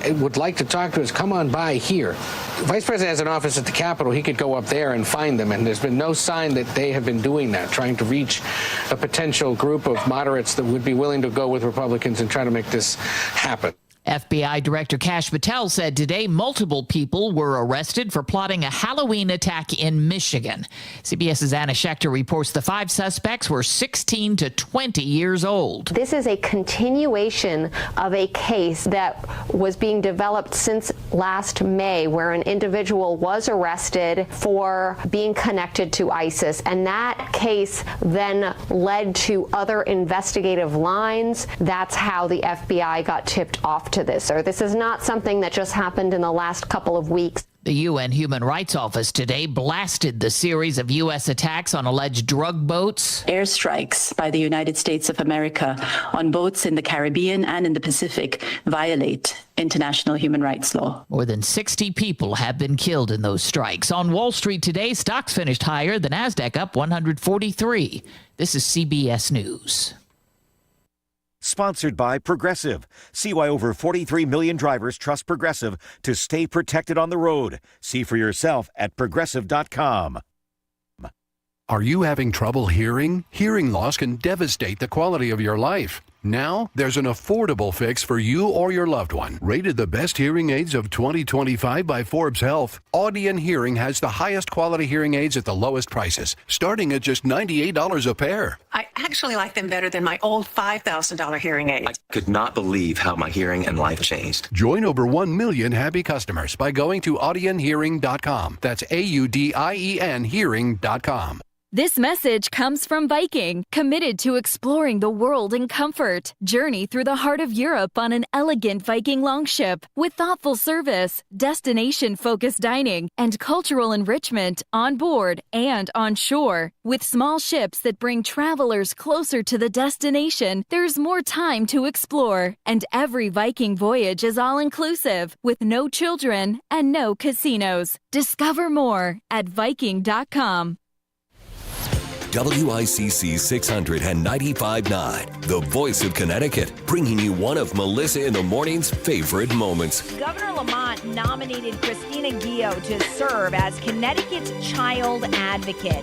She actually is already the acting child advocate for the state, but in February, the legislature will decide whether or not to approve her nomination, where she would serve a 5-year term. And again, this is for the office of child advocate. But what exactly is this role and how important is it, especially with so much attention on the protection of our children here in Connecticut with some recent stories, including what happened in Waterbury in February of this year, a man allegedly held captive for more than 20 years, as well as the most recent heinous case out of New Britain where an 11-year-old girl had been murdered over a year ago, but her body just discovered earlier this month. Christina Guillo, I want to thank you so much for giving us the time. This announcement only happened this week, so I can imagine how busy you are, but thank you for making the time for WICC. We really appreciate it.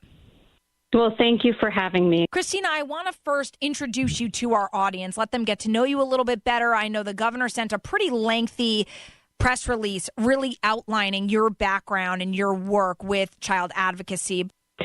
Sure. So I've been an attorney for going on 30 years now, and pretty much all of that time I have represented children. In fact, I went to law school because I wanted to represent children in child welfare cases. I felt that they had a need to have holistic representation. I didn't call it that at the time because I was quite young, but I had a belief that children in the child welfare system needed people who could advocate for all of their needs, including things like educational needs and mental health treatment. So, so that is what I went to law school to do. And I've represented children in juvenile justice cases, so that would be delinquency cases, child welfare cases, special education, disability rights advocacy.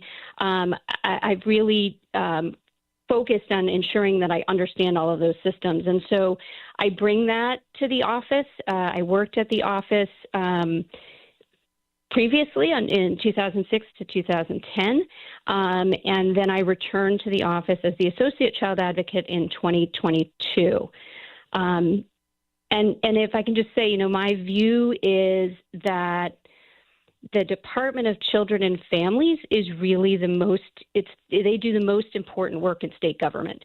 And that is the reason that we need to have such scrutiny on the work that they do. And that's really what our office does. I was just going to ask if you could kind of outline better what the Office of the Child Advocate is all about, because I think when you hear that, even just being called Connecticut's Child Advocate, there might be some confusion for people thinking that this is DCF. You are not. There is a completely different entity. So could you just talk a little bit about that? Yes, thank you. Yes, we are not DCF. We are completely separate. We are an independent state agency, and our role is oversight for all state-funded services for children. And so I think people can think of that as sort of a watchdog for state-funded services for children, or like an auditor of the quality of services that are state-funded for children. And so we have a number of obligations under our statute. One is that we house the state's Child Fatality Review Panel. We review all unexpected and unexplained deaths of children under the age of 18. The purpose of that review is to understand what happened and identify whether there are ways to prevent future deaths, right? And these could be deaths from everything from sudden unexplained infant death to homicide due to abuse and neglect, right? But we want to understand, are there ways to prevent those tragedies in the future? And also we want to ensure that there's public accountability, right? That we shine a light on the work of state government with the purpose of improving services to children. And so we have other responsibilities in addition to child fatality review. We are obligated to evaluate the delivery of services to children, to review facilities in which children are housed, to review conditions of confinement for children in the juvenile justice system and the youth who are in the adult correctional system. And we have a responsibility to make recommendations about state policy. And again, all of that work happens with a focus on how do we improve the delivery of services to children? How do we make kids' lives better in the state of Connecticut? And again, we have Christina Guio here, who is has been nominated as Connecticut's Child Advocate. This is for the Office of Child Advocate. And you have been, for how long, the acting Child Advocate for our state? I have been the acting Child Advocate for a little over a year now. Okay. And you want the job permanently. And I say that not in a mean way, but we're having, you talk about DCF, we're having a really hard time keeping a solid leadership commissioner for DCF. And it doesn't sound like your work is much easier, quite frankly, Christina, but you want this job permanently. I do. And, it is a challenging job, but it really is it provides a unique opportunity to improve the lives of children, right? It's a very unique agency. Our ability to look across state agencies and understand what happened in the life of a child and try to understand where the opportunities to help that child were. And then how do we improve on that? How do we make sure we don't miss those opportunities? What can we do to make the system better so that we don't see more horrific tragedies, right? And we probably never can prevent 100%, but we should try to do everything we can to prevent any child death from abuse and neglect. And when we come back, we're going to chat with Christina Guillo about a couple of really egregious cases here in Connecticut, including what happened in Waterbury earlier this year, a man allegedly held captive for more than 20 years, as well as the recent death of a New Britain girl, 11 years old, who was actually killed over a year ago, according to police, but her body only found in October of this year. We're going to get Christina's take on both of those cases and what we can do moving forward to better protect children in our state coming up. After hitting snooze 6 times today, you got up, ran out the door, sat in traffic, and by the time you reached the office, the last donut was gone. Now, head over to voiceofct.com and sign up for the City Line Florist Breakfast Brigade. We'll pick up delicious treats from Cakes by Sonia and make our way to any office in Southern Connecticut that needs us. Become the hero of your office with a WICC City Line Florist Breakfast Brigade, so the boss won't mind if you sleep in. What would you give for a child you loved? To make their wish come true? To help them fight a critical illness? Just imagine what you'd do. You see, wishes are so powerful, and you can make them real. They can give a child back their childhood, even change the way they feel. Every single one of us can make the stars align, because when we come together, hope and joy will shine. Wishes need stars like you. Visit Make-A-Wish at wish.org. Did you know that every year, public school teachers spend nearly $500 of their own money for student supplies? At Donors Choose, we want students and teachers to have the tools they need for a great education. And now, more than ever, they need your help. Go to DonorsChoose.org and choose from teachers' requests that support reading, math, science, music, and more. Learn more at DonorsChoose.org. Donors Choose. Support a classroom. Build a future. Serving my country changed my life forever, and when I got home, every day was a struggle. I felt trapped. But everything changed the day my family received a specially adapted custom home from Homes for Our Troops. Now we have a safe and accessible home to enjoy the freedom I fought for. Homes for Our Troops builds and donates specially adapted custom homes nationwide for severely injured post 9/11 veterans. Join our mission at hfotusa.org.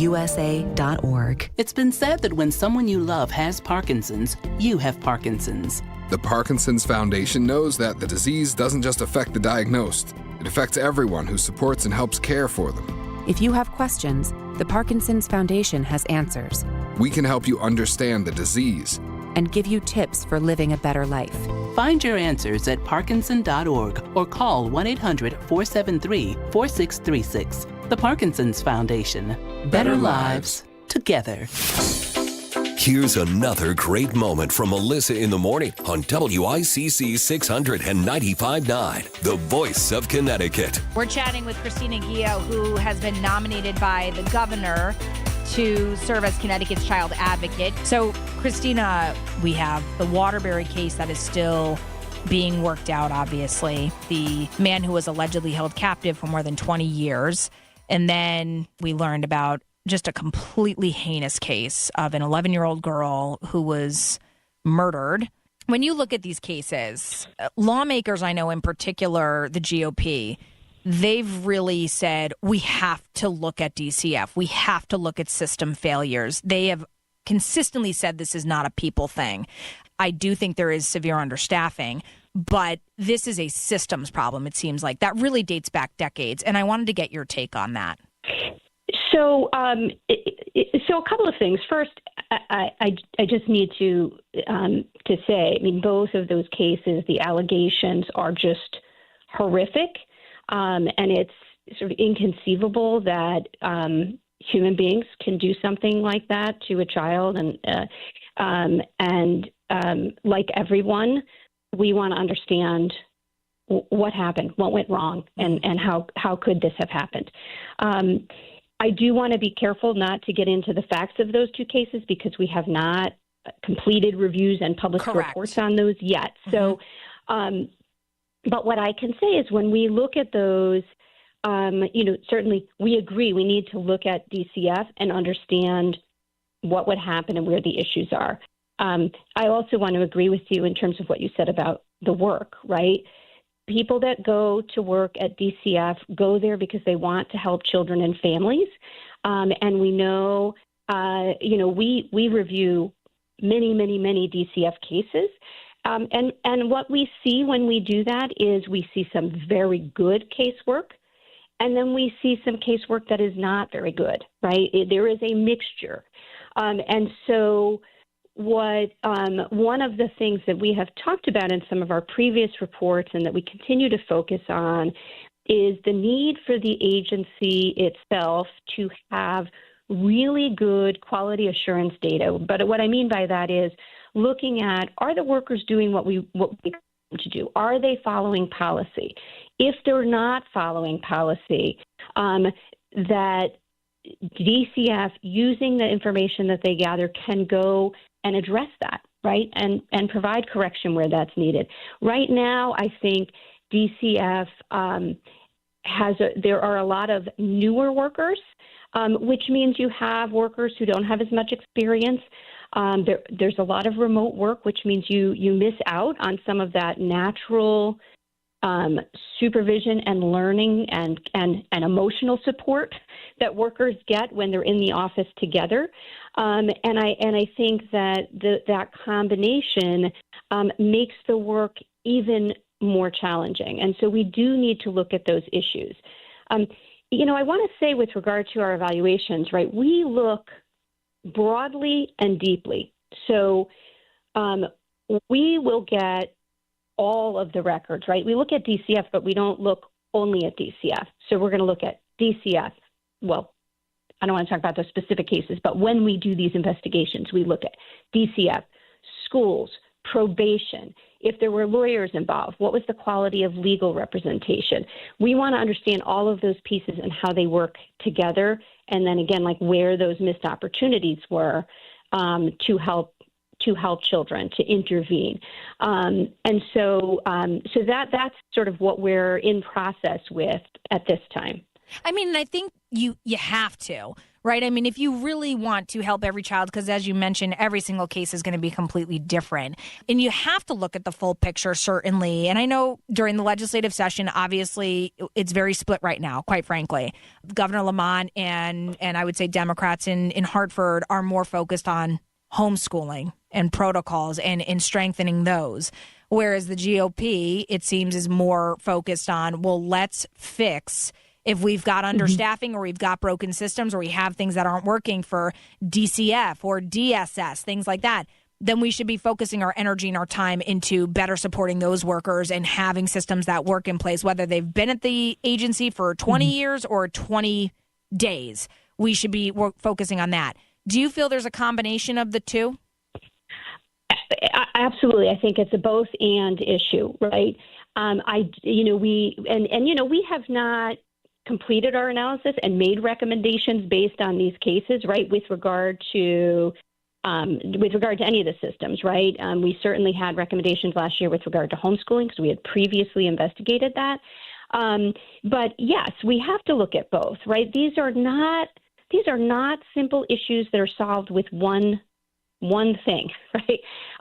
We have to look at sort of the complexity of it and try to make changes in terms of how DCF operates, as well as the homeschooling issue, right? It's not one or the other from our perspective.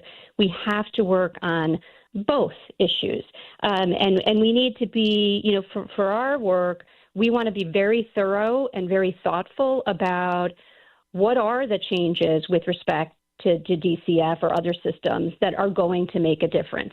And we want to be able to provide meaningful recommendations to the legislature.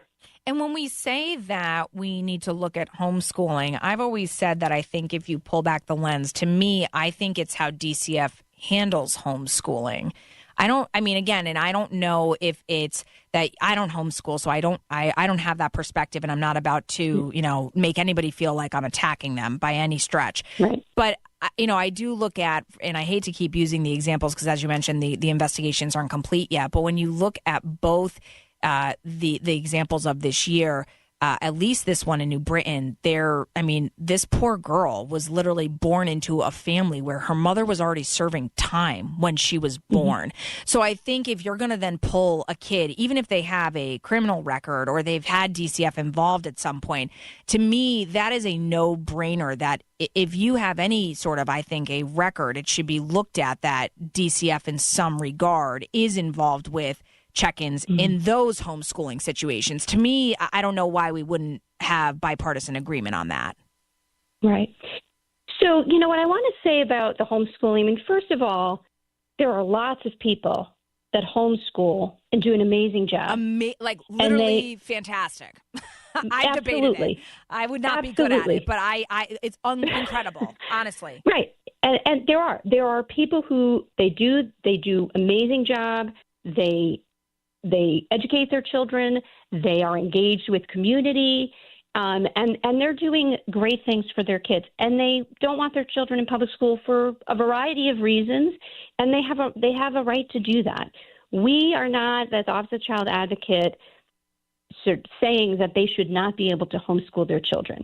What we're concerned about is our current system requires only that the parents say they're homeschooling.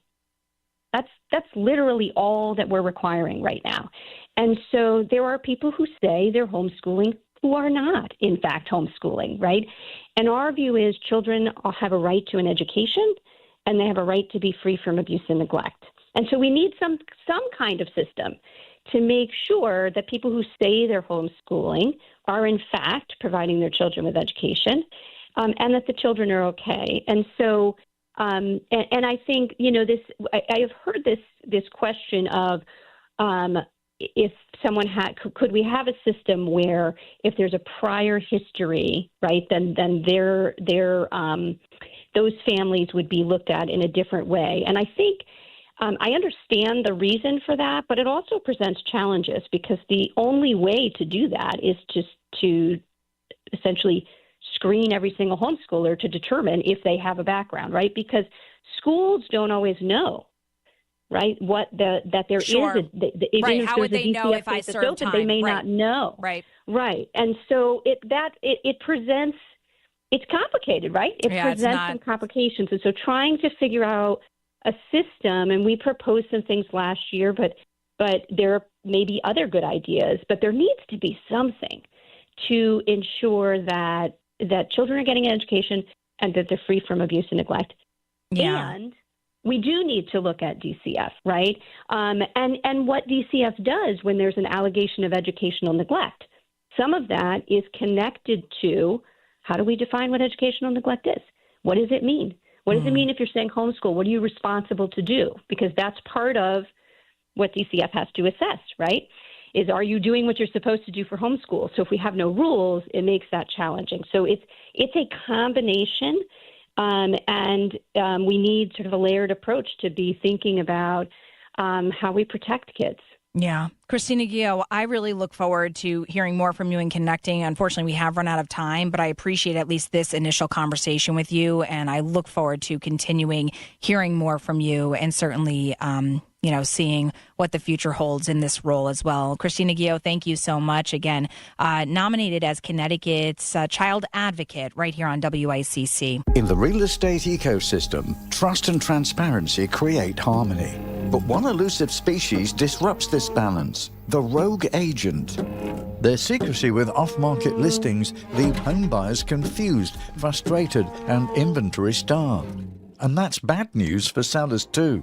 With Smart MLS, over 20,000 realtors unite, creating more demand, offers, and better results. Ask your agent if your home is on Smart MLS. Looking for quality dental care close to home? Columbia Dental in Norwalk is here for you. As part of our robust network of 12 locations, we're open 6 days a week to fit your busy schedule. From routine cleanings and checkups to implants and oral surgery, Columbia Dental provides complete care for the whole family, all in one place. Call us today at 860-645-0111 or visit columbiadental.com. That's columbiadental.com. Your smile, our priority. Do you have 3 ex-wives and your current trophy wife wants a life insurance policy 3 times the size of the policies you had to purchase for your previous mistakes? If so, you need to call Big Lou at Term Provider, 800-859-3220. Big Lou is intimately familiar with your problems, and if you're 50 to 60 years old and in reasonably good health, a $1 million policy should only cost about $100 to $200 per month. Big Lou may have a solution for your previous policies as well. You may even save enough money to lighten the load on your new $1 million policy.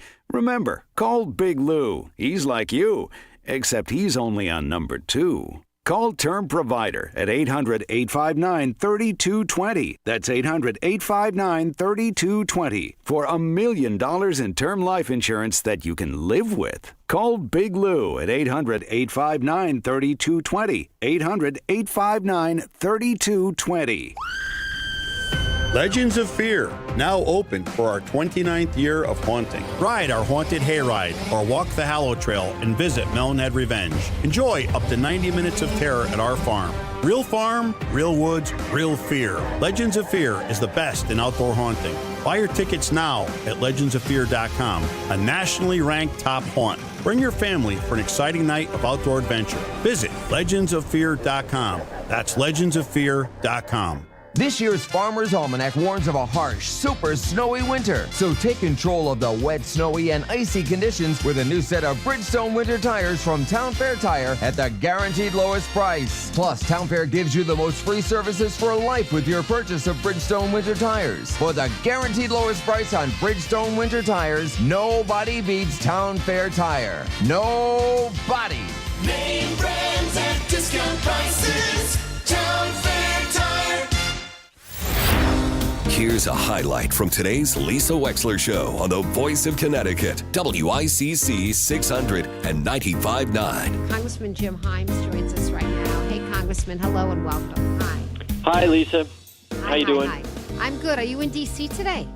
I just got back from D.C. I was down getting some briefings on these strikes that are happening in the Caribbean. We've been out of session, the House where I work, we've been out of session for coming on 6 weeks now, which is pretty mind-boggling when you think about it. But they're, in virtue of my role on the Intelligence Committee, I had some briefings yesterday on the strikes in the Caribbean.